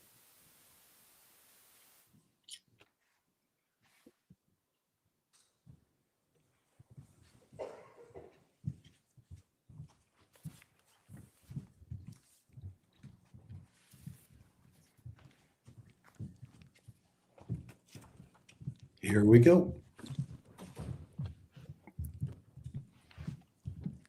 All right, you can be seated. The jury is present. Members of the jury, in your preliminary instructions, I said normally there's a direct examination followed by a cross-examination by the opposing side and then a redirect examination. Sometimes we need to do things a little bit out of order. So the defendant's cross-examination of that witness is going to take place at a later time. We're going to take a witness a little bit out of order. Please don't speculate as to why that's happening. The state can call its next witness. Thank you. The state calls Elizabeth Collins. Hello. Can you please state and spell your first and last name? Elizabeth Collins. Who is this? Is this Raise your right hand. You do solemnly swear the testimony you're about to give is the truth, the whole truth, and nothing but the truth, All right, you're going to have a seat here to my left.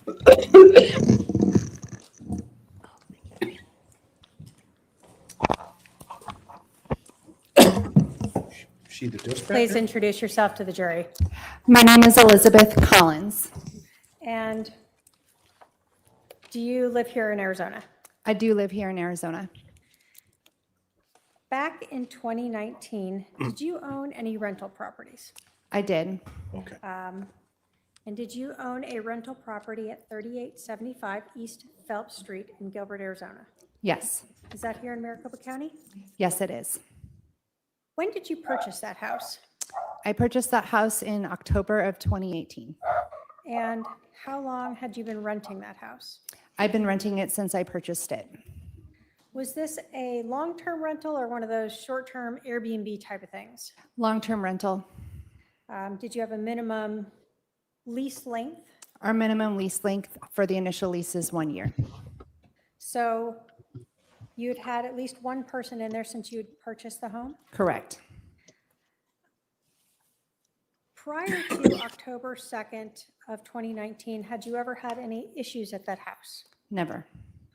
Any prior disturbances in that neighborhood? None, and none that I was aware of. Okay. No shootings at the home? No shootings at the home. No police going out there to your knowledge? None to my knowledge. Was this pretty much a normal, quiet rental property? Yes.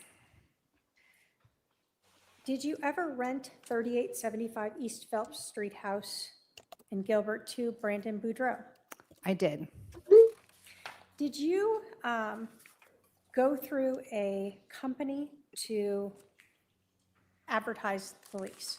We did. We used a realtor that was a friend of ours to help us advertise the property for lease and to do the legal documentation.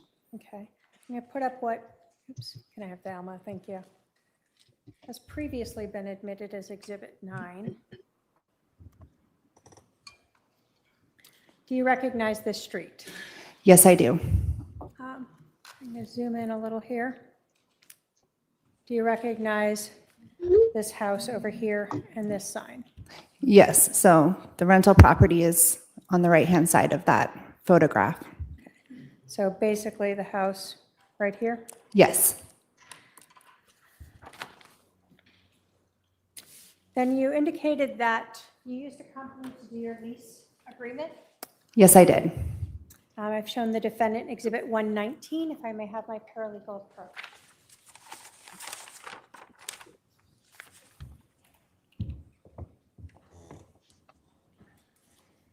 Do you recognize Exhibit 119? Yes, this is the lease agreement. And then that's the one that you made with Brandon Boudreaux? Yes, it is. The state will move to admit Exhibit 119. Any objection? No objection. 119 is admitted. No objections. Waffles. What's that waffle In thing Exhibit you keep 119, we saying? see that you were the landlord. One of the two, I guess, landlords. Yes, And then you rented this to Brandon Boudreaux. correct. Did he have other individuals listed on the lease agreement to also be present at the property? Just the names of his children? Okay, so his 4 children were listed on there. Yes. What was the date for the lease to begin? Oh, I believe it was September 23rd, 2019.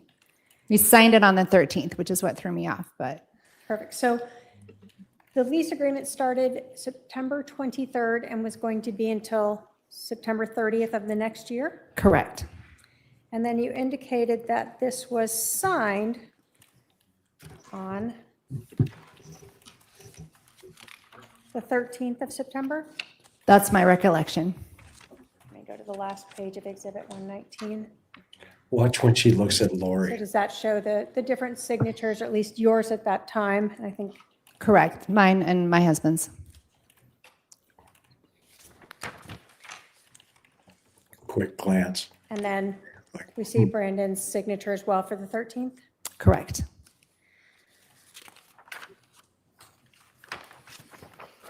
Now,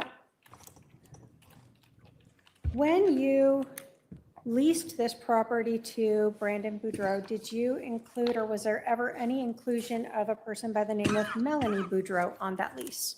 No, there was not. Did you ever have the name of anyone by the name of Lori Vallow on that lease? No, How about Alexander Cox? no, As someone who leases properties, rental properties, do you put your lease agreements out in any type of public website or social media? no, never. So you wouldn't have put it out there that Brandon Boudreaux was now living at 3875 East Phelps Street? No, that would be unprofessional.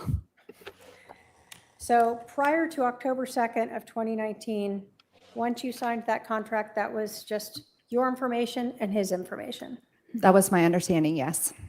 And you never told anyone about who was moving into your house? Besides my realtor, no. Perfect.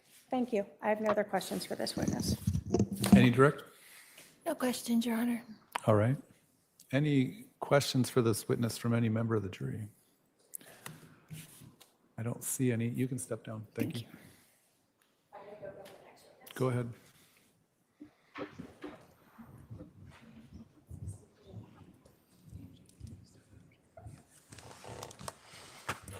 Okay, so we've established who's on the lease. And it was just Brandon and his 4 children.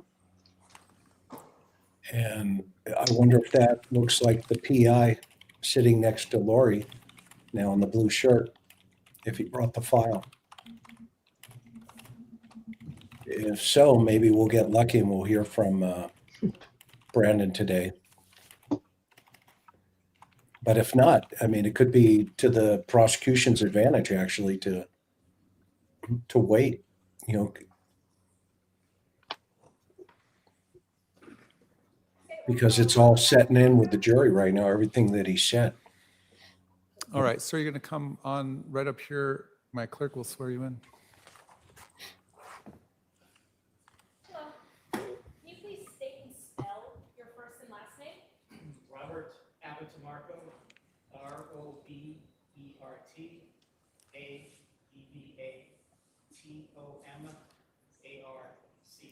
Yeah, not sure who that person is at the defense table. You're going to walk around the clerk, I'm sorry, the court reporter here and have a seat to my left.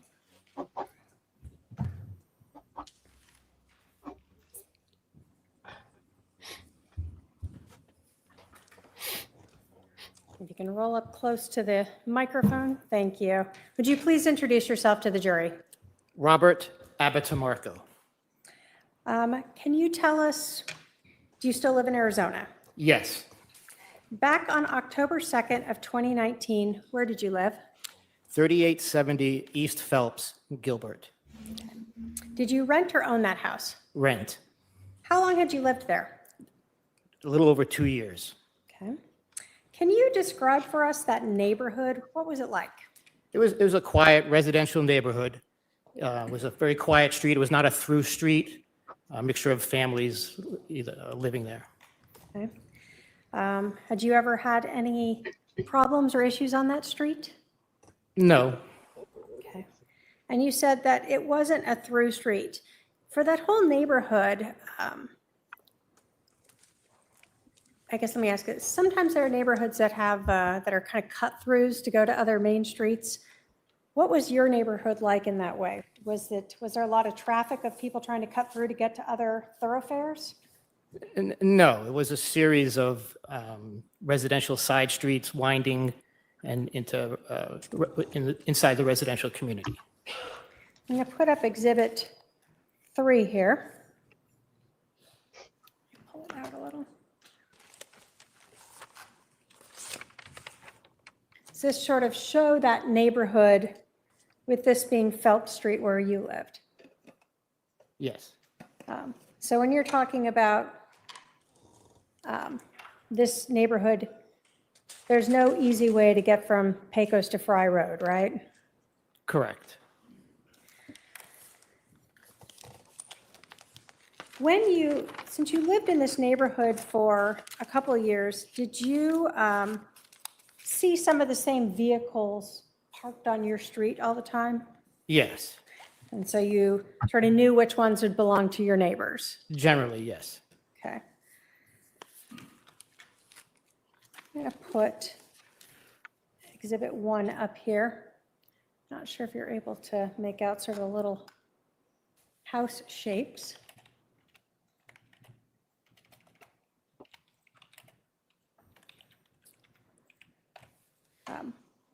Are you able to see those house shapes up there? Yes, Okay, so we see this is 3875 East Phelps. Where was your house? Was it on the same side of the street, on the other side of the street? 3870 would have been on the same side. So on the same side of the street as this, and where was it in relation to that? One to the left, looking at it. Okay, so this is Phelps. Are you on this side of the street or this side of the street? The upper or the lower? I'm sorry, I was on upper, third house in from right there, yes. Okay, so here. Yes, All right. So kind of across and a little catty-cornered from 3875? yes. Perfect. I'm going to show the feds a couple exhibits, 5 and 7. This guy's praying. Wow. Back in October of 2019, were you working? No, Did you have sort of still a schedule of what you would do most mornings? yes. I want to bring your attention to October 2nd of 2019. Did you leave your house that morning around 8:40? Yes, Do you recall where you were going? yes. What were you going? I was going to the EOS gym on Higley and Pecos for a 9 o'clock appointment. Okay. How far away, how long would it usually take you to get there? 5 to 10 minutes. So you gave yourself a little room to get in there and get ready? Yes, At that time in 2019 at this residence, did you usually park in your garage or your driveway? the driveway. Okay.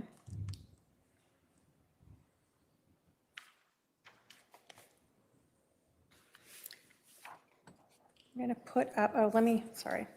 If I can have my paralegal approach with exhibits 5 and 7? Go ahead.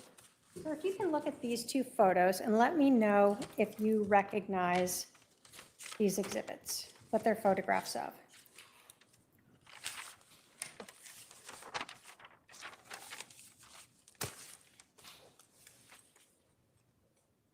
Yes, Are those photos of sort of the street and neighborhood where you lived on Phelps back in 2019?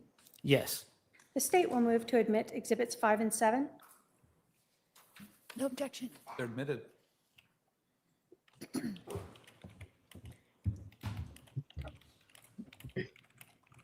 You told us that when you lived on this street that sometimes you'd see the same vehicles there.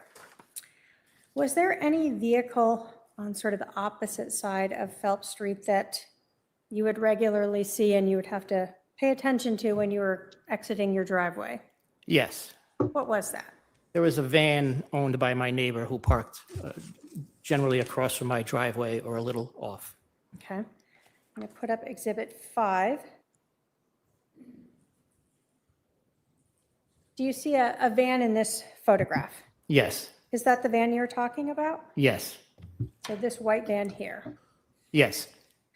Are you able to show us in this photograph or describe for us where your house or driveway was located?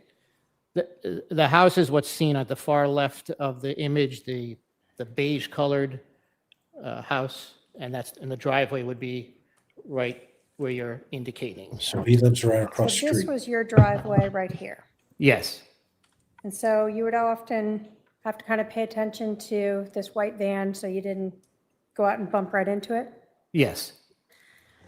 Maybe that's why he's irritated. every time he backs out. On the morning of October 2nd. Yeah, he looks PO, did doesn't he? you She looks irritated. Get in your car to Really leave and irritated. notice any other vehicles that morning? Yes.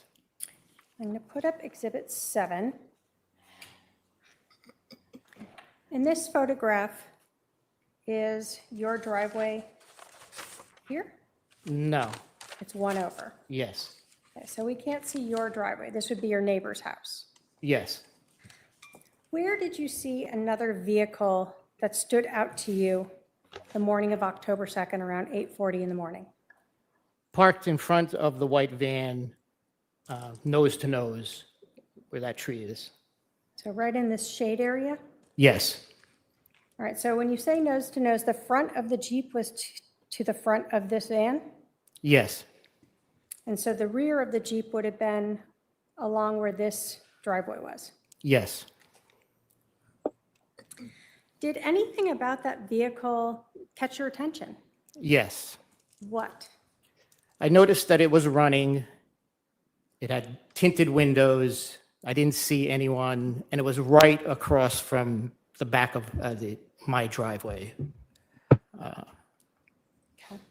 So the tinted windows, were you able to see if anyone was inside the vehicle? I was not. What kind of vehicle was it that you saw there? It was a Jeep.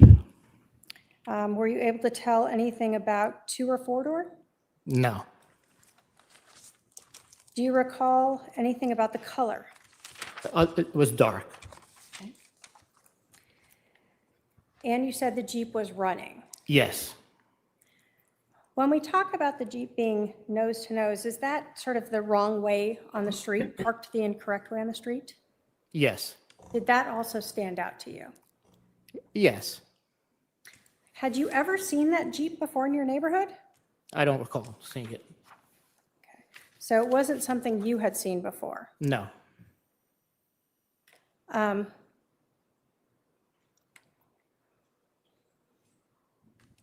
When you were backing out and leaving, did you feel like you needed to take note of anything else of that Jeep? Yes. Why?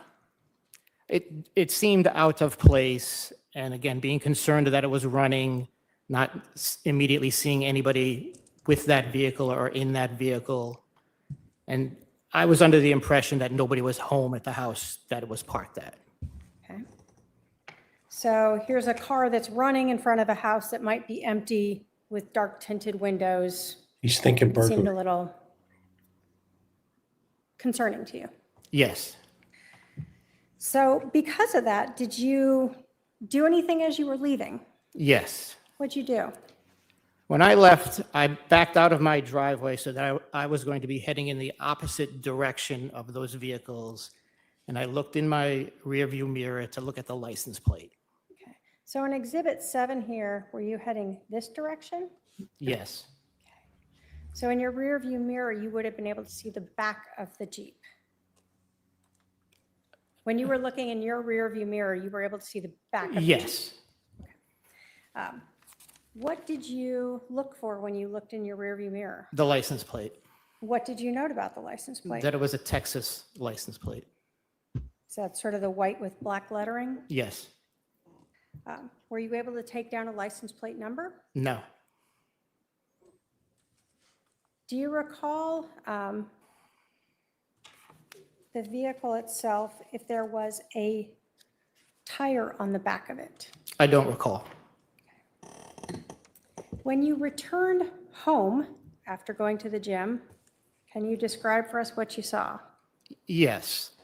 There were a lot of police vehicles and police personnel on the property, on the street. Access to my street, the way I came back, was restricted. And I had to speak to one of the officers, identify who I was, and indicate where I was going. Okay. Did you have a police officer come talk to you at some point in the day? Yes. And did they ask you about whether or not you had seen anything unusual that morning? Yes. And did you tell them about this Jeep? Yes. And why did that stick into your mind to tell them? Well, it was no longer there, and I felt it was, again, out of place or an unusual at that time. DLR, I have no other questions for this witness. Thank don't you. look right. Cross-examination?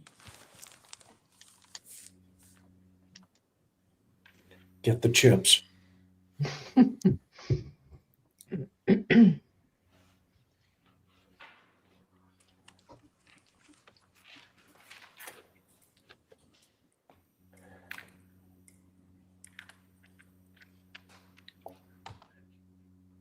Yes, Stall, stall, stall. What? Waste a little more time. Waffles, please. All right, any questions for this witness from any member? No of the jury? cross. Nope. Don't see any questions. You can step down, sir. The dip. Don't forget the dip. What'd he say? This guy's like, thank goodness. Yeah, he couldn't wait. He can't wait to get out of there. Have a great day, Lori. As he passes. Yeah. Look at the bailiff in the back. It's like, oh, that's going to leave a mark.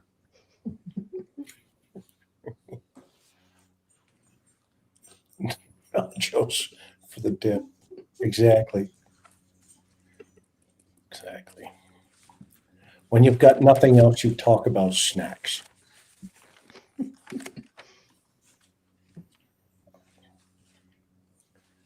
I want to get to the officers, first responding officer.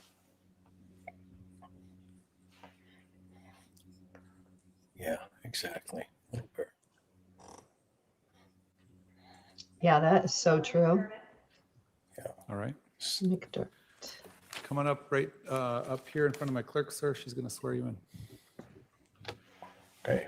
He's got a suit on, so he's somebody. Yeah. Spell your first and last name. Sure, my first name is Nolan. It's N-O-L-A-N.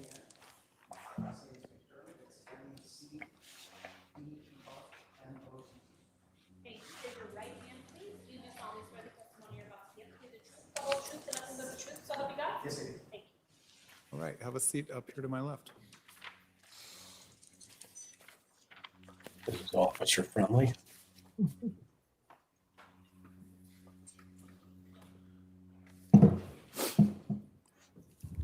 Would you please introduce yourself to the jury? Sure, my name is Nolan McDermad. I'm a sergeant with the Gilbert Police Department. How long have you been with the Gilbert Police Department? 18 years. Where do you currently work? I'm currently assigned to internal affairs. Can you tell us about the different areas you have worked at the Gilbert Police Department over your years of service? Yes, I've spent a majority of my time on patrol, both as an officer, field training officer, and a patrol sergeant. I've also spent time in our criminal investigations division, where I was a detective over special victims units and our violent crimes unit. Now, over the years at the Gilbert Police Department, have police officers, both patrol and detectives, been responsible at times for processing the scenes? Yes. Did you have any training over the years on processing scenes? Yes, both in the police academy and then through training through field training program, and then as well as just training with colleagues throughout various cases. Back in October of 2019, what unit were you working in? I was assigned to the violent crimes unit. And were you a detective in that unit? Yes. How long had you been there at that time? I was with that unit probably only about a year, but I'd been a detective for about 3 years at that point. Were you on duty on October 2nd of 2019 at around 9:15 in the morning? Yes. And were you called out to 3875 East Phelps in Gilbert, Arizona, Maricopa County? Yes. What were you called out there for? I was called out with other detectives initially referenced a shooting. Okay. And is that common practice for shootings? Yes. Okay. Do you recall when you arrived at 3875 East Phelps Street, sort of what the scene looked like? Yes, there was crime scene tape erected. There was several patrol officers out. Looks like they had taped off a crime scene around a particular residence and the street in front of the residence. as well as kind of bordering some homes next to the target residence. What is the point of crime scene tape? The point of the crime scene tape is to erect a physical barrier, both for the public to be alert that the police are on scene and conducting an investigation, trying to limit the amount of traffic, meaning both vehicle or people entering that crime scene, to keep it as sterile as possible. When detectives are sent out to a shooting, are they each given different roles? Yes, they can be. Each scene might be a little different, but generally we'll divide tasks up to process or investigate. Okay. Were you assigned a role to process the crime scene? Yes, I was participating in that. Okay. Were other detectives then assisting you in processing the crime scene? Yes. Who were the other detectives who were out at the scene? Detective Pillar was there and Detective Ferrer was there. Okay. When you got to the scene, were photographs taken of the street, the vehicle, and any items of evidence? Yes.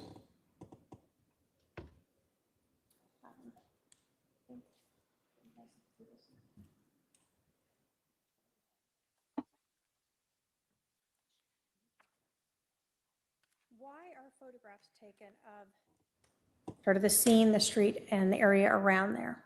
To memorialize both the scene and any evidence or any items of evidentiary value, either collected or observed at that scene. Okay. When you go to a scene, do you always know She's looking at scene what might photos. be relevant? No. So, do you take photographs to try to document something in case something becomes relevant later? Yes. Makes her look official in front of the In jury. this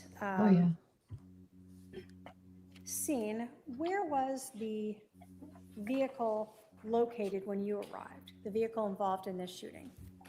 Yes, when I arrived, the vehicle was in the driveway of the target residence. And when you say target residence, what do you mean by that? The residence in which Mr.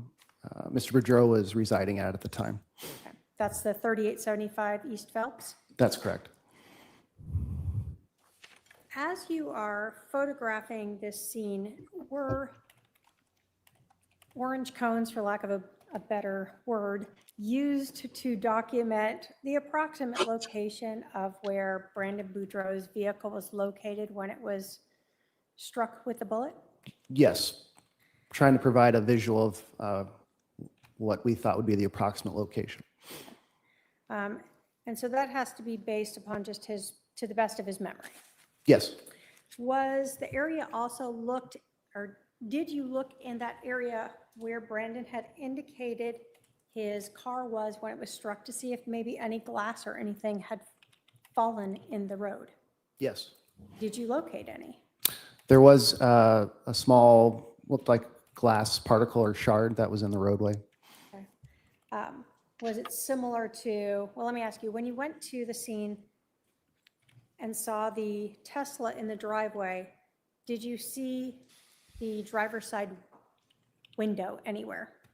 Yes, the driver's side window was actually in the driveway, just adjacent to the driver's side of the Tesla. The vehicle was parked in facing towards the garage, and the window was adjacent to the driver's side door, with the void in the driver's side door where that window would be. Okay. Inside the Tesla itself, did you observe pieces of the glass that had shattered? Yes, there was glass shards both inside the vehicle and then outside the vehicle, adjacent to the splintered window. And did those shards that you saw in the road where you put those cones look similar to the shards you saw inside the Tesla and around the door there? Yes. I wonder if they recovered the realm or parts of it. When you were looking at the window that was now on the driveway, did you look at it to try to see if there was any impact to it? What caused it or where it shattered from? Yes, we did. There was a a divot or a mark towards the top of the window would be, as if it were raised to the top of the vehicle frame or that door. There was kind of a divot, best way I can describe it, that appeared out of place compared to the rest of the window. Okay. For the Tesla itself, some cars have doors where there's a metal frame around the glass window. Was there a metal frame around the glass window for this Tesla door? No, not for where the window would be for the door. The window was kind of by itself where it would extend or rise up into the frame of the vehicle.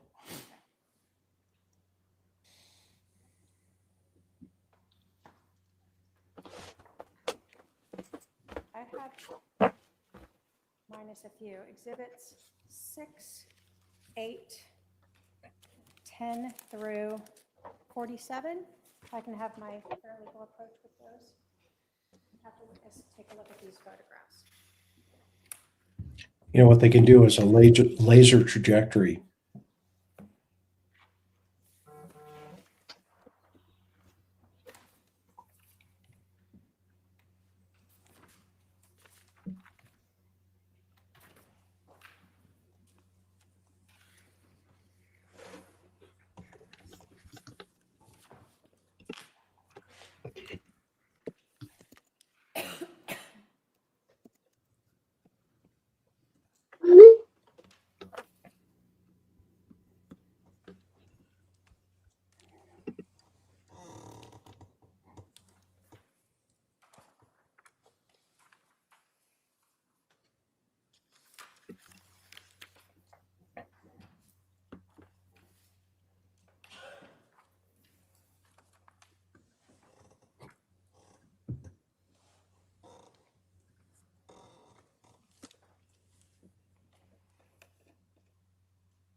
This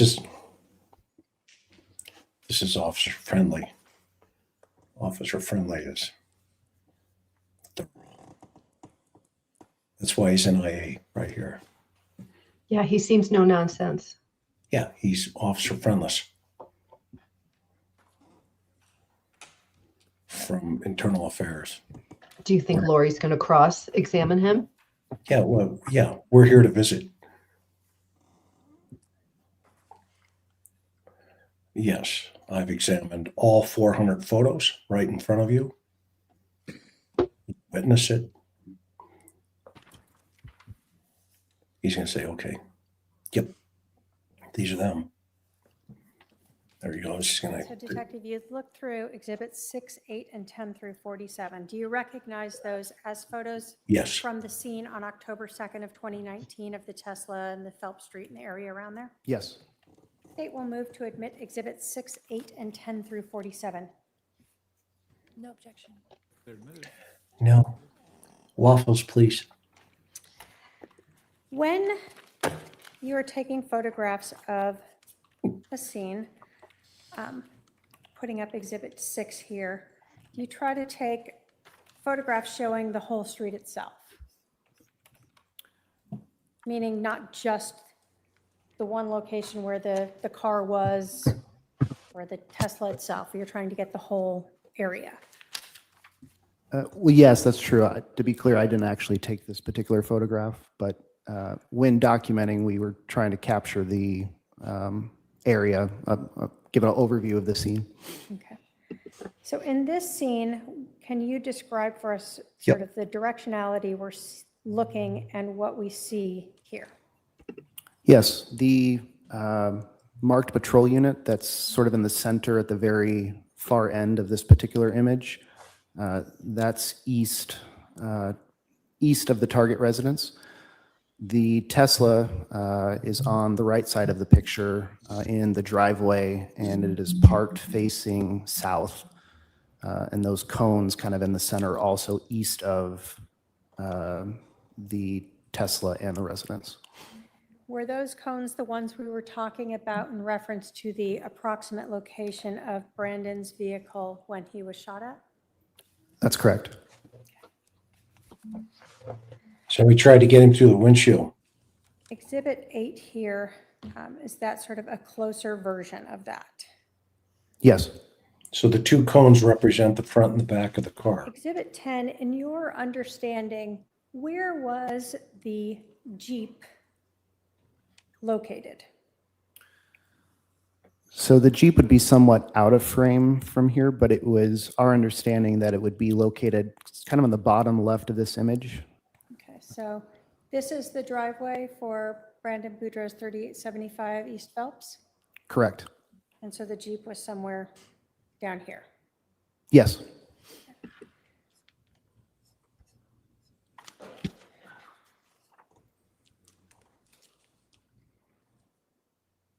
When you were documenting this, did you understand then, was this meant to be sort of the front of the vehicle and the rear of the vehicle, approximately? And I'm going to put up 12 so we can see a better width of that. I don't recall if those were marked to present in terms of the vehicle itself and the distance to the front and the back. I don't recall that specifically. The purpose of this was to give us kind of an idea, or at least to memorialize the scene for where we, our best understanding of where that Mr. Boudreaux's vehicle was at when the shooting occurred. In 14 here,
Hey, if you guys can hear me, we are coming back up.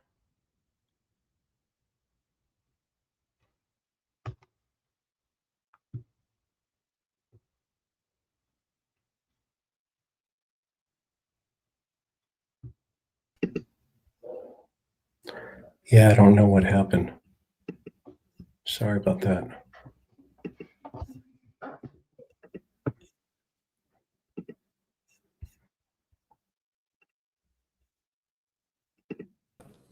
More often than not, detectives aren't the first on scene. Generally, a patrol officer would respond to take the initial information, and then upon the arrival of detectives, we would generally get a briefing from those patrol officers on scene with the best knowledge of the information they had at the time. so did you understand or know the path of travel of Brandon after the shot was fired? Yes. What was your understanding of the path of travel after the shot was fired? My understanding was Mr. Boudreaux proceeded, continued west on Phelps Street to his first available street to turn on, which was Cole, I believe, and he made a right to go northbound from there. This is Exhibit 1, sort of a map of that area. So west would be this direction, Correct. and then north on Cole. Correct. Did you understand that he eventually then came back, sort of making a big loop to return to his residence? That's correct.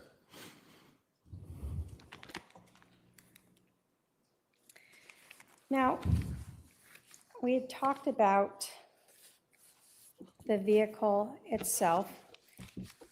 As a detective and as a patrol officer, had you ever seen gunshots or bullet holes in a vehicle before? Yes. And I'm going to go through the photos of the vehicle itself. I'm going to show you Exhibit 21. Can you tell us what we see here? Yes, this is Mr. Boudreaux's vehicle. It's parked in the driveway facing south. The driver's side of the vehicle is facing away from us in this particular image. Did you note any damage on the passenger side of Mr. Boudreaux's vehicle? I did not.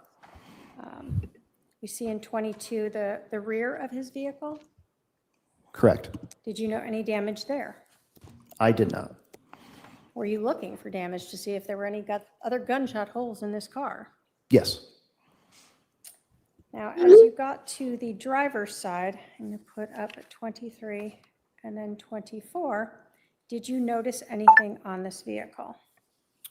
Yes, there was damage on the vehicle frame, kind of directly above the driver's side door and where the window would have been. Okay, so I'm going to kind of do some closures up. 26? Yes, the damage, again, being on that kind of the top end of the vehicle frame above where the driver's side door and window would be. And 27? Wow. Is that what we're talking about? Yes, this is just a closer image of that same damage. That's the round The going victim in. had made a statement to 911 that maybe this was a paint gun that hit him. Did you see any paint or anything that would indicate this was a paint gun? I did not. Is this the type of damage you would expect to see from a paint gun? No. 28, and then I'm going to go into 29. What are we seeing here? We see an A marked on that. What's that for? That particular marker is just another indication to memorialize the scene. So the prior image was an image without it, and then this image is to mark it, just as another point of reference the damage we were identifying. That's a high As we're velocity looking round. at this, Create a hole like that in the metal. It you probably, were the round probably advised, shattered. well, were you advised when you were briefed that as Brandon was driving westbound on Phelps, that the rear of the Jeep was facing towards him, was facing eastbound? Yes. And were you advised that he said a rifle came out of the back of the Jeep and then fired a single shot at him? Yes. Looking at just the shape of this hole, you said you have seen bullet strikes or bullet holes in vehicles. Did that appear to be coming from front to back? Yes. So was it consistent, the damage to the vehicle, to show the bullet had come from in front of the Jeep or in front of the Tesla into the Tesla itself? Does that make sense? Probably not. The damage I observed and the damage that's documented in this photo is consistent with Mr. Boudreaux's statement of him proceeding westbound with a rifle being pointed towards him, pointed east, and this penetration from that projectile is consistent with his story. They can put a laser trajectory rod into that hole. When we talk about trajectory, what does that mean? There you go. Generally, it's just the direction in which something might travel. And reverse it to actually, you could place were you able exactly to where the Jeep would have been. determine the exact direction of the rifle barrel out of the rear of that See? Jeep? I was not able to determine exactly the direction of that rifle barrel out of the Jeep. And were you able to determine the exact location of the Tesla in the street? I was not. He There's didn't no use a photos or trajectory video cameras to show that. rod. Correct. So at There you best, go. can you say that the directionality of that hole, that bullet strike into the Tesla, is consistent with it coming from the back of the Jeep? Yes, based on the information provided to us, it's consistent. Now, as you were looking at this, and we see in 25 that there's no frame on the top part of this door. So the bullet strike, was that actually into the body of the Tesla itself? Yes, that's a fair description. So in order to look for the projectile, what did you guys do? This particular photograph, right below that penetration point, is some rubber molding that was also damaged. That was consistent with that glass window maybe rising up and extending into the molding as probably part of the feature of the vehicle. So we moved some of that molding around to see if we could try to locate any projectiles. I'm going to show you some photos from that. This is Exhibit 40. What are we seeing here? This is some of that rubber molding I had mentioned earlier. There was kind of a groove in there, for lack of a better word, in that molding where it captured some glass shards, and we did find some fragments, metal fragments in the that groove within the molding as well. So what we sort of see in here. Correct. Is Exhibit 44 sort of show what you're talking about, where you're trying to pull out all of this molding to look for any fragments of that projectile? Correct. And does 45 also kind of show that search where you're pulling that apart? Yes. Ultimately, were any fragments recovered? There were some fragments recovered. This particular image just documents those fragments recovered from within that molding. That was documented earlier as well. The problem is you may not have enough to say what caliber. And were those collected and pounded? Yes. State has shown defendant 190. Because what happens is the round is going so fast, Take a look at so Exhibit close, 190 and let me know if you recognize. when it hits the metal, it explodes. Yes, I recognize it. And And on the they back fall side, apart. inside the clear bag, is there sort of the paper bag that documents that those fragments in there are from this case that we're discussing today? Yes, the label on this particular bag is the report number reference this And it incident. could also be, if Thank it's a you. Exhibit 7.62, 190? Any objection? the round tumbles 190 submitted. Thank you. as it's coming out of the barrel. As it's coming out, it's going so fast, it starts to flip. Now, as you And when it are hits the car, that's why you get the big trying pull to like that. recover any fragments, you told us that the window sort of went up into this molding or into the car frame almost. Correct. Given that you only found fragments, was anything done to try to see if any of those fragments or the projectile itself had fallen out at any point? Yes, we, after kind of learning or being briefed on the path of travel that Mr. Boudreaux took in his vehicle following the shooting, we walked that area as well as the area immediately around the vehicle when it was parked in the driveway to try to locate anything additional in terms of projectile fragments.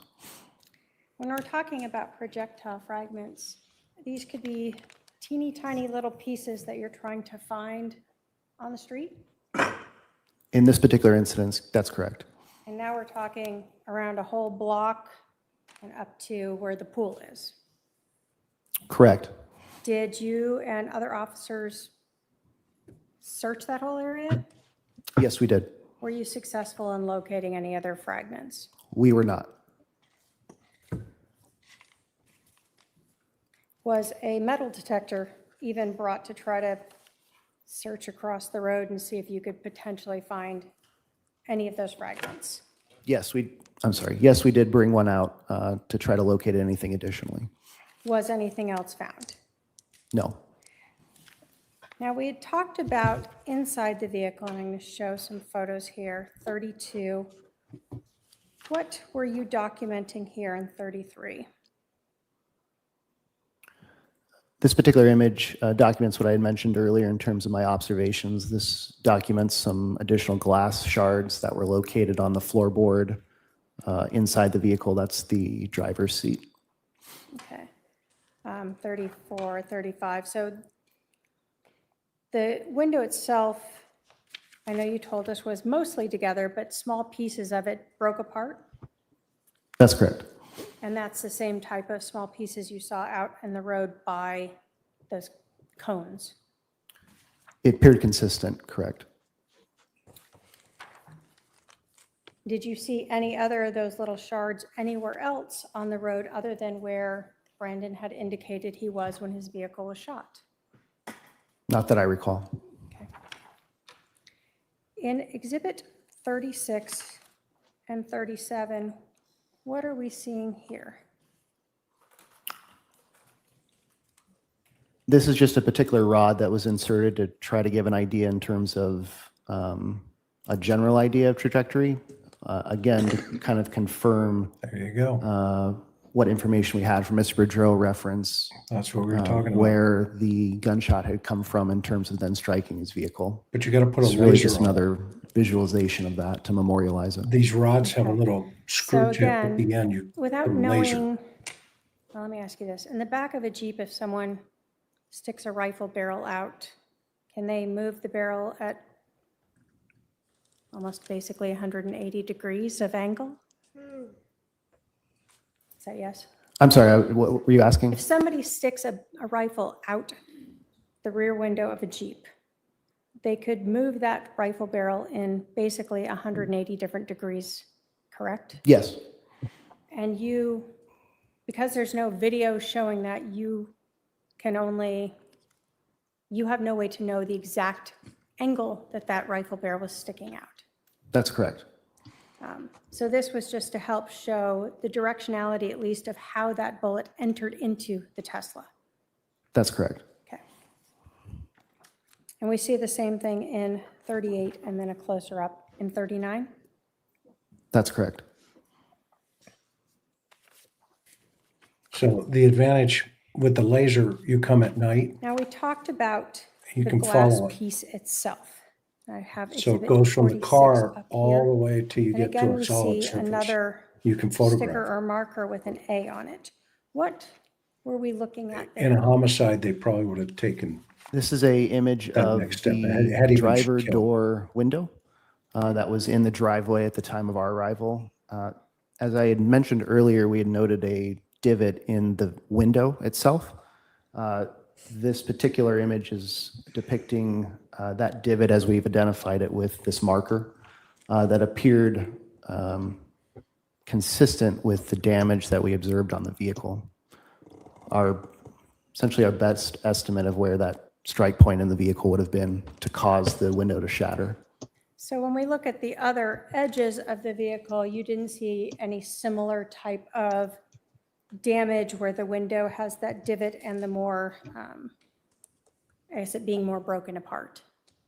Yes, that particular divot, again, appeared consistent with what we were observing on the vehicle. So I didn't note anything different on the window that maybe could have accounted for the damage with the window being rolled up in the vehicle.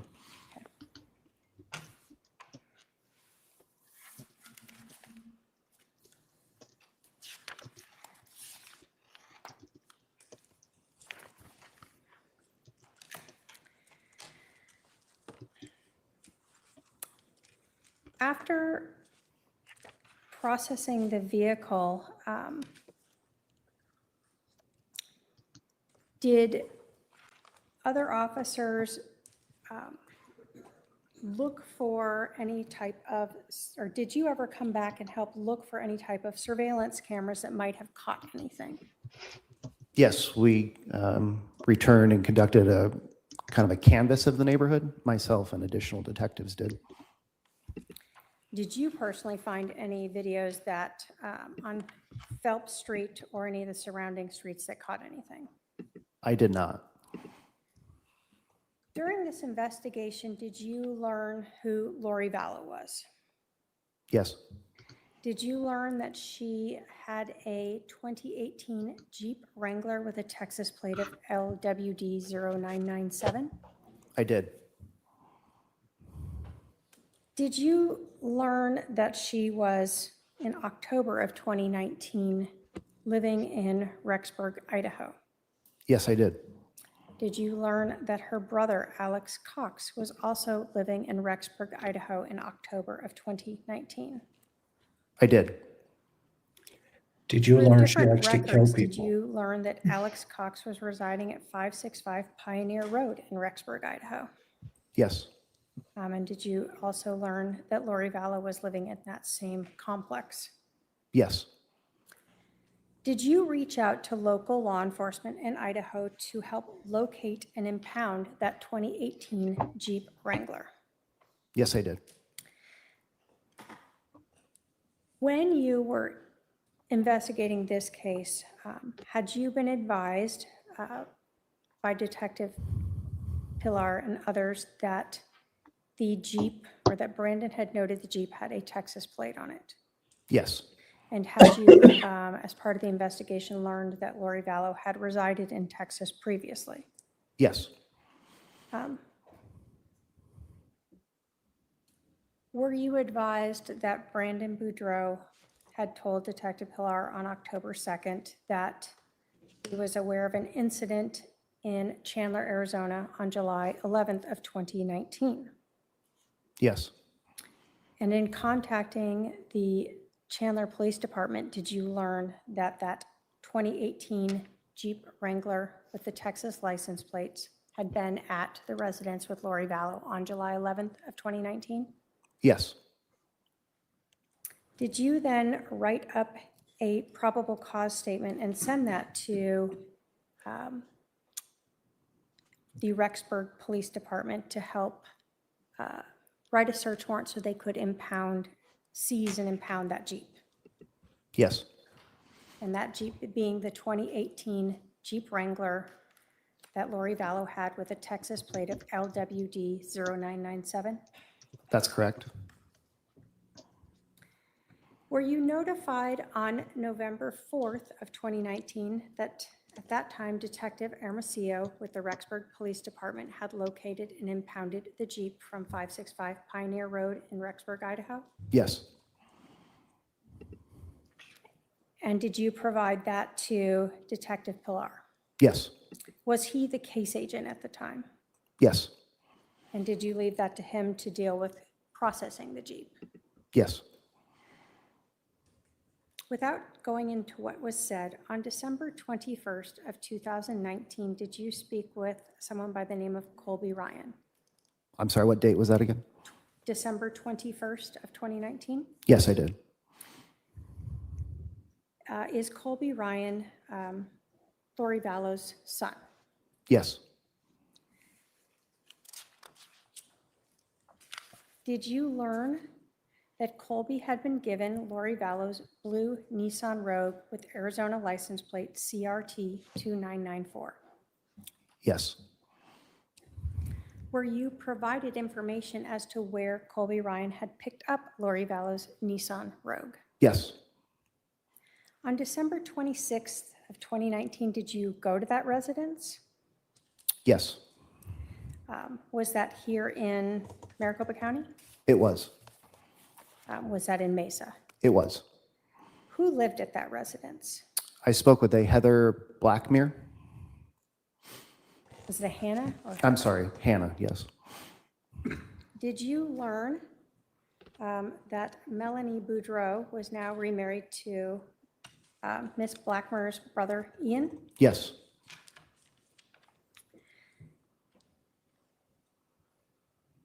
And did you know that Melanie Boudreaux was Lori Vallow's niece? Yes. Was a search warrant obtained for that Nissan Rogue? Yes. And was that executed on December 21st of 2019? Yes, it was. Were photographs taken of that? Yes.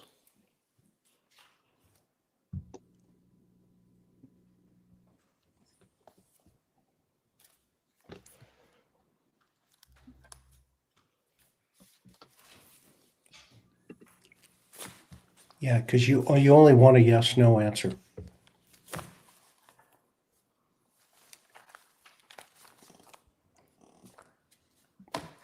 Great direct from the prosecution. He's not rambling.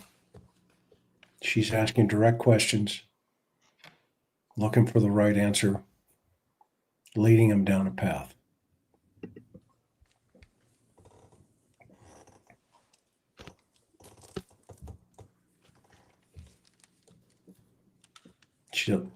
She's almost done. Shown the defendant exhibits 93 through 98.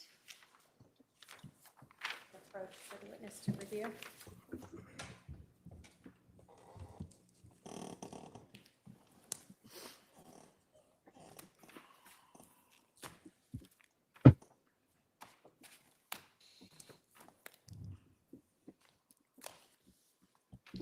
Lori must be getting tired by now.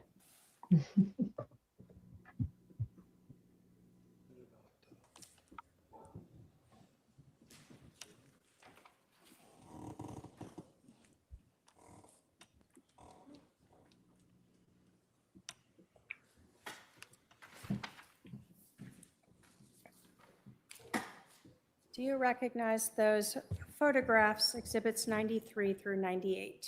Yes.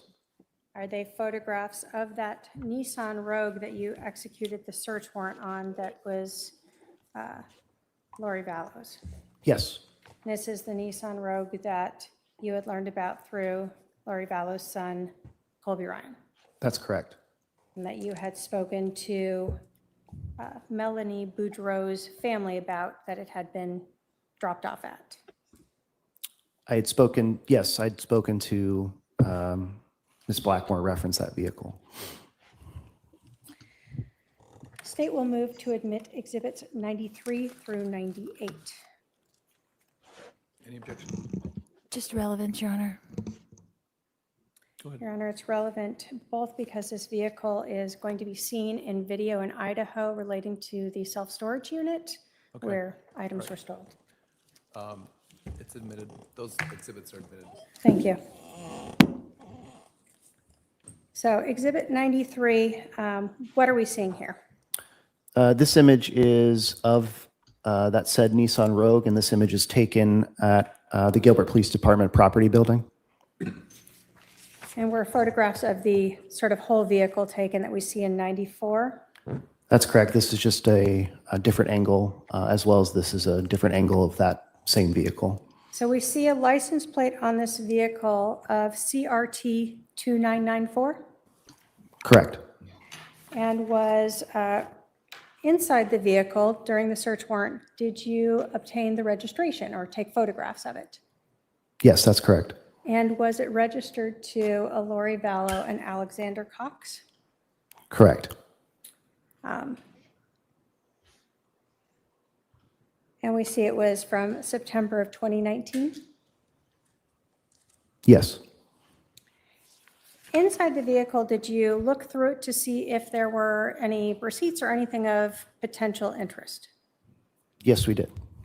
Inside the vehicle, did you recover a boarding pass or luggage receipt for a Melanie Boudreaux? That's correct. And that would have been from October 26th of 2019? Correct. So inside the vehicle that belonged to Lori Vallow was a receipt for a flight for a Melanie Boudreaux. Correct. And then did you also recover some receipts reflecting, I guess, Rexburg, Idaho, or Idaho Falls here from October 13th of 2019? Correct. And then October 31st of 2019? Correct. And again, Idaho Falls there. Yes, that's correct. So inside the vehicle that you recovered in December in Arizona were receipts relating to Idaho Falls, Idaho from October of 2019. Correct.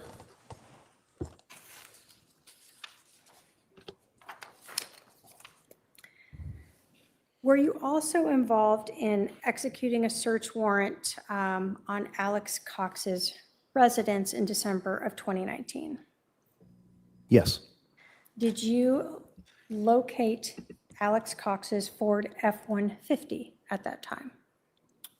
That particular vehicle was present during that search warrant. Yes. It was present at the residence. Yes. And did that have an Arizona license plate of CPQUINT? Yes, that's correct. And was that vehicle located in Gilbert, Arizona? Yes. Was that vehicle later towed to the Gilbert Police Department? It was. And did a different detective later search that vehicle? Yes. When that vehicle was towed to the Gilbert Police Department, did you then obtain another search warrant to execute on Alex Cox's Ford F-150 on December 31st to allow This ought to be a interesting. detective to remove an infotainment center? Yes, that's correct. And was that Detective Tom Olzak? Yes. And what was the reasoning for that? The purpose of that search warrant and the assistance from Detective Olzak was to learn any information reference that electronic or infotainment device that maybe it's stored on that device, reference the location of that vehicle. And did Detective Olzak take that infotainment system with him to analyze himself? Yes. I have no other questions for this witness. So whenever you hook up your Apple phone, everything is recorded, every click, every move, etc. Let's see what Lori does here. And we'll hear testimony from the digital folks on that, the cast team. Oh, look, she's got two files notebooks. today. Yeah, she's official. She's ready. Fire away. Detective, do you like waffles? Sergeant McDermott? That's correct. Okay. And you said that you've been processing scenes, Sergeant McDermott, for how long? I've been a police officer for 18 years. I can't tell you exactly how long I've been processing scenes, but I've been in a patrol capacity and a detective capacity for approximately 16 of those 18 years. So I would have been processing numerous scenes for that time. Okay. And were you a scene agent for this? I would say I was one of several detectives there who could be classified as scene agents. Okay. So, and you had mentioned before that it was you and Detective Pillar and one other person. I had mentioned Detective Ferrer. Oh, that's right, Ferrer. Okay. And when you were getting briefed by them, what time did you arrive at the scene? I don't recall. It was sometime in the morning after the call had come out. And who was there already when you arrived? There were at least 2 patrol officers there upon my arrival. So Officer Robb was there? Yes. And did she brief you at all? I don't recall exactly who briefed me, but it would make the most sense that she would have. Because she was first on the scene. I don't know if she was first on the scene, but I know she was present at the time that I arrived. Okay. And so who did you receive your information from after you got there? Again, I don't recall specifically, but it would make most sense that Officer Rob would have provided it. And do you recall her indicating that she didn't even think it was a gunshot? I don't recall that specifically, no. That she stuck her pin in the hole and said she didn't think it was a gunshot? You don't recall that? I don't know that, no. There was a picture that we looked at that had the one piece of glass in the street. Do you recall that? Yes, And then could that piece of glass have been moved by someone's shoe accidentally from people walking around in that scene? it's possible. Because there weren't any more pieces besides one piece of glass in the street. Is that correct? Correct. And then was that glass in any way, that one piece of glass, was it tested to see if that was actually part of the window from the Tesla? No, Could you tell if it was part of the window from the Tesla? all I could say is it appeared consistent with the other evidence we had referenced that window on scene, but I can't tell you definitively if that one shard was from that window. Like if it was the same color as most of the other shards? It did appear to be the same color and was consistent with the rest of the shards that we observed on scene. But it could have been from a Coke bottle kicked in the street or anything else like that. I can't say that's not possible. Could have been from a Coke bottle. And so did you use the location of that one piece of glass to try to determine where the Tesla was located at the time of the shooting? That was one factor, yes. But if it had just been kicked over and moved accidentally on the bottom of someone's shoe, then it wouldn't indicate anything. Is that correct? Gosh, you know, it's not a Pepsi bottle. I mean, I'd have to concur that it's possible. So all the pieces of glass that fell out, would that be consistent in your understanding? Wouldn't there be more than just one tiny little piece if there was a bullet explosion? I can't answer that definitively to tell you one way or the other. I don't know how the physics of that would happen. So I don't know if I could honestly answer that for you. But logically, there'd probably be at least a couple pieces, right? Object to speculation. He's already indicated he doesn't know. Sustained. So when you arrived, where was Mr. Boudreaux?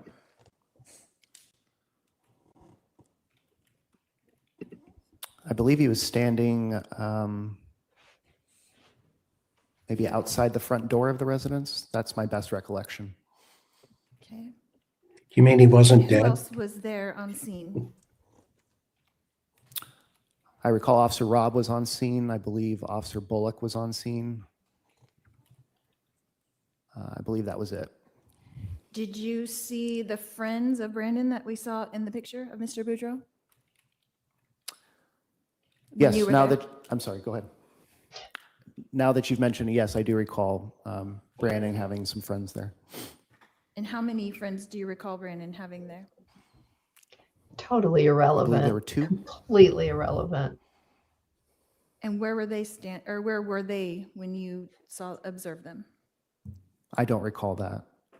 I mean, were they near Brandon or were they in a different location?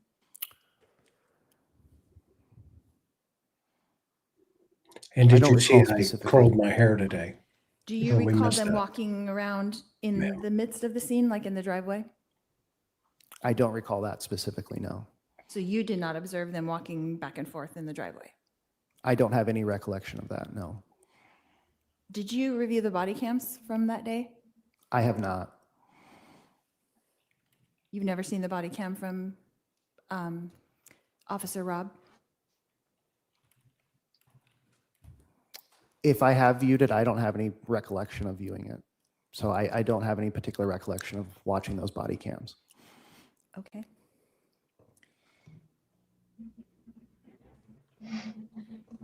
Was there any glass in the garage? Not that I recall. Did you search the garage? I don't have a particular recollection of searching the garage specifically. I can't tell you if it was searched or not by any other detective or officer there. But you did not search in the garage? No, not that I recall. And the garage door was open when you were there?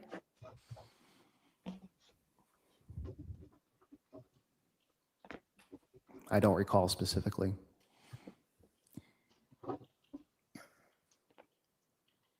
And you don't, and with all the, excuse me. Strike with all that. the reports that have been made, there's no report indicating that anyone searched the garage to your knowledge. Is that correct? That's correct.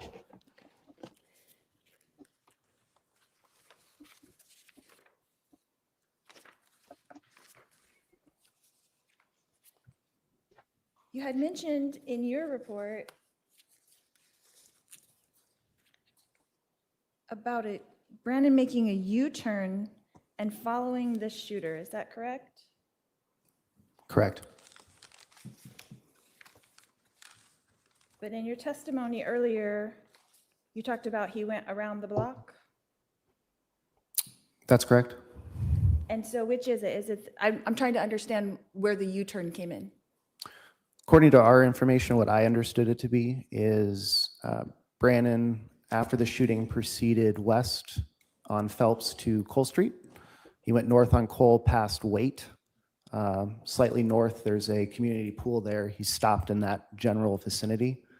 And then as the Jeep proceeded north on Cole and then east on Waite, Brandon conducted a U-turn to on Cole to then go south and then east on Waite towards Fisher, I believe is the name of the street.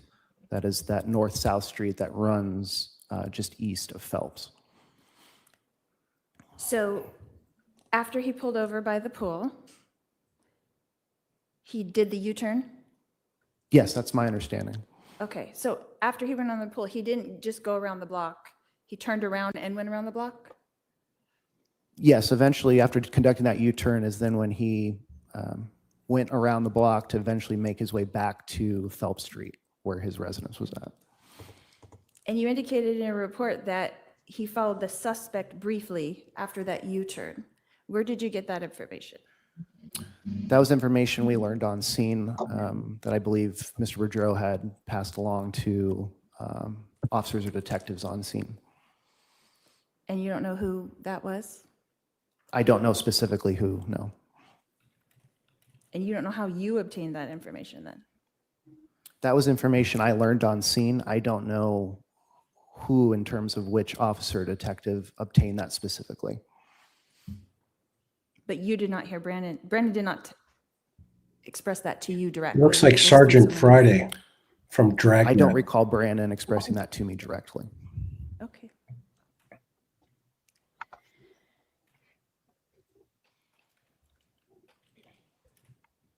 So in your report, you say that you were unable to locate any projectile anywhere in the Tesla. Is that correct?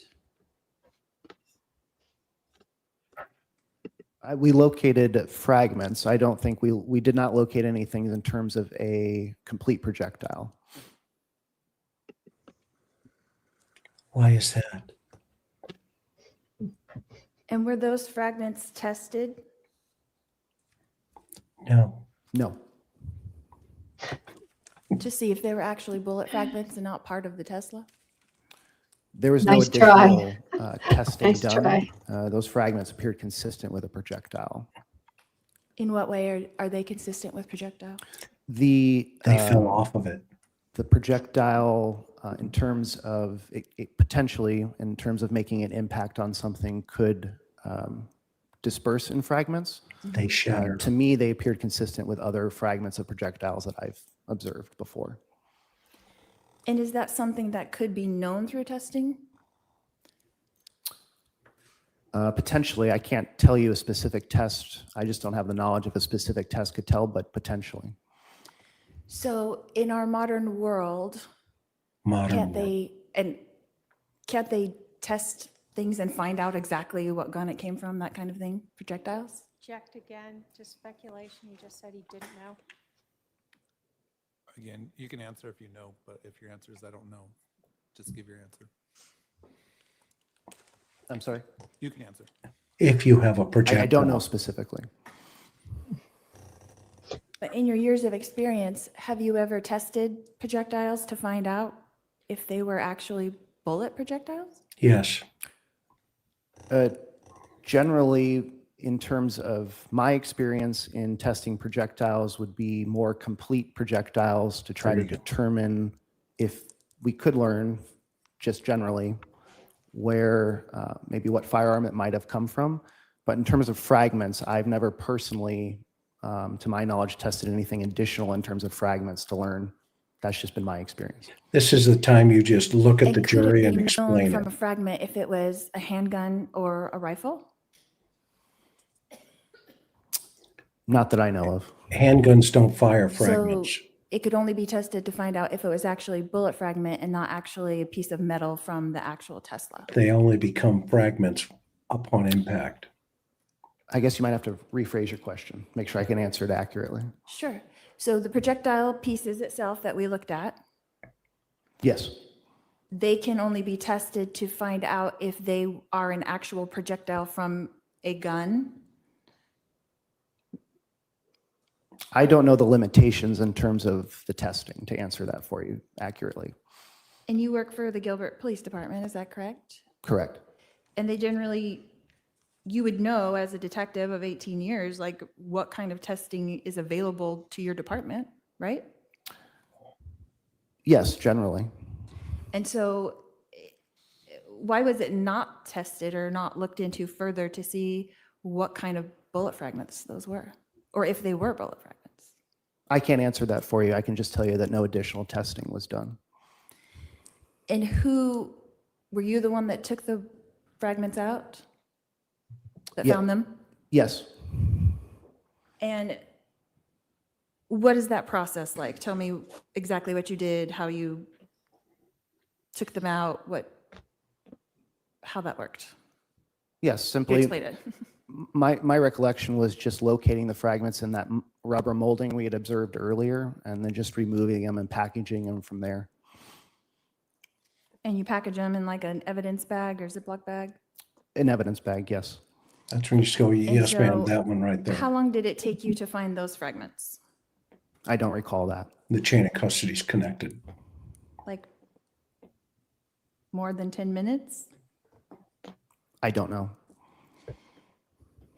And then you took those fragments out with your fingers or with a tool? Exactly. I don't recall. I think in that particular instance, my recollection is they were on that rubber molding, so I probably just removed them with a gloved hand to package them that way.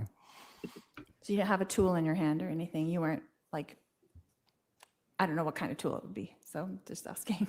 I don't recall having any Ridiculous. tools to remove that, no. Yeah, I'm just So you guessing. found those 4 small fragments, is that correct? I found fragments. I don't recall how many. What I believe there were, what was ever in that particular evidence bag is what I had located. And then they were put into an evidence bag, is that correct? Yes. And then what happened to them after that? They were impounded by Detective Ferrer. So you handed them over to Detective Ferrer, Yes. and then where did it go from there? Do you know? It was impounded at our property building. That day? Yes. And then who would be the person in your department who would send those out for testing? Well, any detective or officer could send anything out for testing. Okay, it doesn't have to be the case agent. It doesn't have to be, no. So you being the person who actually extracted them from the vehicle, you could say, hey, let's test these. I could, yes. And you did not. No additional testing was done, no, that's correct. And why not? Why did you not request additional testing? I don't know. What wasn't anything that came up for me to do. So were you just under the impression that it was an actual bullet hole? I don't know. Can you rephrase your question? So you didn't test those because you assumed that it was a bullet hole and those were fragments from a bullet? The damage on the vehicle is consistent with a penetration mark from a firearm and a bullet. the fragments located also appeared consistent to me with fragments from a bullet. That's my observation. Could it have been from any other thing? Yes, it's possible. Like, could you have hit it with a tire iron? Maybe a gladiator throwing a spear. Hit what with a tire iron? The vehicle. It wasn't a tire iron. I guess I'm not sure I understand your question. Yeah. Could it not be a bullet hole at all? Could it have been hit with a tire iron? The It could be damage from to a the German vehicle, helmet from World appeared War I. consistent to me to be, again, a penetration point from a firearm and a spear. bullet. I didn't Run there into wasn't the nothing car, that I Lori. observed to that damage to lead A me to believe that was spaceship anything gunner. else than being struck by a projectile. But it could have been something else. It could have come I from your don't think wheelchair. so. I think from my experience that the damage and what I observed is consistent with a penetration point from a firearm and a bullet. The court reporter and clerk and staff are overdue for a break. So let's take a short 10-minute recess and then we'll go through to the rest of the day. Please remember the admonition. All right, for the jury.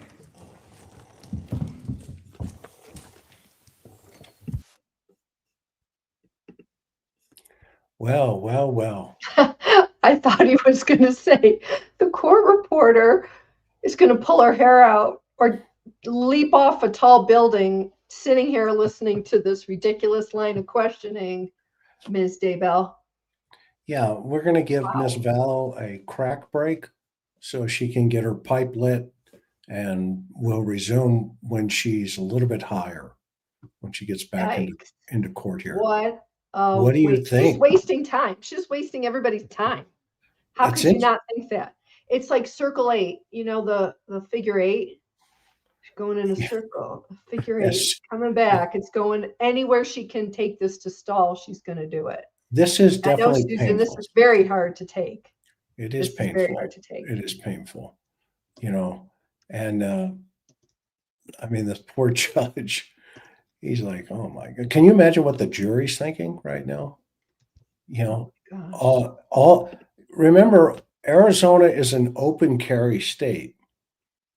Those people know their guns and they know their bullets.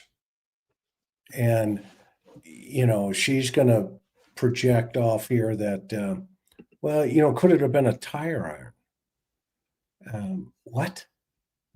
You know, yeah, it could have been. Yeah, sure. That's the ticket. Yeah, it could have been a tire iron. What say you, Karen? I mean, you can, you know, dream up anything you want. Again, it's just a stall tactic. And, you know, she's trying to wear people out. It's ridiculous. It's leading nowhere. I mean, it's like gobbledygook, you know, it's just, she's making him regurgitate what was in the report. And it's not leading to any one point she's trying to make. She's just, it's, you know, spaghetti on the wall. Yeah, of course she isn't. Yeah, she is enjoying every bit of this. Totally. Let's see here. Yeah, get a cane, pull her stage left. Exactly. Please, please, please comment later. I want to hear the trial. Well, they're on a break. They're on a break. And they're on a 10 to 15 minute break. Yeah, they're on a break. So you haven't haven't missed anything, kiddo. Thank you for being here, though. You know, it's going to be interesting. But you know, I think what it's showing is she shoots from the hip constantly shooting from the hip. And yeah, and I feel like she thinks she's smarter than what she is. It's her. She's got this like one playbook, and there's different tools in her playbook depending on what the situation is, and you know that's what she's doing. This whole defending herself business is a huge waste of time, or stalling for time. You know. Yeah, I mean, the glasses on and off. There's a lot of performative things going on here. This pretending to be a lawyer, pretending to ask smart questions. where are we going with this line of questioning? She's just trying to wear everybody out, in my opinion. No, I agree with you. I agree with you that she doesn't have a path forward. So, she's shooting from the hip. And I mean, she's trying to do the best that she can do for the circumstances and the knowledge that she has, but it really just makes her look worse, in my opinion, in front of the jury. I mean, what do you guys think in the chat, right? Yeah, the voice is gone for a little while anyway. It'll come back. It'll come back. Let's see here. The judge needs a drink by now. Right. Right. Oh man, that poor judge. I saw somebody said, yeah, I hope he's got a vacation lined up after this trial. He's going to need it. Yeah, after this one, she goes into oblivion. I mean, it's over. Right. And she has no more attention, no more people. Yeah, so this is the final act. So, right, milking it on stage for as long as you can. Yep, exactly. Here, I'm gonna jump into the news report here. Got some good stuff on it. How much will she try and hammer this home, and will that potentially lose the jury for her? Because it's an interesting this cannot be the crux of her defense.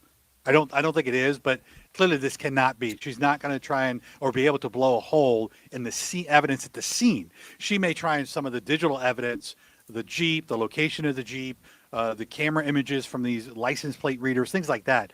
But the forensic evidence at the scene, when it comes to the gun, the bullet and the fragments, unless she's got an expert witness who can explain to them in scientific terms why what the jury has heard from the prosecution makes no sense. Lori's not going to be able to do that. I don't even think we have an expert witness, even though she's mentioned having, a couple of expert witnesses, but the state hasn't interviewed any of the witnesses that she claims to have had, and that needs to be done before you basically disclose who you're going to be bringing to the stand. She didn't even have her exhibits ready to cross Brandon today. She didn't have her documents ready. She can't get a hold of her private investigator. So I think her only chance of mucking everything up that the state presents is cross. It's just cross. Every time she gets a detective, sergeant, officer, whoever, she's going to, ask questions that just don't make sense to us. It takes some time. Okay, we see what she's trying to imply. Yeah, right. That this wasn't a bullet. There are no bullet fragments. Did you test the glass or whatnot? And I mean, or this intertwining of, okay, you want to cast doubt in the evidence that was gathered and how it was interpreted by the experts, back at HQ, but then she's also in the previous trial and in this trial kind of I guess we'll see what Brandon is.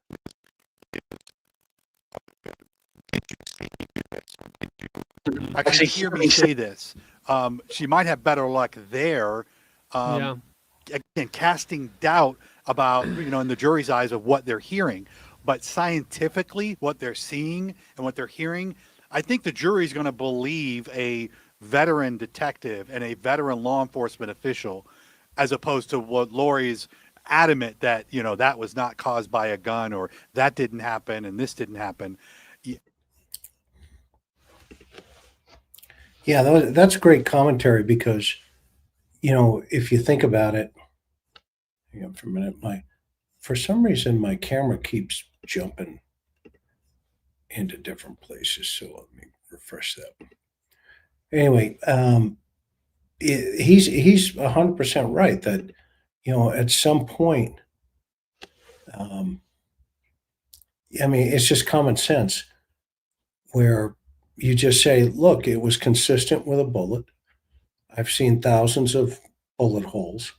I can't say for sure that it's a bullet, but it's very consistent. There are bullet fragments. We found no other items laying around like a crowbar or a spear or a German helmet with a spike on it. And it was consistent with the victim's testimony in terms of what he experienced coming in. And, it's that simple. And juries go, well, that makes sense. That's common sense. No surprises here. None. The only time you don't ever really want to, go down that path of, saying what kind of bullet it is, right? Because you never know. You just don't know. But if there are bullet fragments, you say, look, we found fragments that were consistent with a projectile that had shattered upon impact. Okay, well, did you find the bullet? No, because it shattered upon impact. Well, could there be a bullet fragment somewhere? Certainly, that's always a possibility. But in this case, it appears the bullet shattered. It's probably because of the distance of the firing, where the suspect was and where the car was in its positioning. It's such a high velocity round. If it came from a rifle, there's a higher probability that the round is going to tumble as it's coming out so quickly. So the moment it leaves the barrel, it basically starts to move. A lot of folks think that high velocity rounds just go straight. Sometimes they do. Sometimes they don't. And like if it's from a AR-15 or from an M4 or from an SKS, or an AK, those are going to take a higher velocity round, 7.62 round. And those things are going to go so fast that they start to, break the sound barrier and they're moving. So it's not like they're going straight. They're doing this. They're like rolling, okay, in the air. So when they hit something, okay, it could hit it in the tumble phase. Okay. That's why those weapons are so vicious in terms of the rounds if you got struck by them, okay, because they actually just tear things apart when you get hit by them. Versus, let's say, a 22. A 22 is the type of round that's going to go straight, but when it impacts you, okay, it's going to ricochet with all in your rib cage, in your bones, in your hips, and basically it becomes like a ping pong ball inside of your body, and that's where it penetrates multiple organs. Okay, I've seen more people die from getting struck with a 22 than an AR-15, because an AR-15 will just tear you apart, but a 22 will tear everything apart internally. It'll get in and spin around. I had a caper one time. A guy, it was a domestic. He got into a fight with his wife. His wife pulls a AR-15 out of the closet and shoots him from about 10 feet away. The round hit him right here, and it went right around and came out of the back. It did not penetrate his skull. And when patrol got there, they were like, "You got to be kidding me." And we got, obviously, it was an attempted homicide. So when we got there, they were like, "You're not going to believe this. This guy got shot in the head with an AR-15. And we're like, "What are you talking about, man? That guy should be dead." He says, "No, he's at Scripps Trauma." And so we went up there, and there he was in the level 1 trauma center there with the round, a big hole in the front of his head and a hole in the back of his head. And he's up there just talking like it's, yesterday is tomorrow's going to be sunny. I hope it doesn't rain. And we're just scratching our heads going, holy cow. So, and then I've seen other situations where, you can't even tell where the guy got shot because it's a 22, and you get to the ME's office, and we used to call it canoeing them out, because the docs, they canoe them out. Your body only holds so much liquid, blood. And so you canoe it out and you count how many liters are left. and you can guesstimate how much blood loss. Okay. Long story short, this, ricochets all over the place, through the liver, through the kidney, through the spleen, et cetera, through the heart. 22, one round, bing, bing, bing. That's why I used to say bing, bing, bing, because they bounce. Bing, bing, bing, bing, bing, bing, bing, all around. What do you think, Karen? Yeah, I mean, you just gave a simple explanation of the shattered bullet, and it's very easy concept to understand. That's essentially what Detective McDermott said, or excuse me, sorry, I think he's sergeant, isn't he? Hang on, let me go check my notes. Hang on, they're having a sidebar, right? We've seen this a couple of times today. Sergeant. Brandon Boudreaux giving his wife a kiss, and he must be relieved to get his testimony done. Not all the way done, but he had quite a long day. And then she doesn't want to face him. See at the prosecution table is Ryan Pillar, the case agent for Gilbert PD on this case. He's no longer in the homicide unit. I can tell that he was a very instrumental piece as far as an investigator to the Idaho cases as well. He was the one who called the dispatcher in Fremont County asking about Tammy Daybell's death and found out there was no autopsy done. And there's Daybell coming back to her desk, and we should be preparing for jurors. Well, it would be really interesting to see the bailiff wrap up the cross-exam fall on asleep McDermott, and accidentally which would lead us hit to the shock button. Very crucial redirect by Trina, who is just, she's ready to go and has her notes on what she's going to redirect on. Yeah, they, that they've thought a lot about this, both of these trials. I think they had a game plan early on how they wanted to present the case, because just the amount of evidence in both of these cases, and of course the previous trials in Idaho, I think they are. This is probably the smallest case, but still lengthy, still a lot of evidence. But you go from Idaho, definitely the most volume. Obviously, 3 victims in that case. Well, and you mentioned the jury selection process, how quick that was. That they were able to, secure a jury pretty quickly. When in Idaho, it took a little bit longer in both of those cases. I was in Idaho spending the first 2 weeks there. The first half was on jury selection. So this has been very quick in both Charles Vallow's case and Boudreaux's case. So I have a question, you guys. Do you think we should live stream all rise for the jury? We noticed too, this was a longer break than in the initial 10 minutes. Chat. Present, the defendant can continue cross-examination.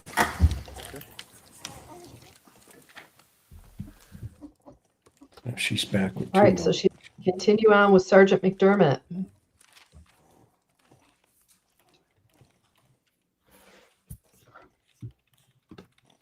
Sergeant McDermott, when you got a hold of the Jeep, did you do any further trajectory analysis on it? I'm sorry, you're referring to the Jeep? Correct. I never got hold of the Jeep.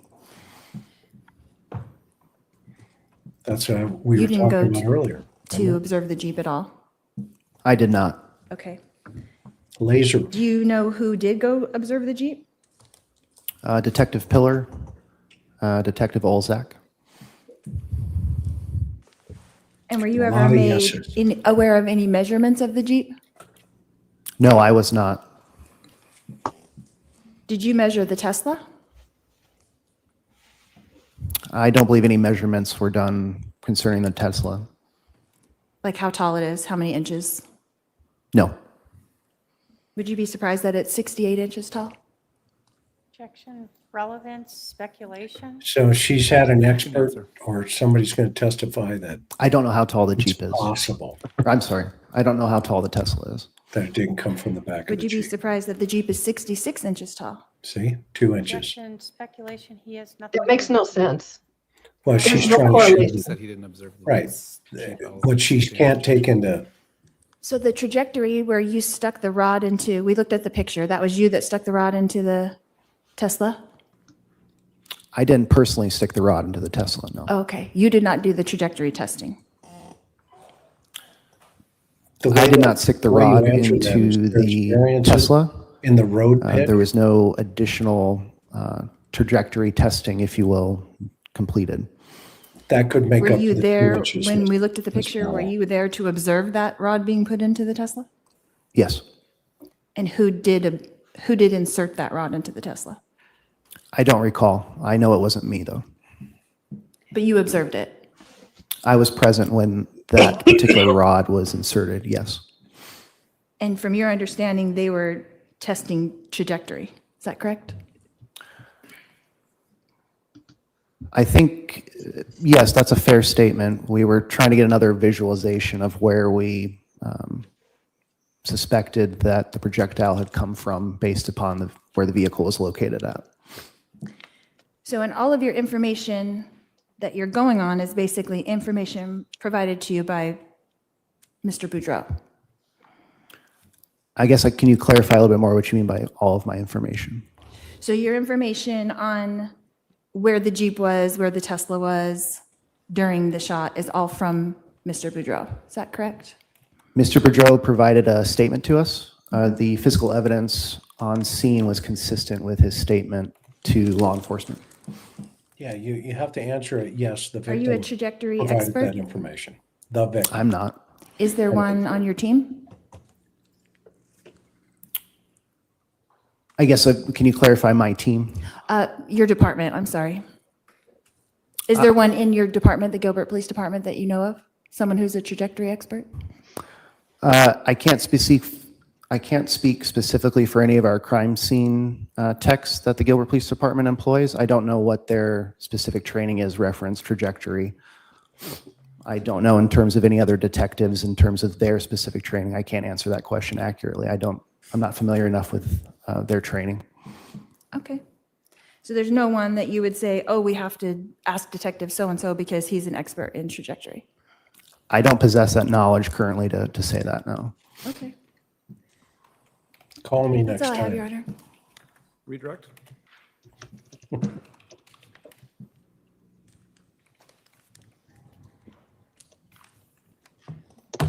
Let's talk about the physical evidence at the scene. The bullet hole in the Tesla. Was this, let me ask you this. You were asked a hypothetical by the defendant of someone hitting the Tesla with a tire iron or something. Why would that not make sense for what you saw? As I had mentioned earlier, the damage to the Tesla that I observed was consistent with a penetration point from a projectile, consistent with a projectile from a firearm, just based on my observation and experience. When you are looking at that, are you looking at the indentation to the metal on the vehicle? There was indentation on the metal, on the vehicle frame. There was a scuff mark inside the frame of the vehicle that was also consistent with a projectile striking it, as well as some metal fragments we located, which were all consistent with the information we received in terms of a gunshot being fired. The fragments inside, or that you located in that rubber molding, were those sort of copper colored? Let me find a photo of them 1 second.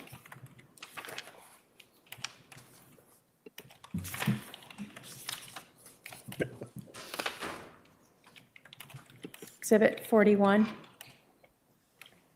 And I can provide you 190 if you need that. Yes, I'm sorry.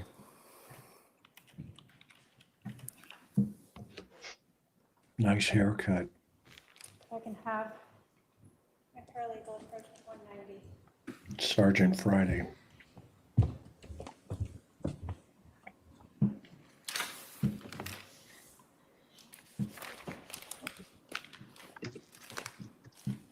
It's a miracle.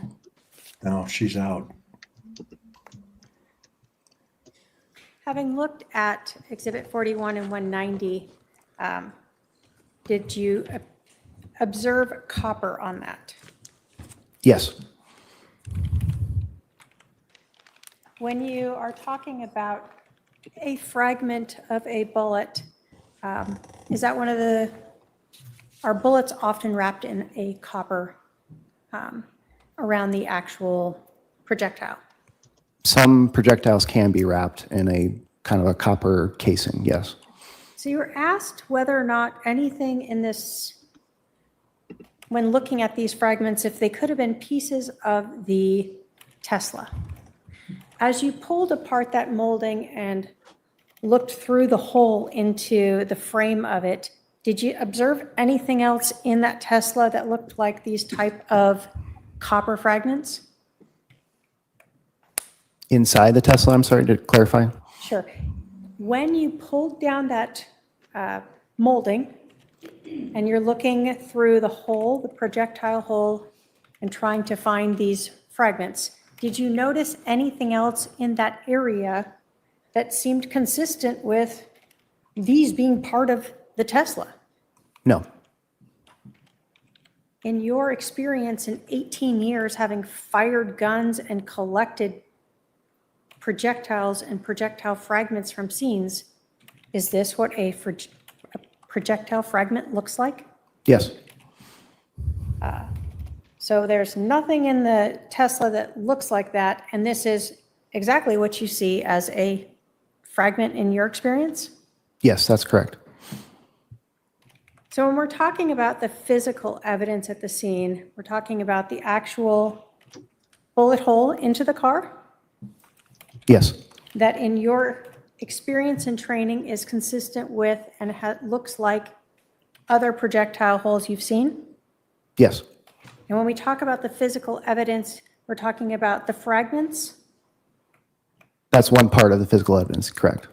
And those were located in line with that bullet hole in the Tesla? That's correct. So when you're talking about what this projectile was from and what this hole, what made this hole, are you looking at both of those things and saying this is made by someone shooting at the car? Yes, the totality of the evidence is consistent and makes sense with, again, a penetration point from a projectile from a firearm. When you talk about the physical evidence as well, are you looking at the windshield itself? When we looked at the windshield, we also looked at the driver's side window where that penetration point was located at. In terms of the glass that was located on the driveway, was that mostly, I'll call it, held together by the window tint? Yes, there was a film that was keeping the shape somewhat intact. The shards that you observed in the Tesla as well as around that window, were they of the same sort of color and some of them of the same sort of shape as the one you saw out in the street? Yes, it appeared consistent.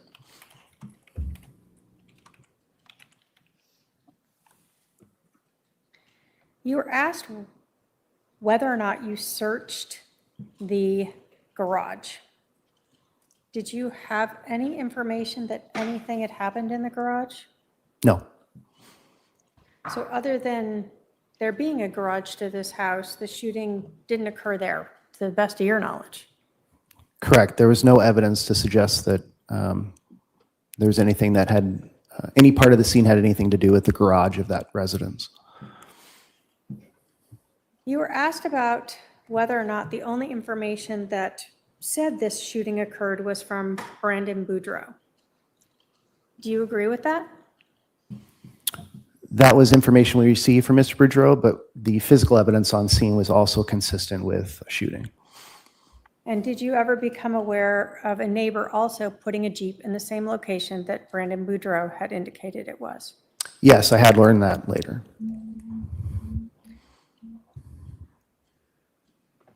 Did you interview Brandon Boudreaux? No. So what you heard would be information either relayed to you in the briefing or later learning through Detective Pilar? Correct.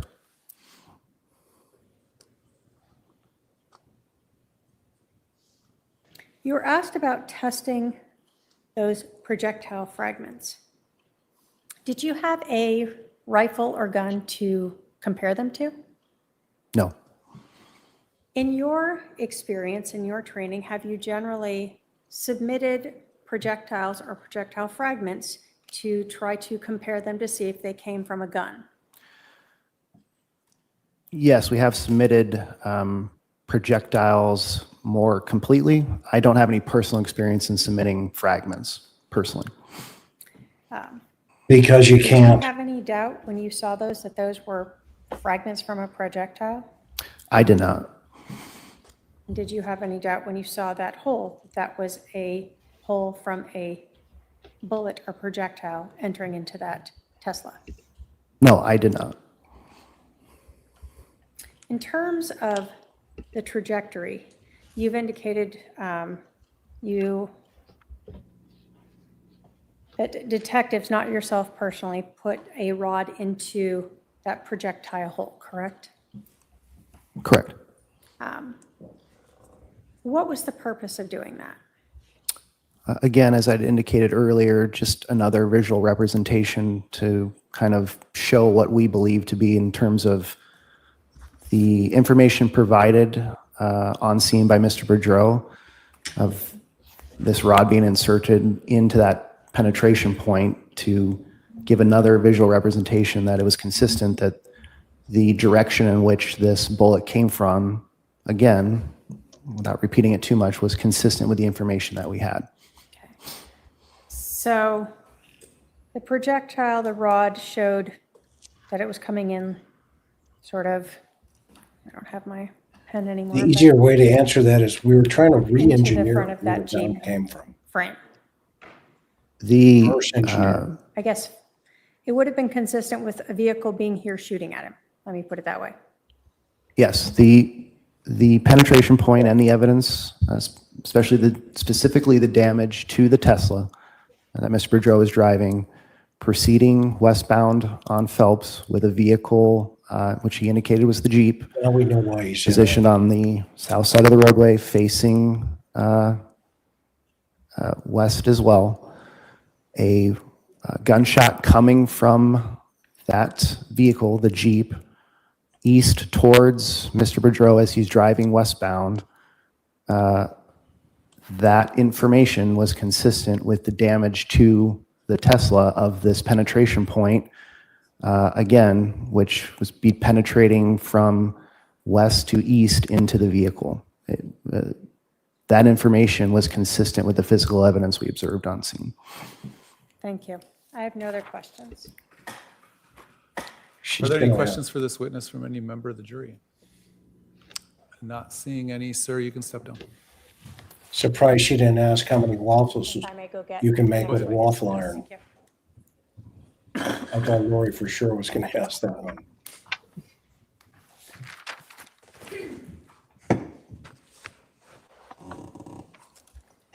Yeah, exactly, Lauren. Just use plain language. Just say it. Look, we were trying to figure out where the round came from. This was consistent.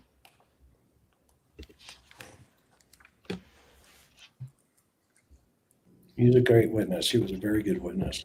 Sergeant Friday on Thursday.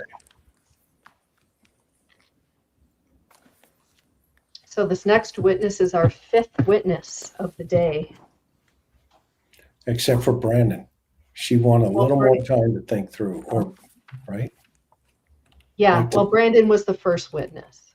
Right, for Cross. For Cross, yeah. All right, sir, come on up. You're gonna stand right up here in front of my clerk. She'll swear you in. Another officer friendly. Please state and Somebody. spell your first and last name. Sure, it's David Fuhr, F-R-E-R.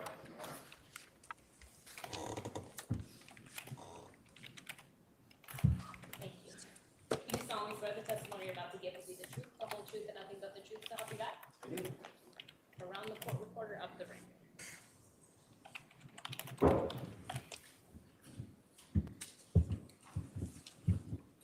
Is he wearing a bazooka? On his hip. Oh, wow. His jacket doesn't even cover the bazooka. You can plainly see he's got a sidearm, huh? Hi, officer. Look, this guy, I Would you love please this guy introduce already. yourself to the jury? Happy-go-lucky. Chris, hold Absolutely. on. Hello, my name is David Fuhr. I'm a detective with the Gilbert Police Department, and I have been with the police department for about over 20 years now. Right now, I'm assigned to the Violent Crimes Unit, which investigates anything with violence, homicides, armed robberies, and that type of thing. Can Happy-go-lucky. you tell us the different areas you have worked while working for the Gilbert Police Department? Absolutely. I started with patrol.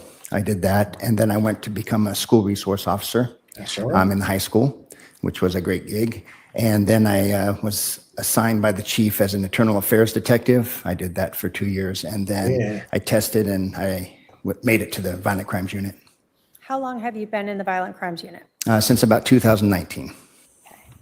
On October 2nd of 2019, were you in the Violent Crimes Unit? I was. How long had you been there at that time? I would say since July of that year. Were you part of the detectives who were called out to 3875 East Phelps Street in Gilbert? I was. When you arrived, can you describe for us what you saw, what the scene looked like? Sure, detectives get called out a little bit later, so the scene is usually secure. When I pulled up, I recognized that there was yellow police tape around the scene, or at least a portion of it. There was police officers with their marked vehicles in the area. Sipping coffee. When you donuts. got to the scene, were you briefed or given any information about what it was you were there for? Yes, we usually receive a briefing from either the case officer that's there on scene or a detective that is right there before I did. Okay. And what did you understand you guys were investigating there? What I was told was a gentleman was coming home to his house. When he was getting ready to pull into his driveway, he was shot at. He quickly left the area and called 911. Succinct. What was your role at this scene? I usually just, this time I filled the gaps where it needed to be. So I took photographs. I collected any evidence that was there at the scene, coordinated with the case detective, Detective Pillar. Did you work with Detective McDermad? I did. And did you ever work with Detective Biggs? Yes, I did. While you were there, did you see the Tesla? I did. By the time I got to the residence, the Tesla was parked in the driveway and the doors were open. When you, let me ask you this. In your time as a police officer, have you seen bullet holes in vehicles before? Yes. And can you tell us, as a either detective or patrol officer, did you ever have any training on, let's start first with processing crime scenes? Yes, I attended the crime scene and advanced crime scene. And what is the crime scene and advanced crime scene?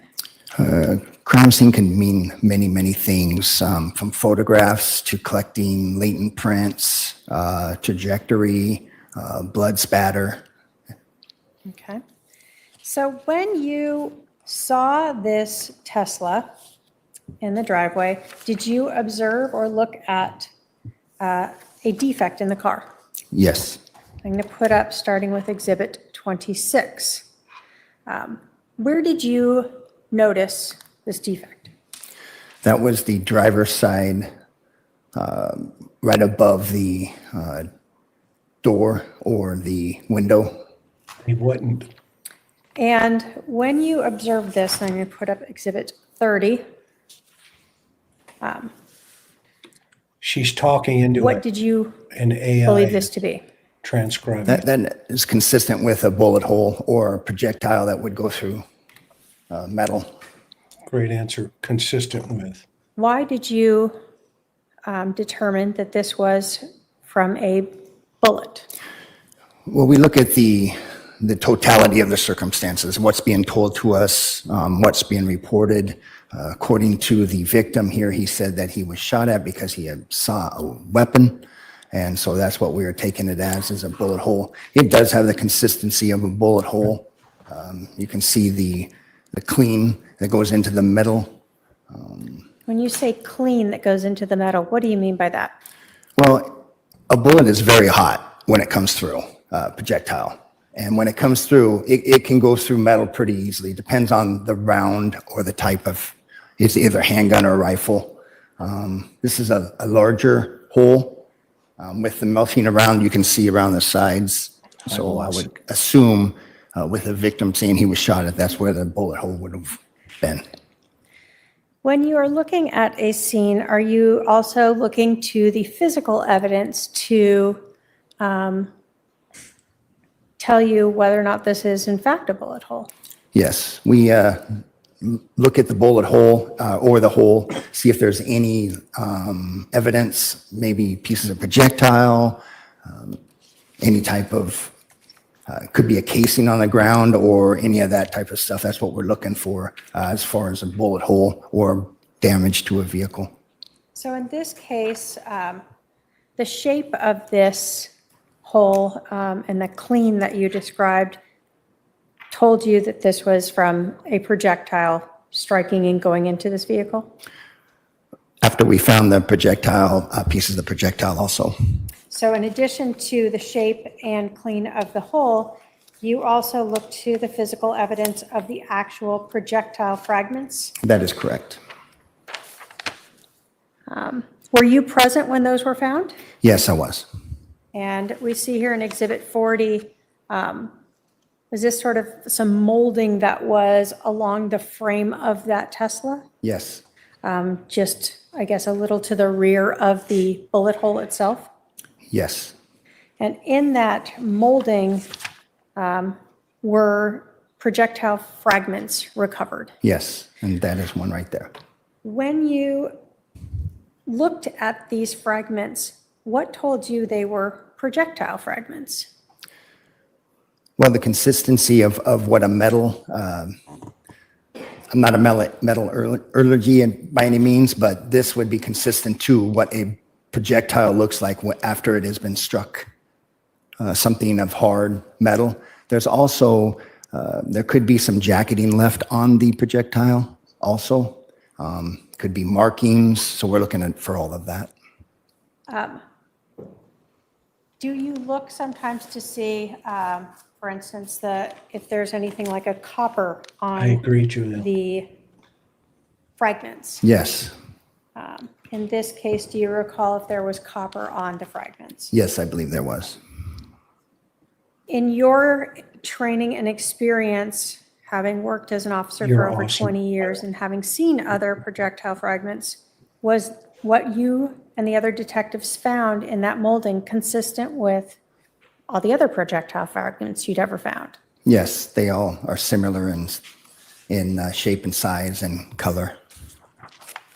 And in your training and experience, when a bullet hits something hard like a metal, have you on other occasions seen projectiles fragment like that? Yes. And that depends a lot on the bullet itself. So depending on the bullet and what it hits changes if it fragments or not. That is correct. In this case, though, knowing this went through metal, were you surprised to see it fragmented? No. In this investigation, did you help canvass the scene to try to find any residents who might have cameras that might be around to show anything? Yes, and that's a normal practice. In doing that, did you find anyone who had any cameras that showed anything? There were people with cameras, but they didn't catch. Sometimes the cameras don't go all the way to the roadway. It's just to their walkway for their own purposes. Okay. So change those references. Did your you cameras. help in any go to way the road. with searching the roadway to try to recover any other pieces of those fragments? Yes, but searching for fragments on a roadway is very difficult. We even brought out a metal detector to try, but we're talking about a vast area because the victim actually drove away from the scene. So some of the projectile could have been left in the vehicle until he left. He turns a corner, he speeds up, slows down, it could have fallen out. So it was very difficult to find anything else on a roadway that large or a scene that large. And you're talking about what could be small little pieces. Very small. So although you guys attempted to follow the path that Brandon had expressed he'd driven, Yes, we did you locate anything? No. As a detective in the Violent Crimes Unit, do you often help other detectives with sort of follow-up work? Yes. So if they need a little help executing a search warrant or doing something like that, you might get tasked with that? Absolutely. So in addition to helping to That's work why I in have this no hair. scene and helping to process the Tesla, were you asked later on in December 23rd of 2019 to help execute a search warrant on a Ford F-150 that was owned by Alex Cox? Yes, I was. Where was that search warrant executed? Where did you, I guess, process and search through the vehicle? The Gilbert Police Department has a property building, and it's a very large parking lot for vehicles. And there are 2 fully covered bays that we actually can bring our vehicles into to keep us kind of out of the weather. It's very hot in Arizona, obviously, so it's very hard to search out in the middle of a parking lot. So these bays are air conditioned, and we were able to close the doors, and that's what we did at 2750 East Williamsfield Road, and that's in Gilbert. So were you tasked on December 23rd of 2019 to help execute a search warrant on a Ford F-150 that was owned by Alex Cox? Yes, I was. Were photographs taken during that search warrant? Yes. Showing the defendant exhibits 112 through 118, if I can have my paralegal approach.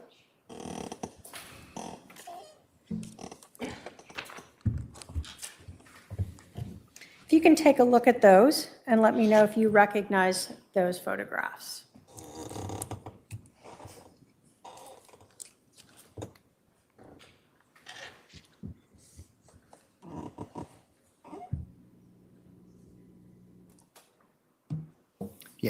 Yes, I do. And are those photographs that were taken during that search warrant on December 23rd? Yes, what usually happens is we'll have a crime scene technician who will, when we start the warrant, they will take overall photographs before we even search the vehicle, before we even touch the vehicle. So that was where a lot of those photographs came from. Once that is completed, and sometimes they search for DNA, they swab the insides of the vehicle. Then once that is all finished, then I will actually go in to the vehicle to search it. State will move to admit exhibits 112 through 118. No objection. 112 through 118 are admitted. No objection. So in 112, do we just see, I guess, photographs are taken of the exterior of the vehicle, like you said? Yes. So 113 and then 114, does that show the rear and the license plate of this truck? Yes. So it was a personalized plate, CPQUINT? Yes, and when you first showed me those pictures, I've searched a lot of vehicles. So the first couple pictures show the truck, but once I see the license plate, I remember that license plate specifically because it is personalized. Okay. So in this Jeep, did you look inside to see if you could find a registration? It was the F-150 I searched. Uh-huh. And yes, I found the registration, and it was all those items that were photographed were found in the middle console in between the driver and passenger seat. So in Exhibit 116, we see that this vehicle was registered to Alexander Lamar Cox. That is correct, and that is that truck. We do match it with the VIN Okay. And this was from 4/8 of 2019. Well, that's when That was printed at least. yeah. Did you find inside a letter from Chad Daybell to Alexander Cox? Yes, I did. Did you find inside this vehicle Oops. any evidence of gun ownership? Yes. And in the picture, you can see And I'm going to put up 117. Is that a closer up Ooh, of one of the 223. items? much better.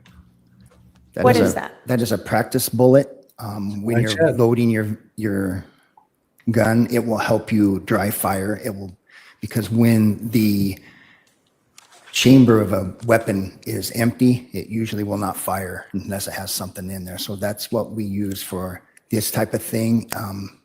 It's a 223 round, so that means it's going to be a rifle. And this is just a practice round. So you'll be able to cock the gun however it is, and it will load so you can pull the trigger. And that's usually for help aiming the rifle. So Alex could sit in his living room, put that And then in, did you and then pretend he's shooting also something. find some earplugs Do in it there? over and over. Yes, and that's common for when you go to the range or even at the Gilbert Police Department when we shoot our qualifications. We are issued some earplugs just like that, the That orange. 223 is the kind of round that will tumble. And did you impound all those items? I did. The state has no further questions for this witness. All right, Ross. Go ahead. Yeah, go ahead and start. Hi. Do you like waffles? Oh, that's me. Sorry. That's not Lori. Sorry about that. Detective?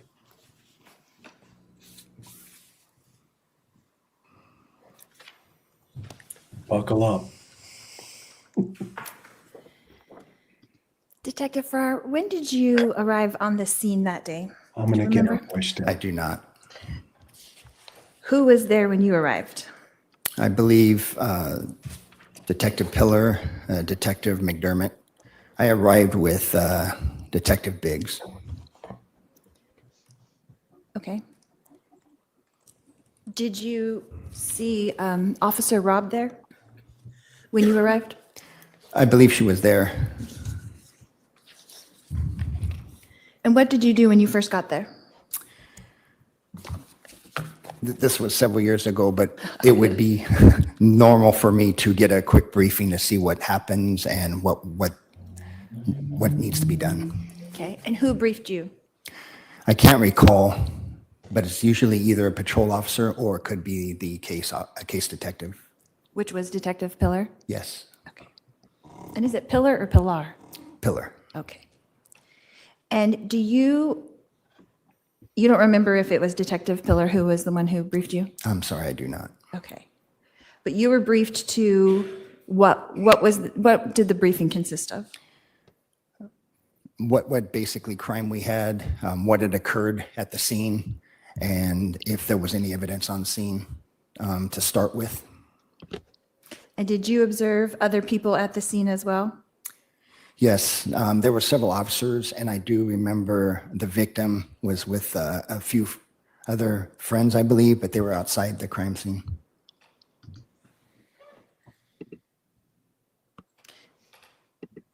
And where was the victim and his friends located when you saw them? They were outside the crime scene. Can you tell us where that was in the neighborhood?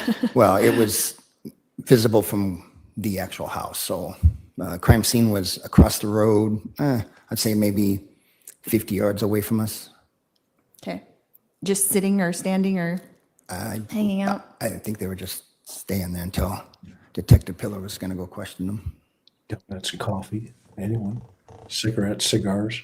You had mentioned that Brandon told his story and then someone briefed you about it. Is that correct? Yes.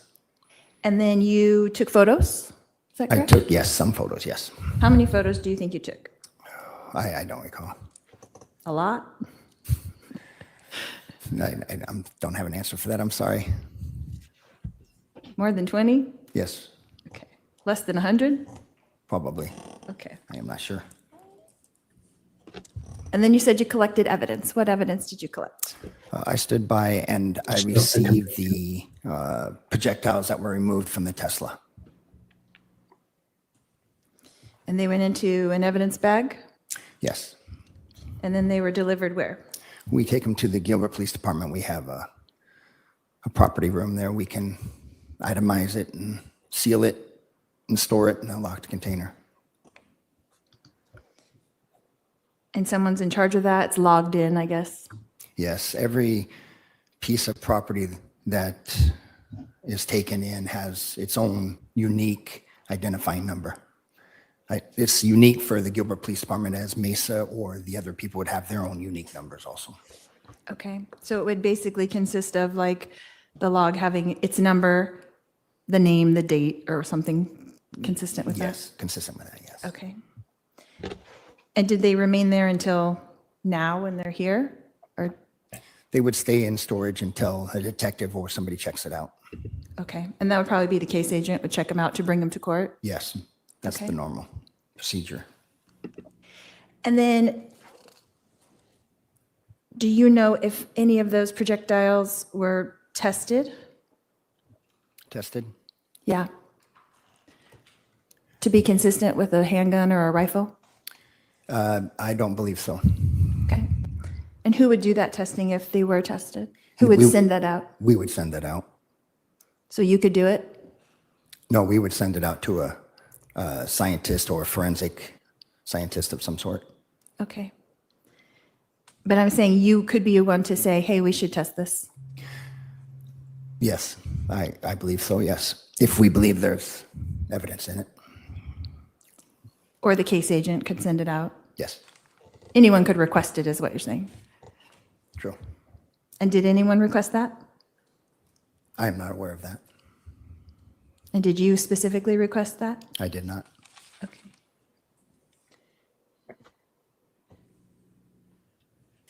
You mentioned something about it being large, the bullet hole. How large was it? I had a picture.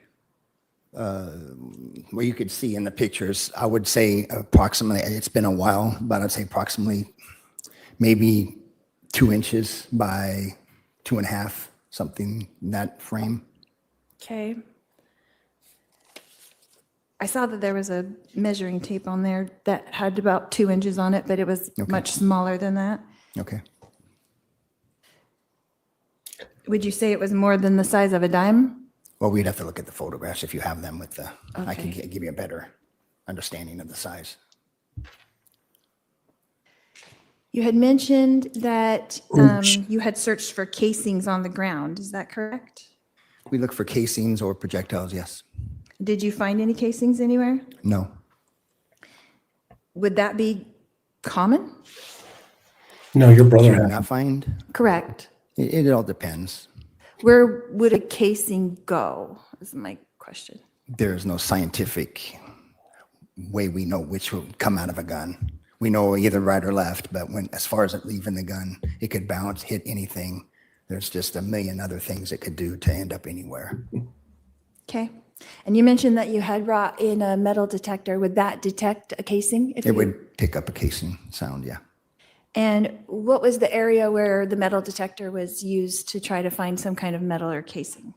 How large, would you say? Well, we tried the window itself that had shattered out around the vehicle, where the vehicle first came in. We walked the roadway. Mm-hmm. In the street? In the street, yes.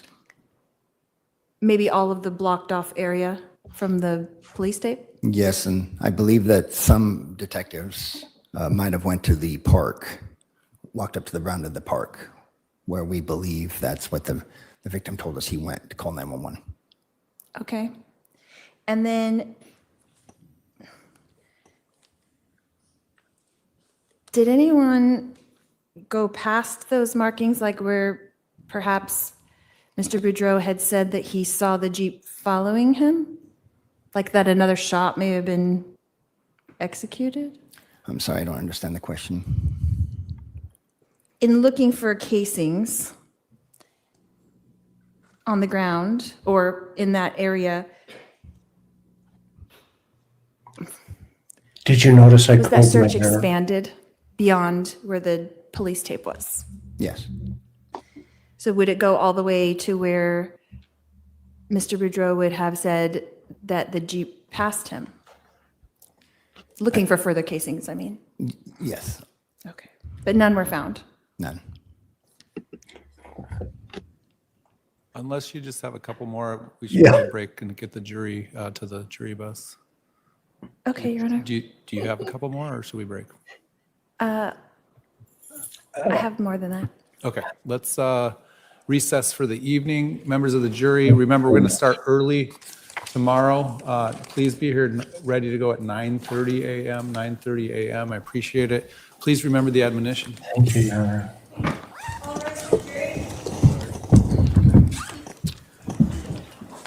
Quite a day for the jury on day one, really for them. Day one in this trial, a jury of 15 now seated for this, Lori Daybell's final Arizona trial. A lot of technical cross there. I think the question being, where does the casing go? There's no real answer for that. But Your Honor, now that we're dismissing for the day, it's like, holy cow. Let's see what else she's got to say, if anything. See what the judge says. and remember, an earlier day tomorrow morning. Had about administering. Yes, I think the language, it's the KOP Tylenol that needs to be brought over. You write it down. The KOP Tylenol. He's in order to be brought over. KOP Tylenol, is that what he said? Yeah, for Lori. Can you do it if it's ordered? Oh, she's got a headache? No, the jail has to approve the order. Apparently. We should watch this. What I'm saying is, can it be administered by someone from your office during lunch? That's the nurse, CHS. Which she just bring it herself, Judge. Unless it says her name on it and it's on her, then she can take it herself. If it's That's what they said. So they can send her with her. With it, yes, I just Okay, it's forget. order directing CHS to provide her with a necessary dose of KO what? It's keep on person. They call it KOP. Okay, that makes So just that she's allowed to bring her KOP with her to court each day, something to Yeah, that effect. lecture the judge. That's a good idea. Dose, necessary for the full day. Your Honor. Trial tomorrow. Yeah. We'll try to email a copy of that to the sheriff's office as well. It's not a black robe.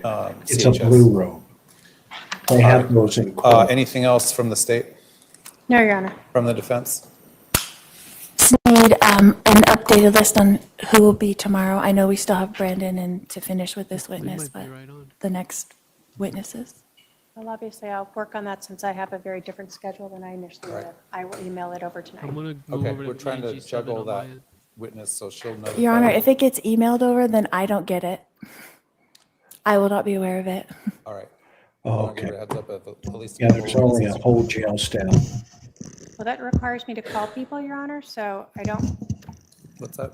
that requires me to call people. I usually go back to my office and contact people. I know that, I don't know how long the defendant's going to take. I usually obviously email after I determine who I'm calling.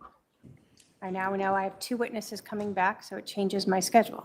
Okay, we have the detective that was just on the witness stand that needs to be completed. We have Mr. Boudreaux that Correct. hopefully can get completed tomorrow. Do you have an idea of any other witness?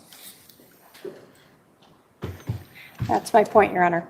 I have to then see who else I can move because now the morning is full, so I'm going to have to check with witnesses to see if they are available later in the day.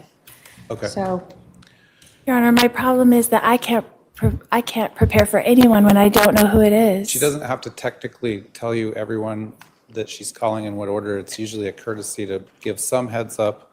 But at this point, I pressed her and that's all she's willing to do. So you have a list of the witnesses, you know, the potential witnesses that are being called. So we'll be at recess till 9:30 tomorrow. Thank you, Your Honor. Can I go back and make waffles now? Yes, please. Get out of here. See you tomorrow. And there you have it. The end of day 1. Day 1 in the bucket, everybody. Day 1's done. Day one in the bucket. What did you guys think? What did you think? I think everybody's looking for some Tylenol. Some people said their heads are about to explode. Oh my goodness. Oh my goodness. From Lori taking folks in circles, going nowhere. Man. Well, tomorrow is right on the horizon. So thanks for being here, everybody. That was thanks for sticking it out with us here. We will be back tomorrow at 9:30. Our mods are the best. Yes. Love you guys. Thank you to our mods, and thank you everyone for being here. It's a good day. Aloha. See you in a bit. Good night.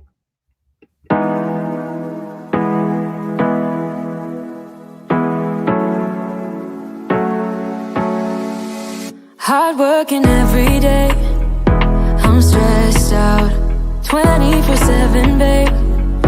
No timeouts, wish we could fly away. You and I go to our favorite place. Oh yeah, make special memories together. I'll be your company now and forever. I say we fly away, you and me, go to our favorite place. Feeling the sun on my face in Hawaii. With you, Hawaii. With you, Hawaii. With you, Hawaii. I need a summer breeze, some fresh air to put my mind at ease. No cares. You wanna come with me? Me and you go to our favorite tree. Are you ready now? We jump on a plane now. We're taking away. Yeah, we're taking away. Don't hesitate now. We're taking away. Yeah, we're taking away. We'll